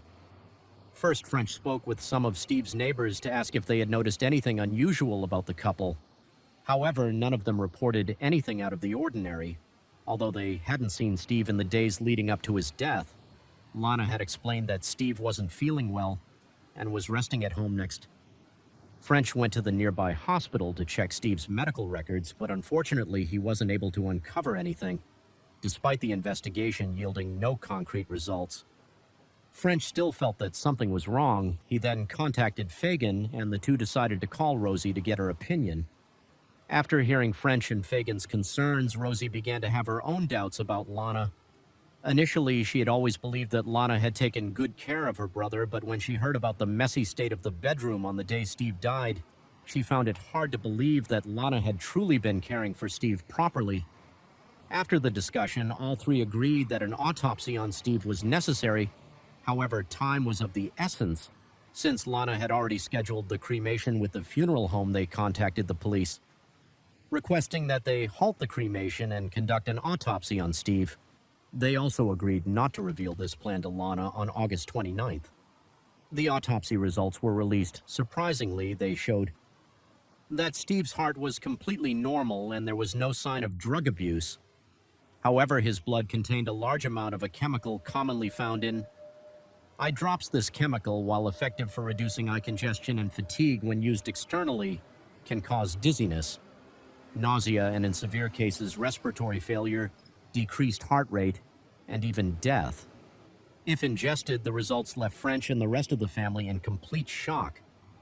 The next day, the police informed Lana about the suspicious findings. Confronted with these concerns, Lana quickly explained that the chemical could have come from the eye drop Steve had been using for nearly 2 years.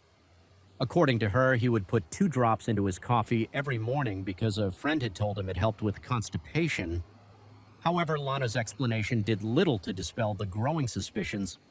The police then informed her that they needed to conduct a formal interrogation and read her Miranda rights.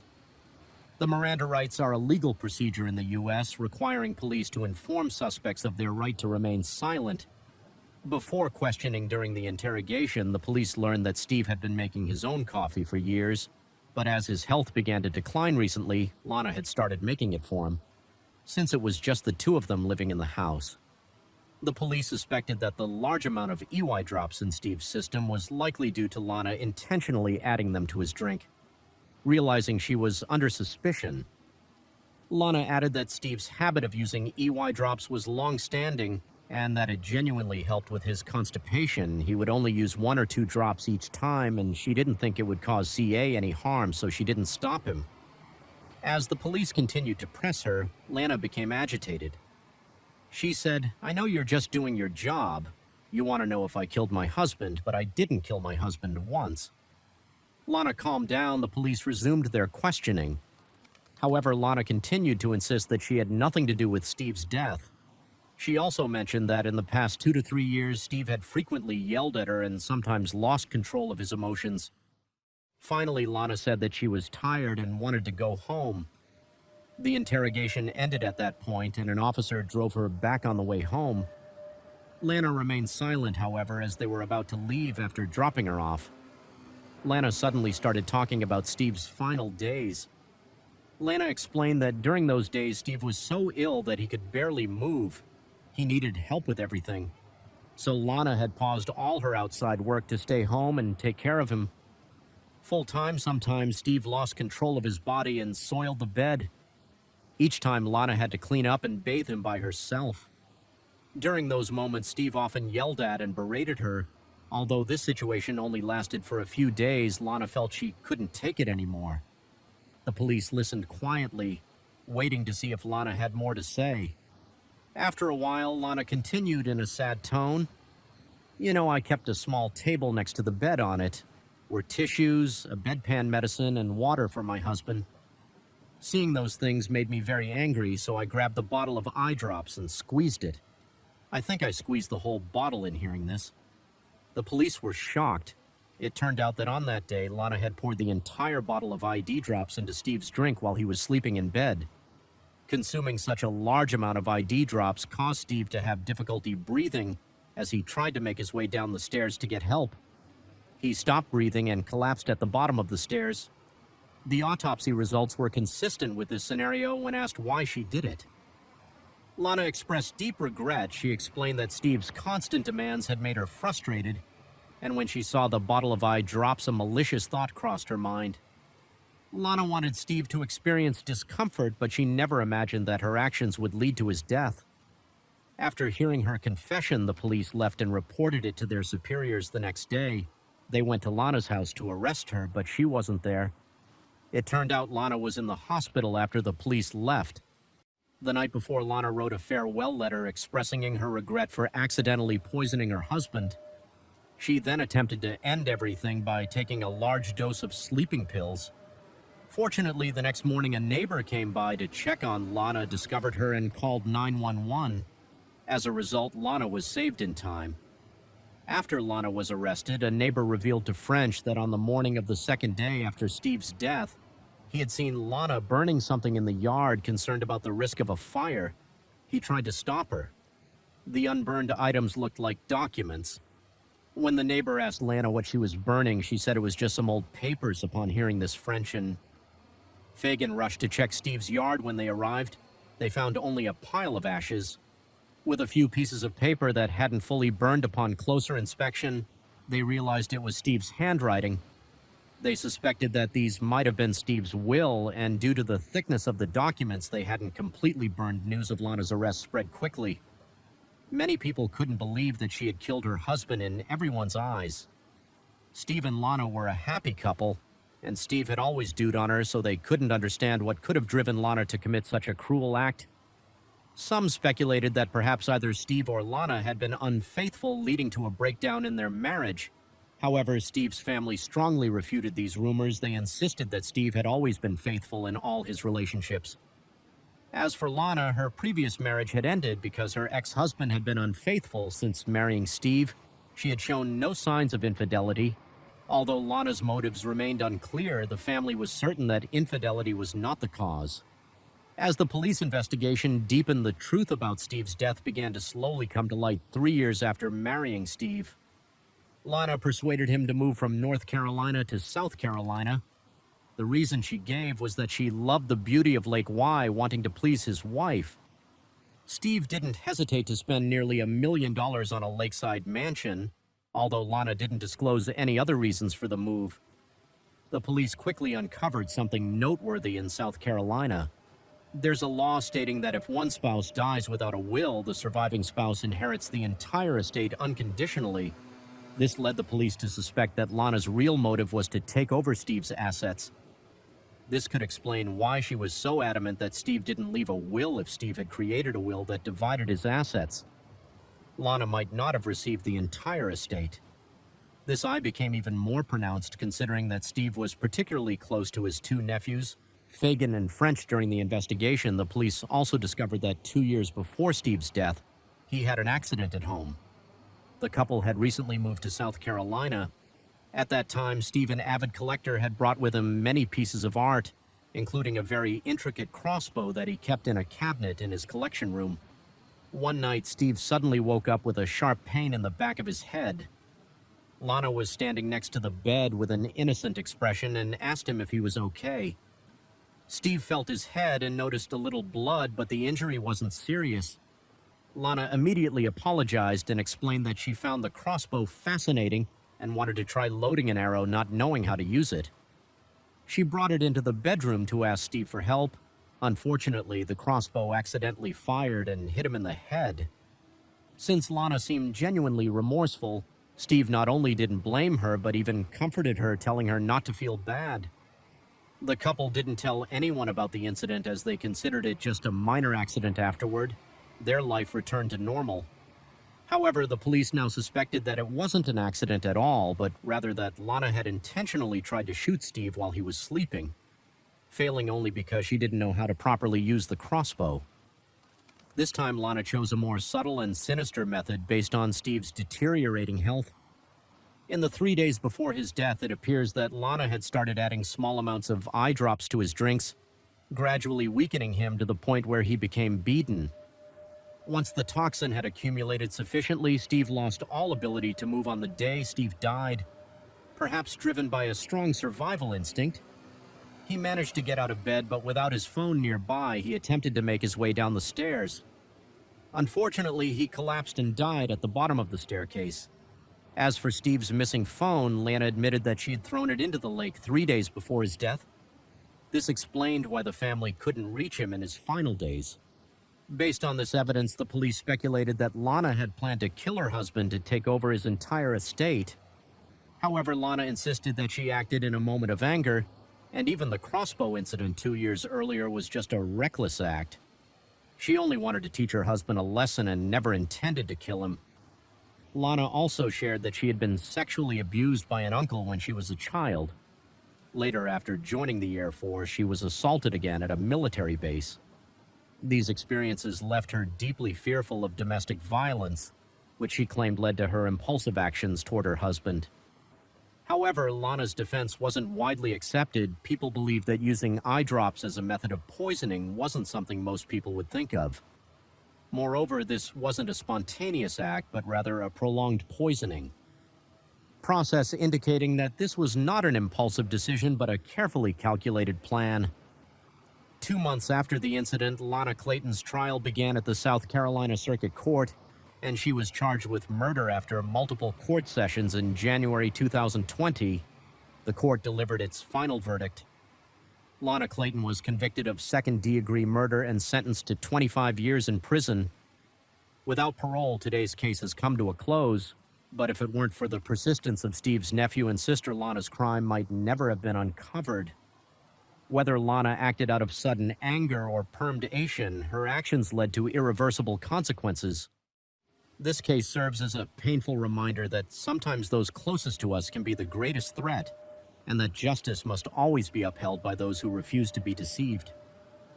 Story 5 on Jew Island, located in the Southwest Sea of South Korea. This is the country's largest island, renowned for its stunning natural scenery and a major tourist attraction.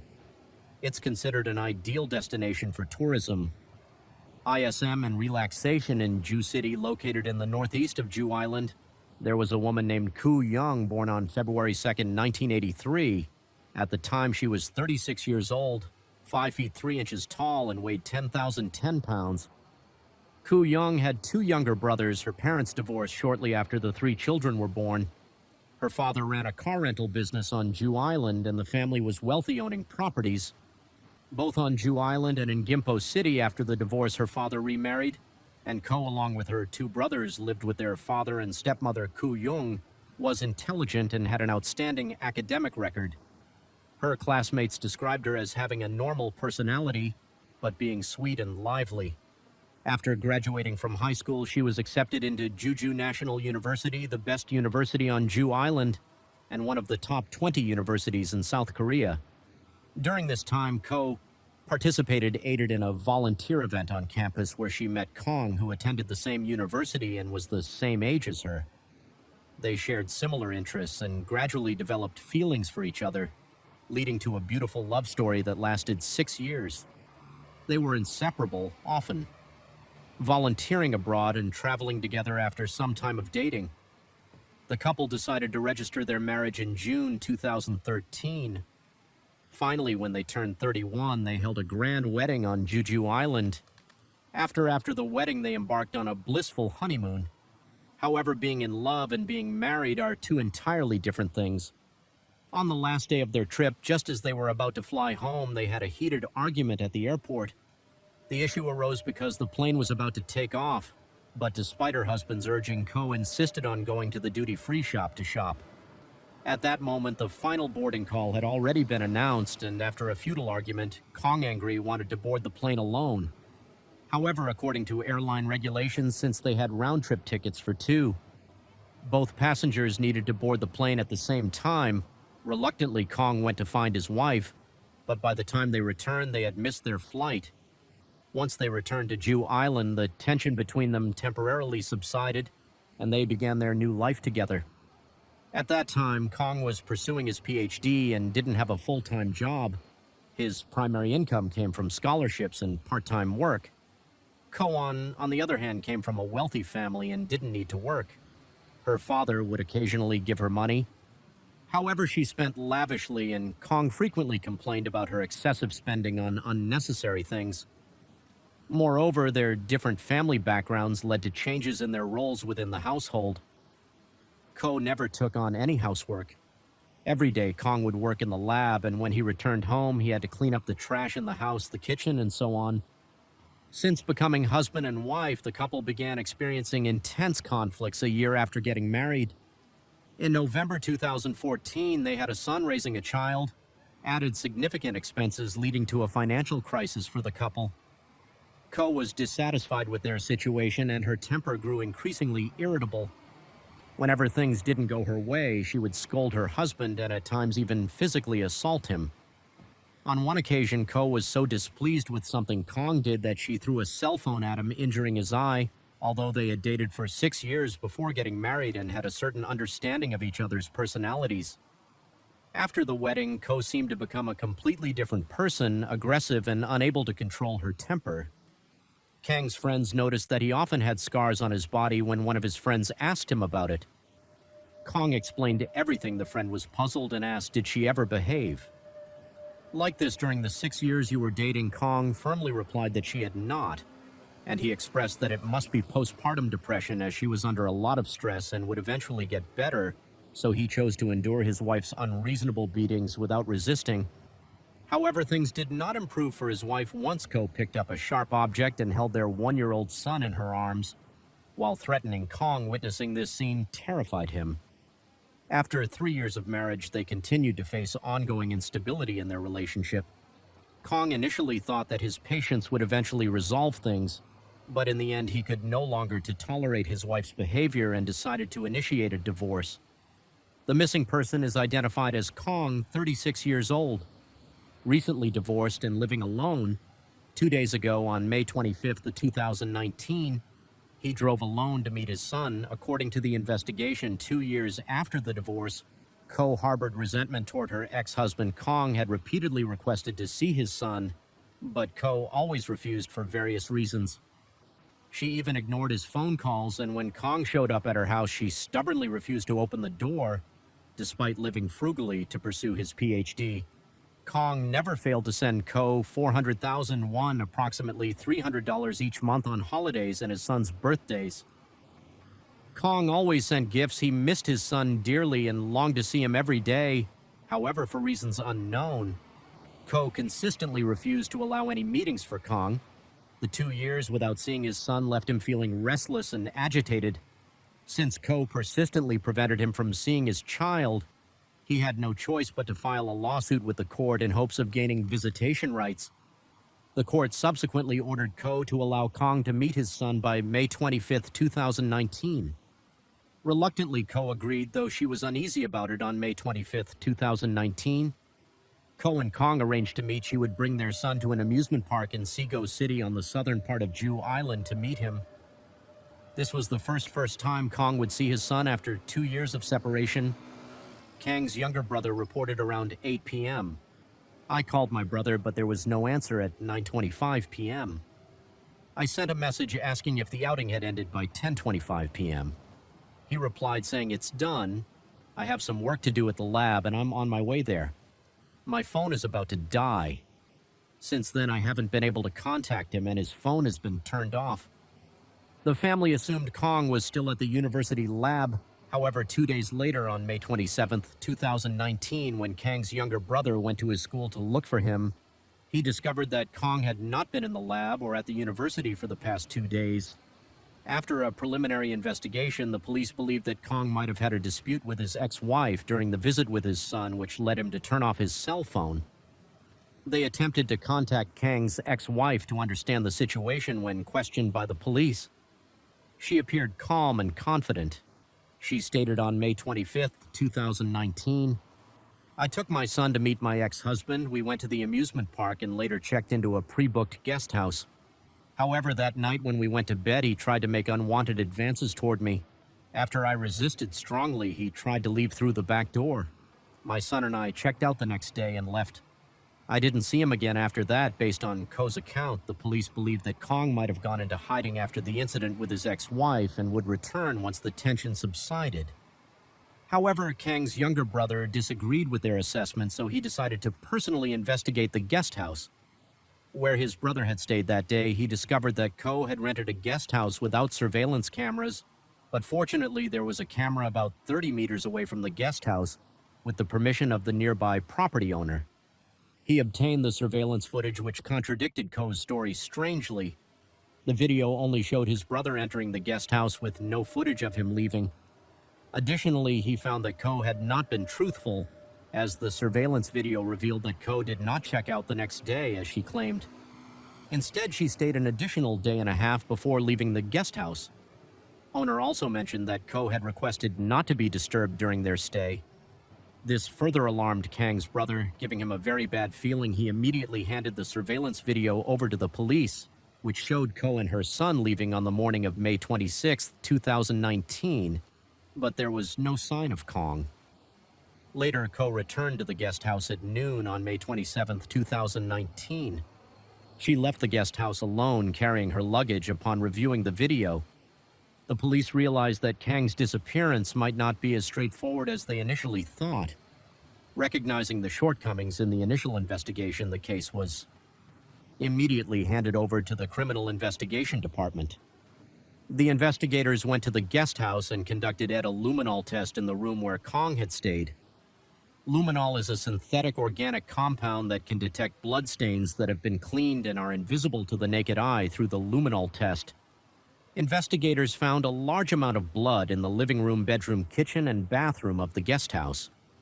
They also discovered some bloodstains that were visible to the naked eye. Forensic tests revealed that the blood belonged to Kang Ko's ex-husband. Additionally, they found traces of sleeping pills in Kang's blood based on the evidence gathered. Ko became a prime suspect in the crime. The police then quickly raided Ko's residence in Changi City during the search. They also found suspicious items in her car. However, Ko was not at home, and the investigators continued to monitor and stake out the area at 10:32 a.m. The following day, on June 3, 2019, Ko appeared in the parking lot of her residence. The police immediately arrested Ko on suspicion of premeditated murder.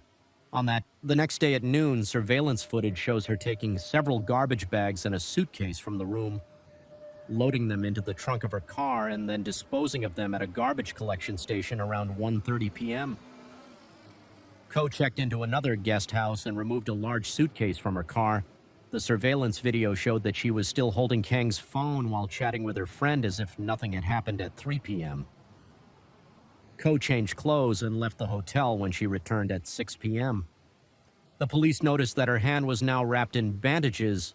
According to medical records, Ko had visited a hospital to treat stab wounds. The injury on the outside of her right arm was particularly severe and required stitches. In other words, during that time, Ko had continued dismembering parts of the body in the room and had accidentally injured herself 2 days after the incident on May 28, 2019. Ko went back to the supermarket where she had previously purchased the tools to return the unused items, including a bottle of cleaning detergent. She also bought 10 special garbage bags, a backpack, rubber gloves, perfume, and cosmetics at the supermarket at 8:30 p.m. Ko drove to the ferry terminal and purchased a ticket from GUJ Island to WO Island. The surveillance camera recorded her entire ticket purchase process. After an hour on the ferry, Ko took several unidentified bags from the suitcase and threw them into the sea. When no one was watching, she then used her phone to order a large cutting knife, with the delivery address being her apartment in Gimpo City at 11 p.m. The ferry docked and Ko drove through the night to Gimpo, a satellite city of Seoul. The next morning, she went to a supermarket to buy dust-proof clothing after returning home. Ko continued the process of dismembering the body, then disposed of the garbage bags at the apartment complex's waste collection station. The police attempted to trace the movement of the garbage bags and later found some bones at a waste collection company in Seogu in Chan. However, the bones were later confirmed to be those of animals on May 30th, 2019. Ko drove to her husband's home in Cheongju. She confided in her current husband, saying, "While I was on Jew Island, my ex-husband almost assaulted me." She even showed him 2 text messages allegedly sent by Kang. "I'm sorry I got so worked up last night for the sake of my career. Could you please not let this get out?" Of course, both of these messages were actually sent by Ko using Kang's phone at the time. Ko was also injured, so her husband Hong believed her story in a fit of anger. He immediately called Kang, but his phone was turned off. Hong then proceeded to call Kang's younger brother to scold him and accuse his brother of despicable behavior. This incident shows just how cunning and dangerous Ko was after Ko was arrested. She admitted to killing her ex-husband, but insisted that it was an act of self-defense because he tried to assault her, leaving her with no other choice at the time. However, this was only Ko's version of events without any supporting evidence based on the evidence gathered. The police believe that Ko committed a premeditated crime and that her motive was the belief that her ex-husband was interfering with her current marriage. The police suspect that Ko dismembered her ex-husband after killing him and disposed of the body parts in 3 main locations: Jew City, the ferry route between Jew Port and Wando Port, and Gimpo City. The Coast Guard conducted searches in the waters near the ferry route, collecting any floating or washed-up items. Strangely, though they were unable to find any of Kang's body parts, the police estimate that within just 5 days, Ko traveled across nearly half of South Korea and disposed of the garbage bags containing her ex-husband's body parts at approximately 30 different disposal sites. After the incident was reported by the media, it caused a massive shockwave across South Korea. The public could not believe the cruel and barbaric actions of this woman. Ko's defense attorney initially had to withdraw from the case due to the overwhelming pressure from public opinion. What's even more frightening is that after committing the crime, she calmly went shopping for tools to dispose of the evidence, all while making sure to accumulate loyalty points at the supermarket. She even brazenly returned the unused bottle of bleach to the store. Even experts were astonished, stating that this was far from the behavior of a normal person. They suggested that Ko might suffer from borderline personality disorder, a condition characterized by extreme sensitivity in relationships, emotional instability, and an unclear sense of personal goals or life purpose. Her act of returning the items she had purchased for the crime is considered a possible indication of this disorder. Additionally, her impulsive and violent behaviors such as the brutal murder and dismemberment, followed by her ability to remain calm and car on as if nothing had happened further, supports this theory. Experts believe that borderline personality disorder is often influenced by improper parenting during childhood. A few days after Ko's arrest on June 5, 2019, the Jew Police Department requested permission from the victim's family to publicly release Ko's personal information.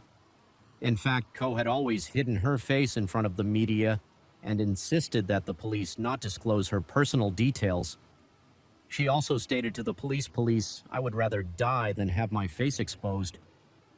Because of my son, the police then agreed to conceal her face as much as possible. However, before they could make an official announcement, some internet users discovered and posted Ko's photos and name online. In a short time, the phrase "the evil wit Koyu Jong" became infamous across the country and was a trending search topic for several days. On August 27, 2019, Kang's funeral was held at the Jeju City Funeral Home. However, his body parts were never found, and at the funeral, his family could only hold a service with 7 strands of hair that the police had collected from his favorite hat, along with some of his personal belongings placed in the coffin. The police concluded that this was a carefully planned murder, but Ko steadfastly maintained that she acted in self-defense. So who is telling the truth? The police speculated that the victim Kong was 5 feet 11 inches tall, weighed 176 pounds, and had a strong WR build, while the perpetrator, Koyu Jong, was only 5 feet 3 inches and weighed 110 pounds with a petite frame. It's hard to imagine that a small woman like her could kill a tall and muscular man. The police did not rule out the possibility of an accomplice, but Ko insisted that she committed the crime alone and remained silent about other details of the case.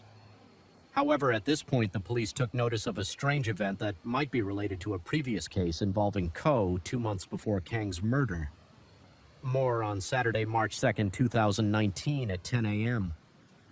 Ko's current husband, Hong, woke up in bed and turned to find his son lying face down next to him. When he looked closer, he saw that his son's mouth was bleeding. Hong, in a panic, checked his son and was horrified to find that he was no longer breathing, and his heart had stopped. Hong, who worked at the fire department and had some first aid knowledge, quickly performed CPR on his son and asked his wife to call for an ambulance when the paramedics arrived. His son was pronounced dead. The police then launched an investigation into the incident. It is known that both Ko and Hong were in their second marriages, and each had a son from their previous relationships. The 2 boys were the same age after getting married. Ko and Hong sent their sons to live with their parents and led a private life together. Later, Ko became pregnant, but unfortunately she suffered a miscarriage. This event was a severe psychological blow to Ko. From that point on, her personality began to change. She became irritable and frequently angry with Hong. On October 18, 2018, Ko and Hong had a heated argument at home in a fit of anger. Ko left the house 5 days later on October 23, 2018. Ko contacted Hong and accused him of posting information about her and her son online. Hong was confused because he had only wanted to share with family and friends that he had 2 sons and didn't want to hide the fact that he had remarried. His explanation did not satisfy Ko, so they continued their Cold War living separately. A week later, on October 31, 2018, Ko returned home once, while Hong was at work, took the computer from the house and left again. During their time apart, Hong repeatedly called Ko to try to reconcile nearly a month later on November 14th, 2018. After Hong's heartfelt persuasion, Ko decided to return to their home in Cheongju. After returning home, Ko told, "We don't need to have more children. We can bring our sons to live together as a family of 4. Hong was surprised by his wife's suggestion because after they married, he had often proposed the idea of bringing their 2 boys home, but Ko had always dismissed and rejected it. After coming back home, Ko finally agreed, which made Hong feel that his wife was changing for the better. 3 months later, on February 28th, 2019, Hong brought his son to their home in Cheongju, but for some reason, Si delayed bringing her own son home. Hong was very happy when his son arrived, but on the first night, Ko claimed she wasn't feeling well and suggested that she sleep in a separate room.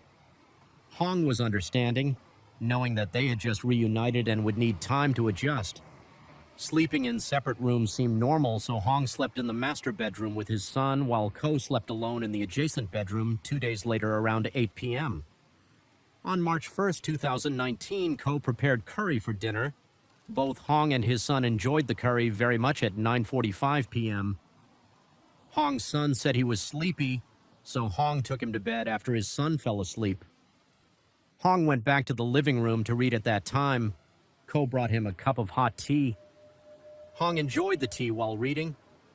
Feeling relaxed at midnight, he started to feel sleepy and went to bed lying down next to his son and quickly falling asleep the next morning. Hong woke up as usual and saw that it was already 7:30 a.m. because as the curtains were still closed, the room was quite dark. He instinctively turned to check on his son, who was still soundly asleep beside him since it was a Saturday and he didn't have to work. Hong decided to sleep in until 10 a.m.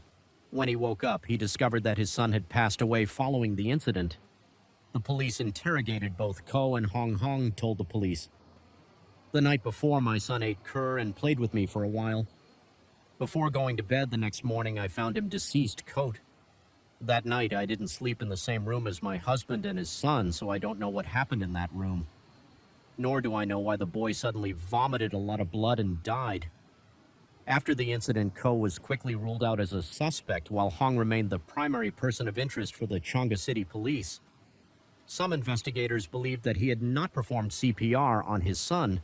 However, the paramedics who arrived at the scene that day confirmed that when they arrived, Hong was indeed performing CPR on his son. Hong was investigated 5 times by the police in connection with his son's death and even agreed to a polygraph test, which he passed successfully.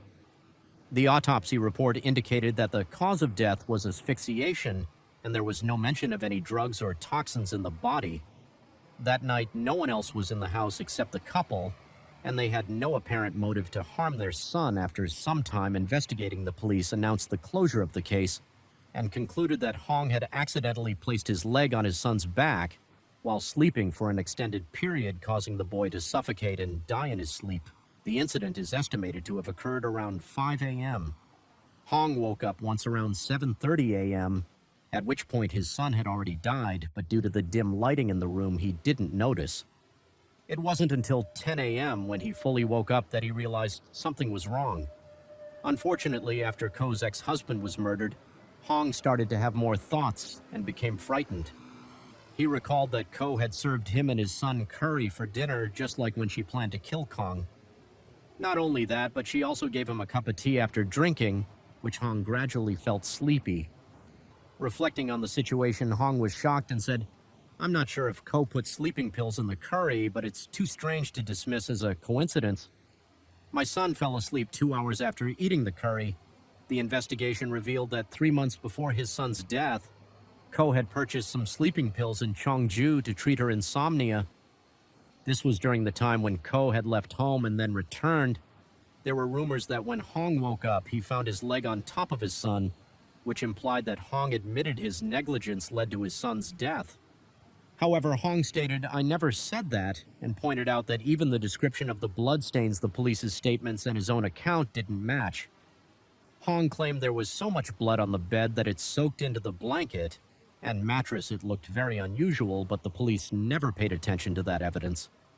Even after the investigation ended, they allowed Ko to bring the blankets and mattress back into the house. But now all those items have been discarded by Ko Hong expressed doubts about the autopsy results for his son. According to the autopsy, there was a straight indentation on the boy's back. Hong argued that if he had placed his leg on his son's back, the indentation would have been diagonal, not straight. At that time. The police did not provide the final and complete autopsy report. It wasn't until June 1st, 2019, when was arrested, that Hong received the full and final autopsy report for his son. Amid public pressure, the Jew City police reopened the investigation into Hong's son's death. Investigators went to the JJ City prison to interrogate Ko, faced with police questions. Ko firmly denied any involvement in the death of her stepson. So can an adult accidentally suffocate a child while sleeping? The answer is yes, but certain conditions must be met first. The adult must be in a deep sleep.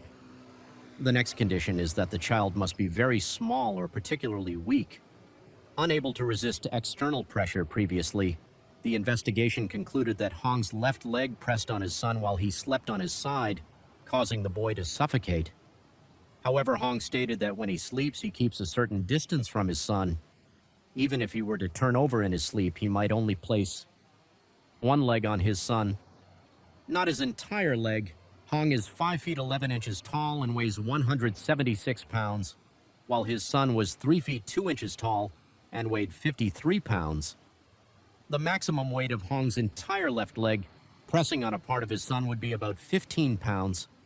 That weight would be distributed across the contact area between his thigh and his son's back, as well as the contact area between the boy's upper body and the mattress. The distribution of weight reduces the impact on critical areas of the child, such as the nose, mouth, or chest. Therefore, experts believe that the likelihood of the child suffocating under that amount of pressure is very low, unless the child was drugged or had his nose and mouth pressed into the mattress, preventing him from moving. If that's the case, then this was not an accidental death, but a carefully planned murder. According to the latest autopsy report on Hong's son, there was a small bruise on the child's back, believed to be caused by strong external force based on the shape of the bloodstain on the boy's face. It appears that this external force occurred after the child had already died, as there were no signs of struggle or movement that would have smeared the blood if Hong, who was sleeping in the room, is ruled out as the culprit. Then the only other possible perpetrator is Ko, who was sleeping in another room that night. She did not sleep, but waited for Hong and his son to fall asleep before taking action. According to the investigation, a week before Hong's son died, Ko had searched for the keyword suffocation accident online in the early morning of the incident. Ko didn't sleep, but Po posted a message on social media saying, "I want to sell some excess baby items," when questioned by the police. Again, Ko stated, "I woke up at 7 a.m., took a shower, and then turned on the computer to book a flight." If Ko went to the room with the computer, she would have had to walk past the bedroom where Hong and his son were sleeping that day. The bedroom door was wide open, and by that time, Hong's son had been dead for several hours. When questioned about this, Ko said, "I saw them both sleeping, so I didn't go inside, and I didn't notice anything unusual in the bedroom all night." The police then raised a suspicion, assuming Ko was the perpetrator and had put sleeping pills in the curry the night before. Why didn't the forensic doctors detect them? Regarding this, Hong provided the police with a new clue when Ko was in college.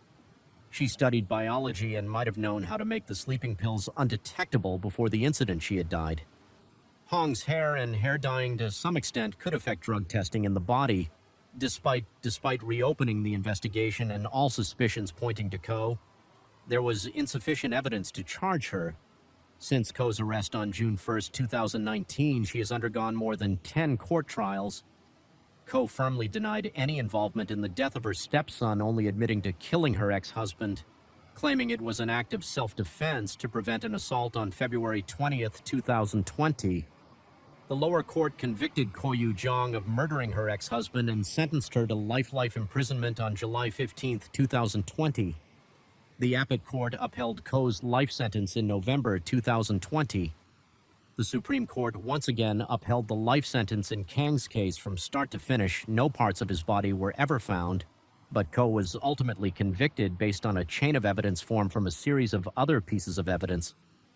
This case has been regarded as a classic example of a nobody case in the history of South Korean crime, Following the incident, Hong filed for divorce from Ko and demanded she pay $30 million, approximately $22,500. In alimony, Hong won the case and divorced Ko in October 2020.